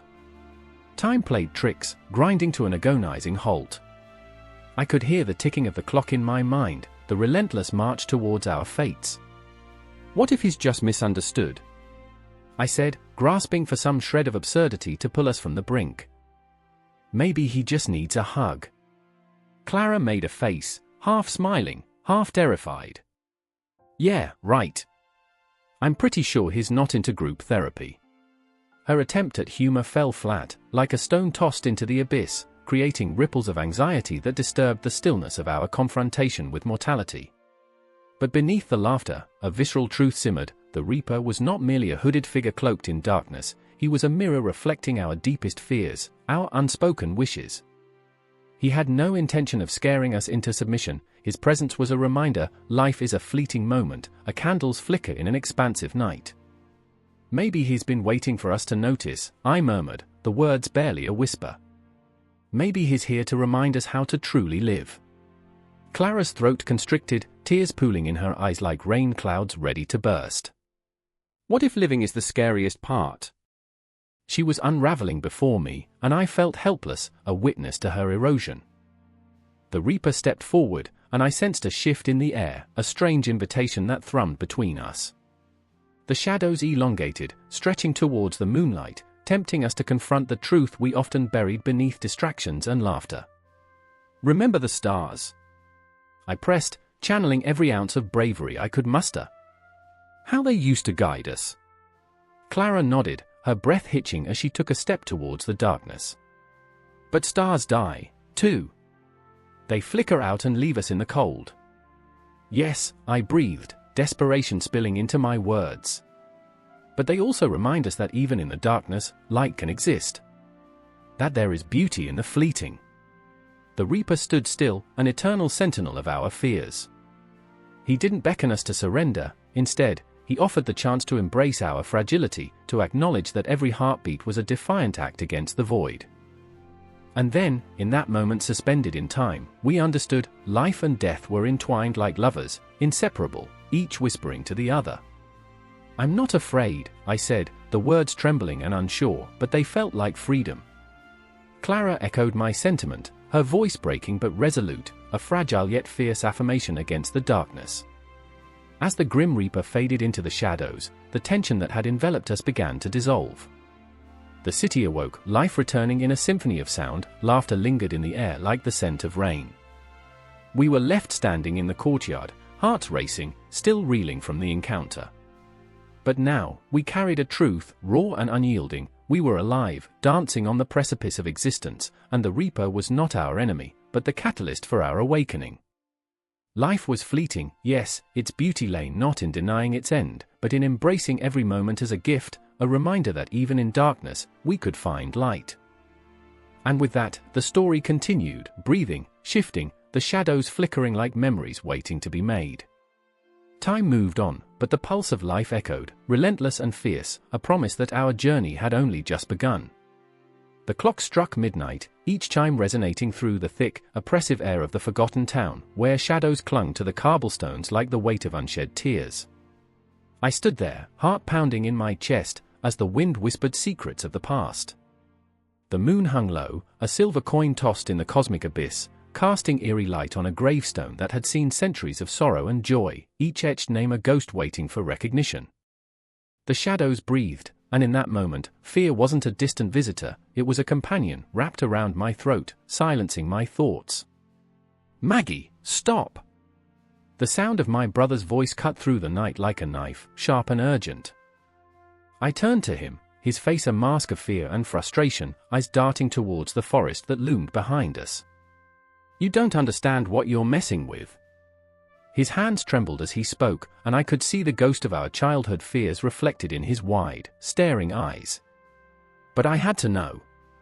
I had to know if the legends were true, if the figure cloaked in shadow, whispered about in hushed tones, really roamed these streets, collecting souls and weaving through the fabric of existence like a needle through thread. The townsfolk said he was the keeper of the lost, a spectre who appeared when the moon was at its fullest, a reminder of the intertwining of life and death. My heart raced at the thought, a mix of dread and exhilaration threading through my veins. I remembered my mother's stories, told over the flickering glow of candles, her voice a soft lullaby tinged with fear. "They say the keeper collects the forgotten. He remembers all the names that fade." Her words echoed in my mind, their weight heavy, yet laced with a strange allure that drew me in like a moth to a flame. "Don't you remember?" I whispered, my voice a fragile thread in the thick night air. "They say he reveals the truth of those who've passed. Those we love." I felt the pull of my own memories, a tidal wave threatening to crash over me, dragging me into its depths. There was so much unspoken between us, so many ghosts we carried like burdens. "Truth." David spat, his anger a living thing in the dark. "You think you'll find truth in a monster?" He stepped closer, his breath warm against the chill. "What do you think you'll gain? You're running from your own shadows." I flinched. He was right, of course. I had been running from the memories of our father's funeral, the empty space at the table that had once been filled with laughter and love. I wanted to reach back and pull him from the void, to feel his warmth one last time, to ask him why he left us. The keeper was just a story, a myth to keep us in line, but what if he was real? What if he held the answers I yearned for? "Maggie!" David's voice broke through my thoughts, raw with worry. "You have to let it go. The keeper won't bring back what's lost. He takes more than he gives." I didn't answer. Instead, I took a step forward, drawn by an unseen force, my heart thundering like a drum in the silence. The forest loomed before me, an ancient sentinel, branches twisting like skeletal fingers. I felt David's presence behind me, a tether to reality, but the pull of the unknown beckoned me deeper into the darkness. As I stepped into the shadows, an icy tendril wrapped itself around my heart, and a chill raced down my spine. Shadows danced around me, flickering like the memories I cherished but couldn't touch.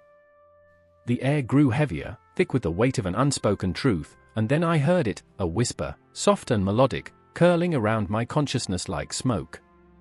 It was an invitation, a call to a place where the living and the dead intertwined, where secrets lay buried beneath layers of earth and sorrow. Maggie, the voice was familiar, yet foreign, echoing through the trees. My breath hitched, caught in my throat like a trapped bird. Had my mind conjured it? Or was it real? Maggie, David! I shouted, my voice raw with panic. But the sound fell flat, swallowed by the darkness, and I felt an overwhelming sense of isolation. I was alone in this realm of whispers, caught between yearning and dread. I remembered my mother's hands, warm and comforting, brushing my hair as she hummed old lullabies. I longed for her presence, the safety of her arms. Follow the whispers, they seemed to say, a haunting chorus that pulled me deeper. I could almost see him, the shadowed figure, wandering through the void, collecting the lost and forgotten. I felt a flicker of hope rise in my chest, battling against the tide of despair. What if I could reach him? What if he could help me find my father? Then came the cold realization, the piercing truth that cut through my desperation like ice. The keeper was not a savior, he was a collector. He would take as much as he would give, and I was already standing on the edge of something dark and unfathomable. I stole a glance back at David, his figure flickering in the moonlight, eyes pleading. Don't do this, he begged, but the ground beneath my feet felt like quicksand, and with each passing moment, I sank deeper, my resolve slipping away like grains of sand. Please, I whispered to the darkness, my voice trembling. I just want to know. I just want to hear him again.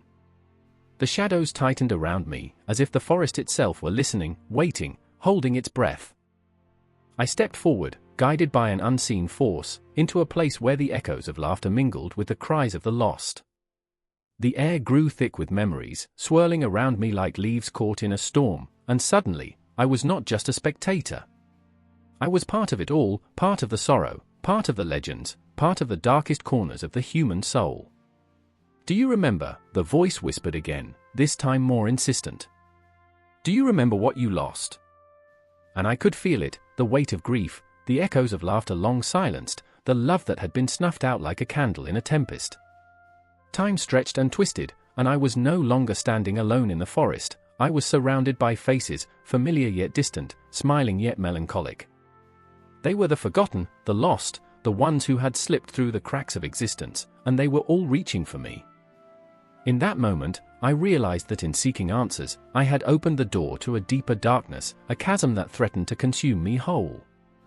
And as the shadows danced around me, I understood, this was the legend of the keeper, the folklore that wove through every heart like a silken thread, binding us all in our pursuit of understanding, of connection, of love lost and never reclaimed. But as I stood on the edge of this precipice, with the echoes of the past crashing against my soul, I realized that knowing the truth would come at a cost. Would I be willing to pay it? As I took a tentative breath, I felt the weight of the night around me. The keeper was waiting, and the question hung heavy in the air, as unyielding as the stars above, blurring the line between life and death, between memory and oblivion, leaving me teetering on the edge of a choice that could consume everything I had ever known.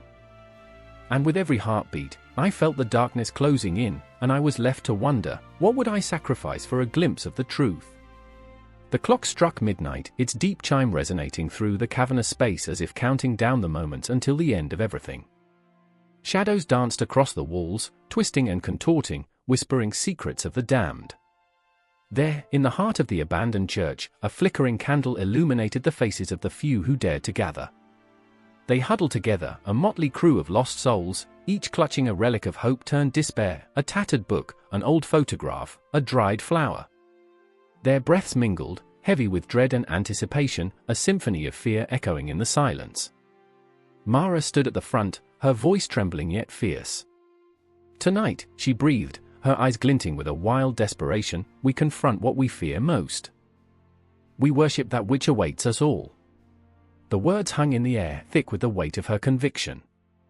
Her past lay behind her like a dark stain, lost to a drug overdose, her sister's laughter now just an echo, a fleeting ghost in the recesses of her mind. Mara felt the pulse of her grief like an unyielding drum, a reminder that death was not just an end but a shadow that loomed ever closer. In the corner, Leo shifted uneasily, a thin sheen of sweat gracing his brow. Cloaked in a black hoodie, he was nothing more than a spectre among the living, a boy caught in the suffocating grasp of his own morbid fascination. He had joined the group seeking solace, a way to understand the gaping hole left by his mother's suicide. But now, as he listened to Mara's voice rise like the dark tide, he felt the pull of that abyss calling him closer. Death was an enigma that spoke to him through the whispers of the dead and the burden of unanswered questions.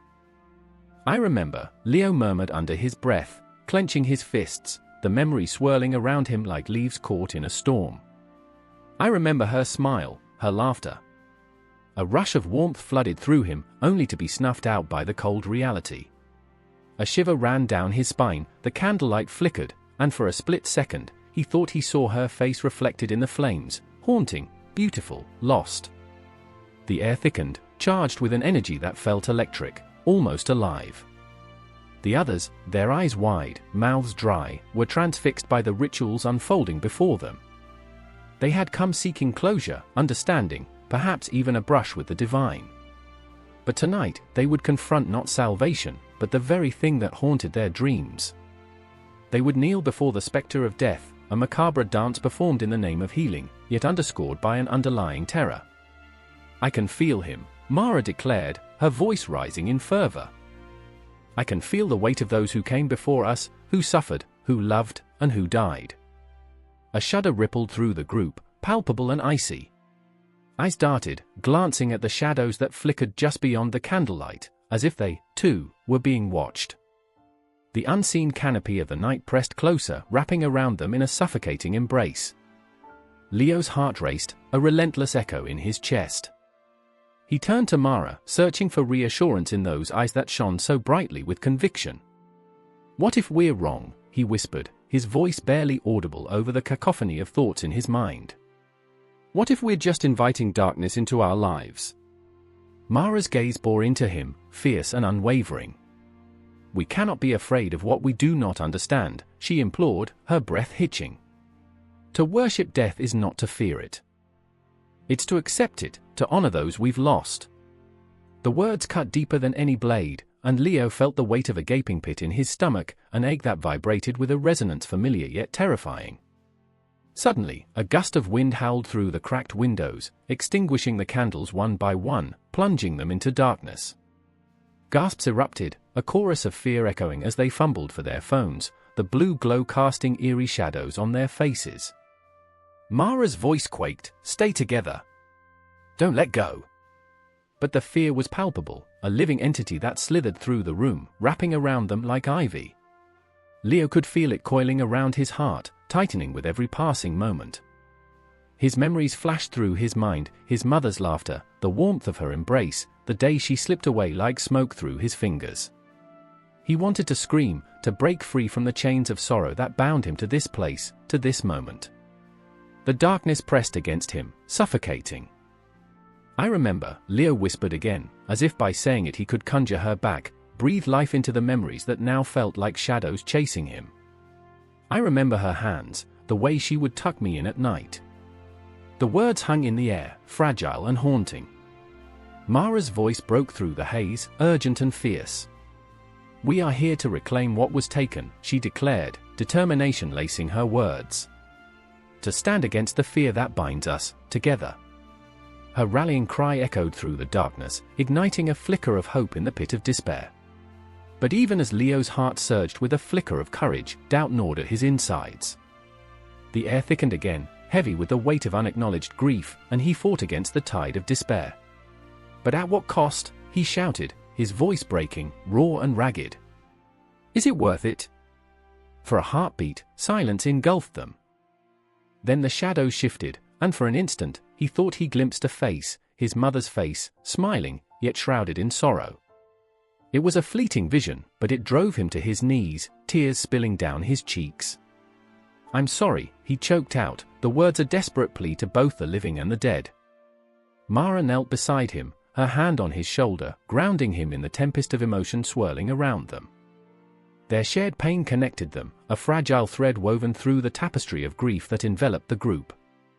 "We are not alone," she whispered fiercely, the candlelight flickering back to life, illuminating the specters of their shared sorrow. As the night deepened, they fell into a rhythm, a macabre dance of memories and losses, laughter laced with tears, celebrating life even as they worshipped death. The overwhelming weight of their fears and hopes lingered in the air, a haunting melody that would never fade.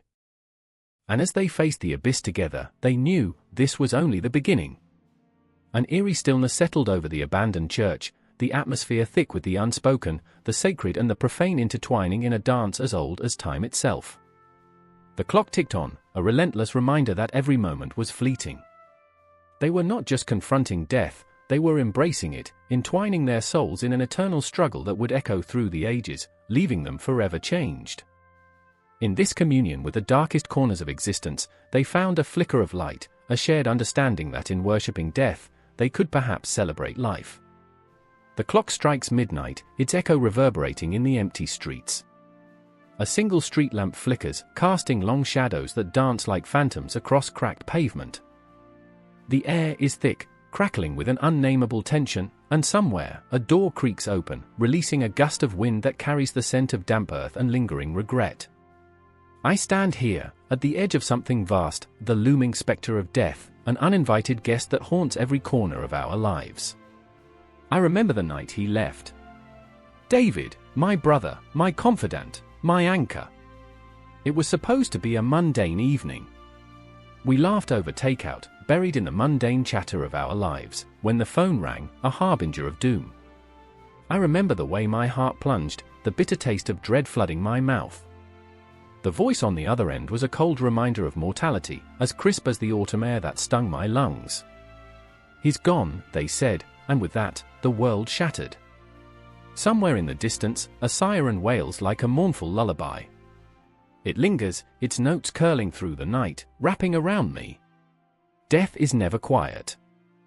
It clutches at your throat, a vice that tightens with every beat of your heart, with every memory that floods your mind. The days that followed were a cacophony of grief and regret. We were drowning in an ocean of what-ifs, gasping for air in a world that suddenly felt too heavy. Then there was Sarah, my childhood friend who became a stranger. It was after David's funeral that she took to the shadows, hiding behind bravado and brittle smiles. I remember walking through the cemetery, where the gravestones stood like sentinels, guardians of past lives, each etched with a name, a story. I turned to Sarah, seeking her eyes. "How can you keep going?" I asked, my voice cracking. The moon hung high, cold and indifferent, illuminating the sorrow etched upon her face. "Because we have to," she whispered, her words almost swallowed by the wind. "Because if we stop, we're lost too." In that moment, I felt the weight of her truth. Death is not just an end, it's a relentless teacher, reminding us of our fragile existence, compelling us to cling to life even as we tremble on the brink. And then, the dreams. They were vivid, seeping into my soul like ink on paper. I remember standing in a field of wildflowers under a bruised sky, the wind rustling through the petals, whispering secrets of those we've lost. David was there, smiling, his laughter echoing in the silence. I reached out, desperate to hold on to that fleeting moment, but he faded, like smoke in the wind.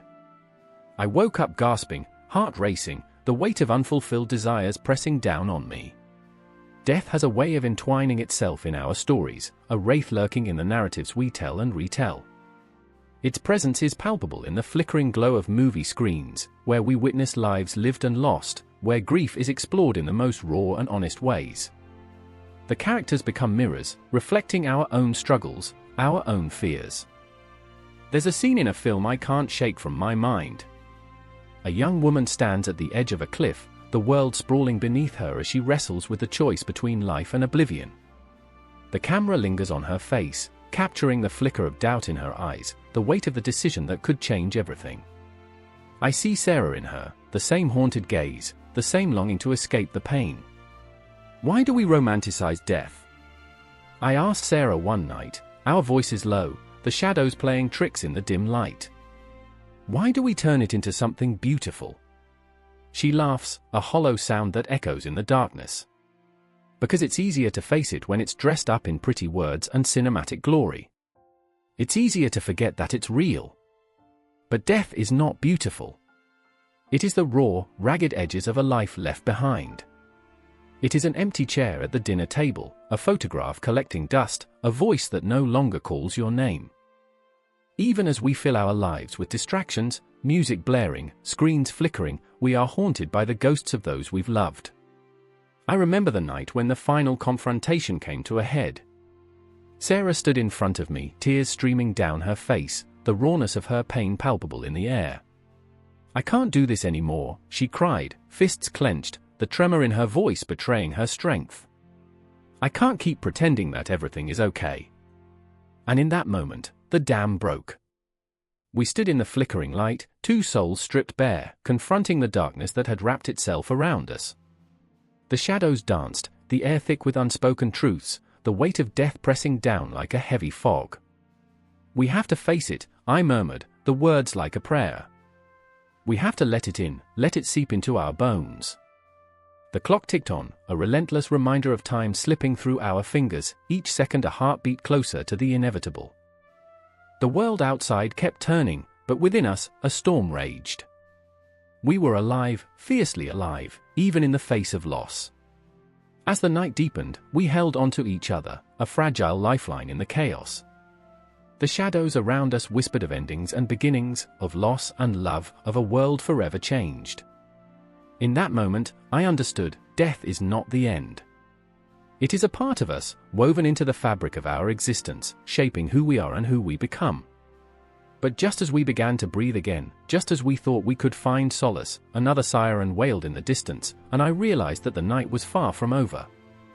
As the moon hung high and silent above us, the cycle of life and death continued, weaving its dark tapestry into the heart of the world, and we were but threads caught in its unending grasp. The air hung thick with a silence that pierced the very bones, a stillness pregnant with the weight of unspoken truths. A lone figure stood at the edge of a grave, the earth freshly turned, the scent of damp soil rising like an offering to the sky. I could feel the pulse of the world around me, the distant chirping of crickets, the rustle of leaves whispering secrets, and the heavy heartbeats of those gathered behind me. Emma was there, her face pale, eyes glassy with unshed tears, while Liam clutched his mother's hand, his small frame trembling as if the very act of standing was a defiance against the cosmos. I remember the moment clearly, the way time seemed to fold in on itself, a cruel trick of fate where yesterday's laughter echoed in the hollow chasm of today's mourning. Death had become a palpable thing, a ghost trailing the shadows, and yet, it was here, in this very moment, that the ethics of it all began to unfurl like the petals of a wilting flower. Each breath felt like a betrayal, a reminder of the fragility that bound us to this earth, to each other. Why did it have to be him? Emma's voice cracked, a shattering sound that reverberated off the headstones like a haunting melody. She was a tapestry of grief, threads of anger and confusion woven tightly, her heart cast adrift in a storm of loss. I wanted to reach out, to pull her from the abyss, but how do you save someone who believes they're drowning in a sea of memories? Liam hung back, the innocence of childhood colliding with the harsh truths of mortality. He picked at the grass, his small fingers trembling, oblivious to the weight of the moment, yet somehow understanding. I watched him, feeling the tug of guilt, knowing the world was indifferent, that the same universe that had given him laughter was now demanding a sacrifice. "Do you think he can hear us?" Liam's question sliced through the air, raw and unfiltered, as if he were holding up a mirror to our pain. The adults exchanged glances, the silence stretching until it became unbearable. Emma knelt before the grave, her hands trembling as she brushed away debris, revealing the simple, engraved name. I saw her reflection in the marble, lost, broken, yet searching. "I remember," she whispered, her voice trembling like a fragile wisp of smoke. "I remember the way he used to dance, how he twirled me around the living room until I was dizzy." The memory spilled from her, a bittersweet nectar that mingled with the damp earth, and I felt the gravity of her sorrow, pulling me in with its intensity. But time is an indifferent beast, relentless and cruel. I felt it pass, like a thief in the night, robbing us of moments yet to come. The sun dipped low, casting long shadows that danced mockingly around us, and I could almost hear the clock ticking, each tick a reminder of how precious, how fleeting, life truly is. Suddenly, Liam spoke again, his words innocent but charged with an urgency that sent chills down my spine. "Will we forget him? It was a question laced with the wisdom of youth, the kind of awareness that cuts deeper than any knife. I glanced at Emma, her tears spilling freely now, and I felt the collective weight of our despair, the burden of memory looming large. "Never," she murmured, but I saw the doubt flicker in her eyes. Memory is a fickle thing, sometimes vivid, sometimes a mere echo. How do we honor the dead while grappling with our own ghosts? It's a question that haunts us, lurking in the darkest corners of our minds, a specter we cannot ignore. As the twilight deepened, the stars began to prick the sky, tiny pinholes of light in an infinite shroud of darkness. I felt the chill wrap around me, a reminder of the boundaries between life and death, and here we stood, teetering on that precipice. Emma, in her grief, became a warrior, fighting against the tide of forgetting, while Liam, in his innocence, sought solace in the stars, believing firmly that somewhere out there, his father still danced among them. The night crept in, shadows lengthened, and the world transformed into a realm of whispers and echoes. It was then that I realized the cultural tapestry of death, the myriad ways we approach this final frontier. For some, it's a celebration, for others, a solemn farewell. Each heartbeat, each breath, sculpted by the stories we tell and the rituals we observe. I remember the tales of ancient civilizations, how they honored their dead, how they believed in life after life, how they wove the fabric of existence with the threads of remembrance. And yet, here we stood, grappling with the rawness of grief, trying to shape our own traditions in the face of heartbreak. The air crackled with tension, laden with unexpressed emotions. Liam darted forward, placing a wildflower, a simple, unassuming bloom, at the base of the gravestone. "This is for you, Dad," he said, voice shaking, but resolute. The flower was a bright splash of color against the cold stone, a defiance against the inevitable decay. In that instant, everything shifted. Emma's shoulders straightened, her breath steadied, and I realized that the very act of remembering is a form of rebellion against death, a way to weave love into the fabric of loss. It's a paradox, this dance with mortality. Each step forward feels like a step back, a blend of joy and sorrow that permeates our existence. But just as quickly as the moment ignited, it flickered. I could feel the weight of the world pressing down on us, the urgency of time creeping closer, a reminder that this was not merely a farewell but a confrontation with our own fears. The stars twinkled above us, indifferent to our pain, yet somehow holding all our memories in their ancient gaze. And as we stood there, bound by grief and love, I felt the fabric of our lives intertwine, the stories of the living and the dead converging in a beautiful, tragic dance. The night whispered promises, secrets yet to be revealed, and I knew this was only the beginning of a much larger conversation, a spiraling dialogue about the ethics of death, the cultural perspectives that shape our understanding of it. No conclusions. Just an unending loop of emotions, threads weaving through the darkness, holding us captive in a tapestry of memories, heartache, and the relentless passage of time. The air was thick with unspoken words and the acrid scent of burnt offerings. I stood there, heart pounding in my chest, a cacophony of clanging metal and chanting voices swirling around me like a tempest. Shadows flickered across the crumbling walls of the ancient cathedral, where the faithful gathered, their faces illuminated by the flickering flames of candles, each flame a desperate plea to the dark gods they revered. It was a place of worship and a shrine to the departed, the line between life and death blurring under the weight of an unholy reverence. I remember the first time I felt its pull, like gravity or an unending ache, a fascination with death, that sweet specter that lurked just beyond the reach of our mortal coil. It was in a graveyard, one cold autumn night, surrounded by skeletal trees, the air crisp with the promise of frost. I had been there searching for solace, finding only the echoes of whispers from long-gone lives, their dreams lingering like smoke. I was drawn to the tombstones, not out of fear, but of a grotesque curiosity, a yearning to understand the finality of it all, to birth meaning from the void. Then there was Clara, my sister, standing beside me, her eyes wide with that same morbid fascination but layered with a haunting sadness.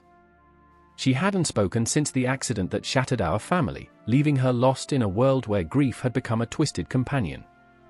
Each day, she walked through life as if sleepwalking through memories, haunted by the ghost of what could have been. We had been close once, bound together by laughter, but now silence tethered us, an invisible chain forged by shared loss. The rituals hadn't changed, but they had evolved into something darker, more fervent. I could feel it in the air, a tension crackling like electricity. The crowd swayed as one, chanting prayers to forgotten deities, their voices weaving a tapestry of desperation that wrapped around me, pulling me into its depths. I clutched Clara's hand tightly, feeling her pulse beneath my fingers, a reminder that she was still here, still alive, even as the darkness whispered sweet nothings in my ear. "Do you see them?" she murmured, her gaze fixed on the flickering shadows that danced across the stone altar. "The ones who've crossed over?" I hesitated, the words twisting in my throat. "What do you mean?" "Their faces," she whispered, eyes glistening with unshed tears. "They're watching us."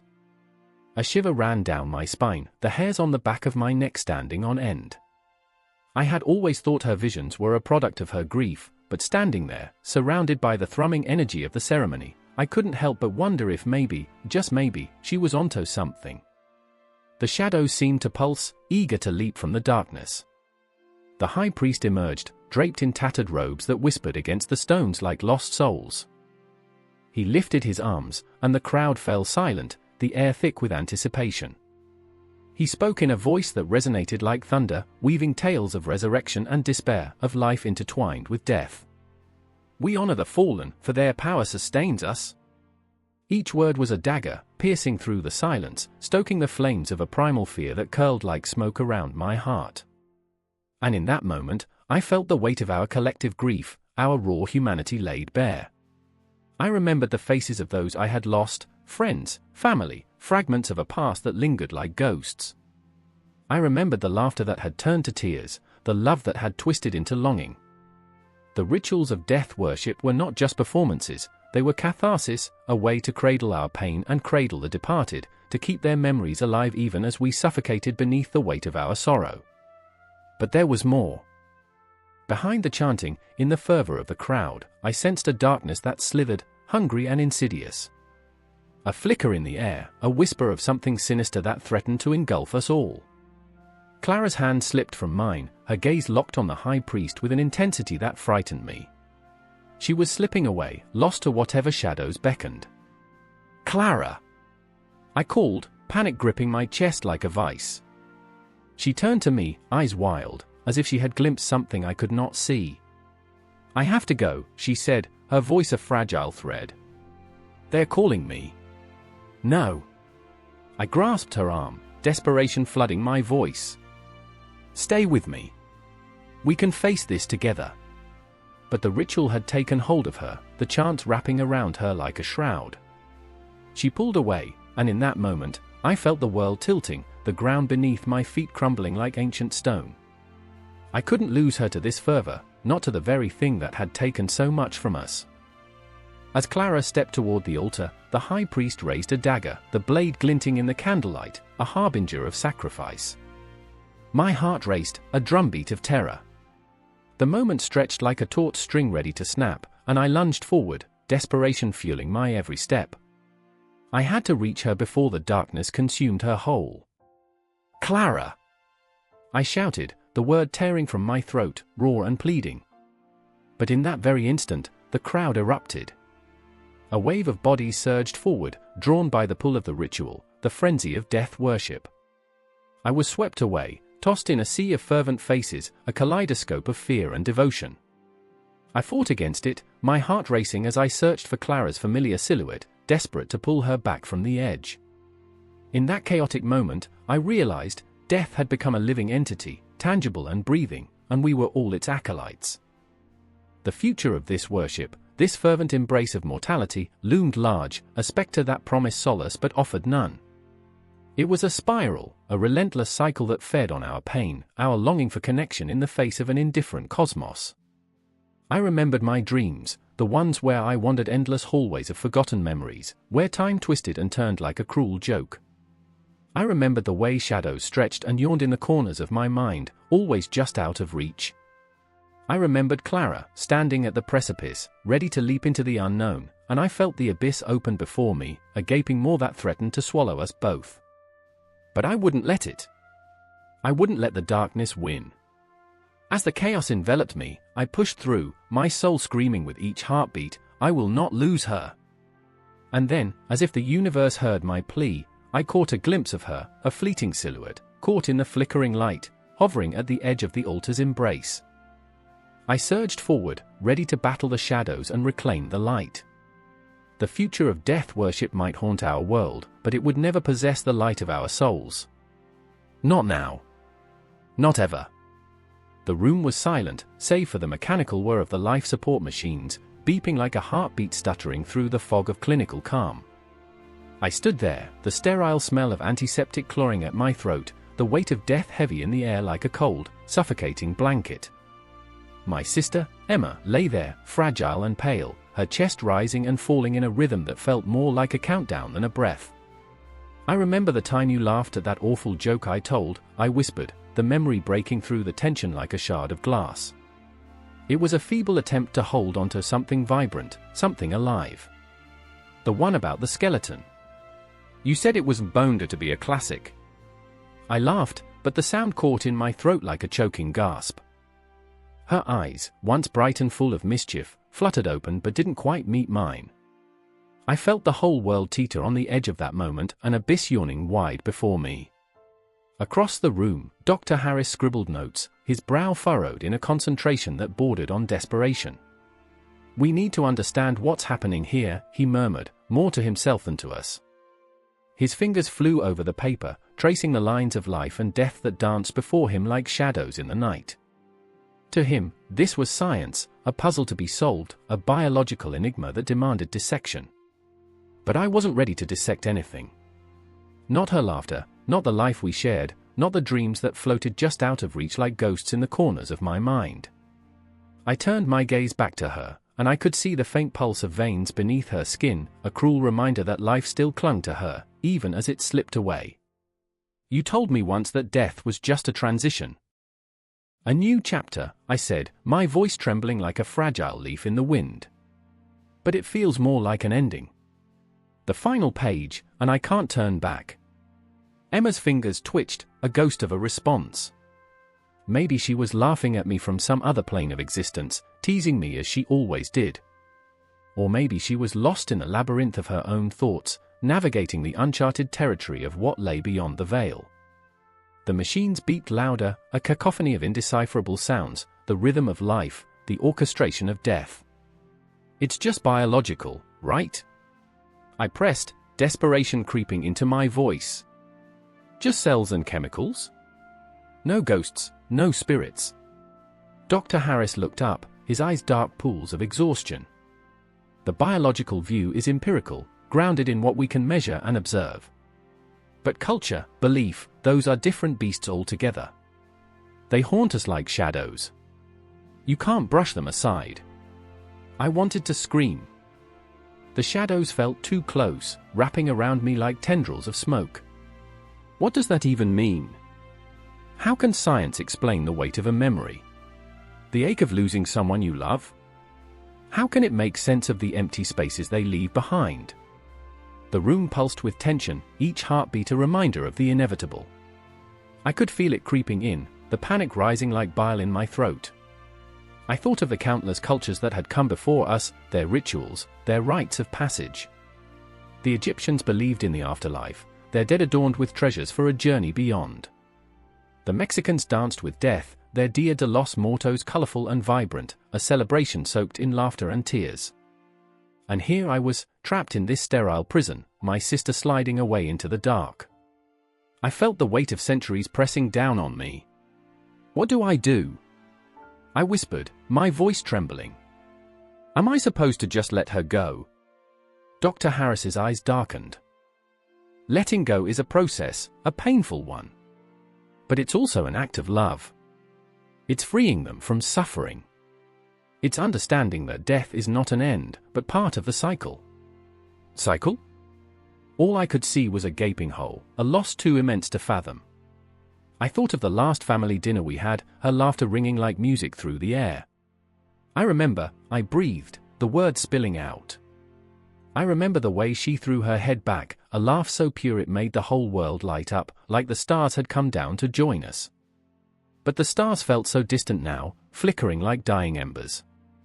"Emma," I said, my voice breaking, "if you can hear me, please, don't go." I can't face a world without you. I'm not ready for the dark." Her lips parted, a soft sigh escaping, and for a moment, I thought I saw a flicker of recognition, a spark of life igniting in her eyes. But it faded, and the machines around us continued their relentless chorus, each beep a reminder of the time slipping away. The room felt like a tomb, stifling and heavy. I could feel the weight of history pressing in, the echoes of those who had walked this path before, every lost soul, every tear shed, every heart broken. How can we go on?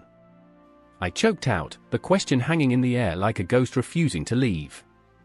Dr. Harris stepped closer, his presence a grounding force amidst the chaos. "We honor them," he said, his voice steady, "by remembering. By carrying their stories forward, weaving their existence into the fabric of our lives." As I looked at Emma, I realized that there was beauty in this grief, a raw, visceral connection that transcended the biological. "I remember," I whispered again, "and I will remember you." In that moment, the shadows felt less menacing. They became a part of me, wrapping around my heart like a protective cloak. The confrontation with death was not just an end, it was a testament to love, to connection, to the indelible mark left by those we cherish. And so, I stood there, heartbeat echoing through the void, ready to face the darkness, not with fear, but with a fierce, unyielding love that defied even death itself. The machines hummed, the shadows danced, and somewhere in that fragile space between life and loss, I knew that this was not the end. The wind howled through the desolate streets, a mournful wail that echoed the unquenchable yearning in my chest. I stood there, at the edge of the graveyard, shadows swirling like restless spirits beneath the gnarled branches of ancient oaks. The moon hung low in the sky, a spectral lantern illuminating the tombstones, each one a silent witness to lives snuffed out, each one a whispered promise, a history too fragile to hold. I remember the night my brother slipped through the veil. We were never close, yet his death became a wound that festered, a haunting reminder of the fragility of existence. I could still hear the last words he uttered, a half-hearted laugh cloaked in fever, "I'll see you on the other side." But he didn't. The other side was empty, a void that echoed my sorrow back at me. I clutched the fraying edge of my jacket, the fabric a feeble barrier against the chill that seeped into my bones, into my very essence. There was a gathering tonight, a circle of seekers and mourners entwined beneath the heavy blanket of night. I was drawn to it, compelled by something deeper than curiosity, an ache that pulled me like a tide, threatening to drown me in its depths. In the center of the cemetery, flickering candles cast trembling shadows against the mausoleums, their flames dancing like the spirits we yearned to connect with. Among them was Lila, her presence a magnetic force that pulled my heart toward the edge of despair. Lila, with her braided hair cascading like a dark waterfall, stood beside a rusting iron cross, her voice a soothing balm against the frigid air. "Death is not an end," she proclaimed, her tone rich with fervor, as though she were a prophet among the broken. "It's a doorway." The words hung in the air, heavy with the weight of promise and peril, and I felt a knot tighten in my throat. I didn't want to believe, yet I needed to. She caught my gaze, her eyes glinting with a haunted intensity. It was as if she could see the very essence of my grief, peeling back the layers like an onion, revealing the raw, bleeding heart beneath. "You're searching for something," she said, a statement rather than a question. "You can feel it, can't you? The pull of the other side." I wanted to scream, to deny her, but my body betrayed me. I nodded, feeling the weight of my truth pressing down like the earth over a freshly dug grave. I remembered the nights spent grappling with despair, the restless hours where I could almost feel his breath against my skin, the phantom warmth of his laughter echoing through the empty halls of our home. "Join us," she urged, gesturing to the circle forming around the bonfire, figures cloaked in shadows and purpose. There was Simon, a haunted poet who poured his soul onto paper, each word a tribute to the lives he could never save. He was a shambles of a man, gnarled and twisted as the branches overhead, but his passion ignited something within me. Beneath the flickering light, I saw the ghosts of his past, the faces of those he loved and lost, each one a shard of glass that cut deep into his purpose. As we gathered, an electric tension crackled in the air, a communion of souls uniting in shared grief and yearning. Lila began to chant, her voice weaving through the night like the twinkling stars above. The words were ancient, dripping with the weight of centuries, and I felt them seep into my skin, igniting a fire within. It was raw, unfettered, and utterly terrifying. This was the worship of death, a dance with shadows we could not escape. I closed my eyes, breathing in the scent of damp earth and burning wax, losing myself in the rhythm of the chant. With every heartbeat, I felt the boundary between life and death blur. Memories flooded my mind, my brother's laughter, his face, the way he had made mundane moments feel monumental. I felt him reach for me, his spirit brushing against my own, and I gasped, a visceral reminder that all our lives were intertwined, woven together in a tapestry of loss and love. But doubt clawed at me. What if I was now worshipping the very thing that had taken him from me? A wave of panic surged as I looked around the circle. Simon's eyes were closed, lost in his ghosts. Lila's face radiated an otherworldly glow, a serene acceptance of the pain that gripped us all. I was afraid to let go, afraid to embrace what waited beyond the veil. A sudden gust of wind swept through the graveyard, extinguishing the candles, darkness enveloping us like a shroud, an echo of the silence that lay beyond life. Murmurs of fear rippled through the group. I stumbled backward, my heart racing. Was this a sign? Was this the reckoning I had invited? Lila's voice cut through the chaos, calm like the eye of a storm. "This is the moment," she said, and I felt her confidence pulse through me. "When faced with darkness, we must choose light. We must make peace with our ghosts." "Peace?" I echoed, my voice trembling as dread pulled in my stomach. "What if I can't?" But there was no time for hesitation. The shadows thickened around us, whispers of the past brushing against my skin, a haunting lullaby that beckoned me forward. I remembered, this was not just an end, it was a beginning. With a deep breath, I stepped closer to the flickering bonfire that was now a mere ember of light. Each flicker promised connection, a bridge between worlds. I opened my heart, inviting the memory of my brother into the circle, a fragment of his spirit dancing alongside the others. And in that moment, surrounded by the souls of the departed, I felt an overwhelming surge of love, raw, unfiltered love that transcended death itself. I was no longer just a mourner, I was a participant in this sacred communion, a vessel for the spirits who yearned to be remembered. As the darkness clung to us, I knew I could not turn back. The whispers of ghosts, the worship of death, it beckoned me deeper, unraveling the very fabric of my being. The boundaries blurred further still, time warped, and I was both terrified and exhilarated. In the pit of my stomach, I felt a flicker of understanding, a promise that death was not the end, but a transformation, an eternal connection. And with each word spoken, each breath shared, we integrated death worship into this tapestry of modern spirituality, a relentless spiral that would not cease, weaving between our grief and our hope, binding us together in this cosmic dance of existence.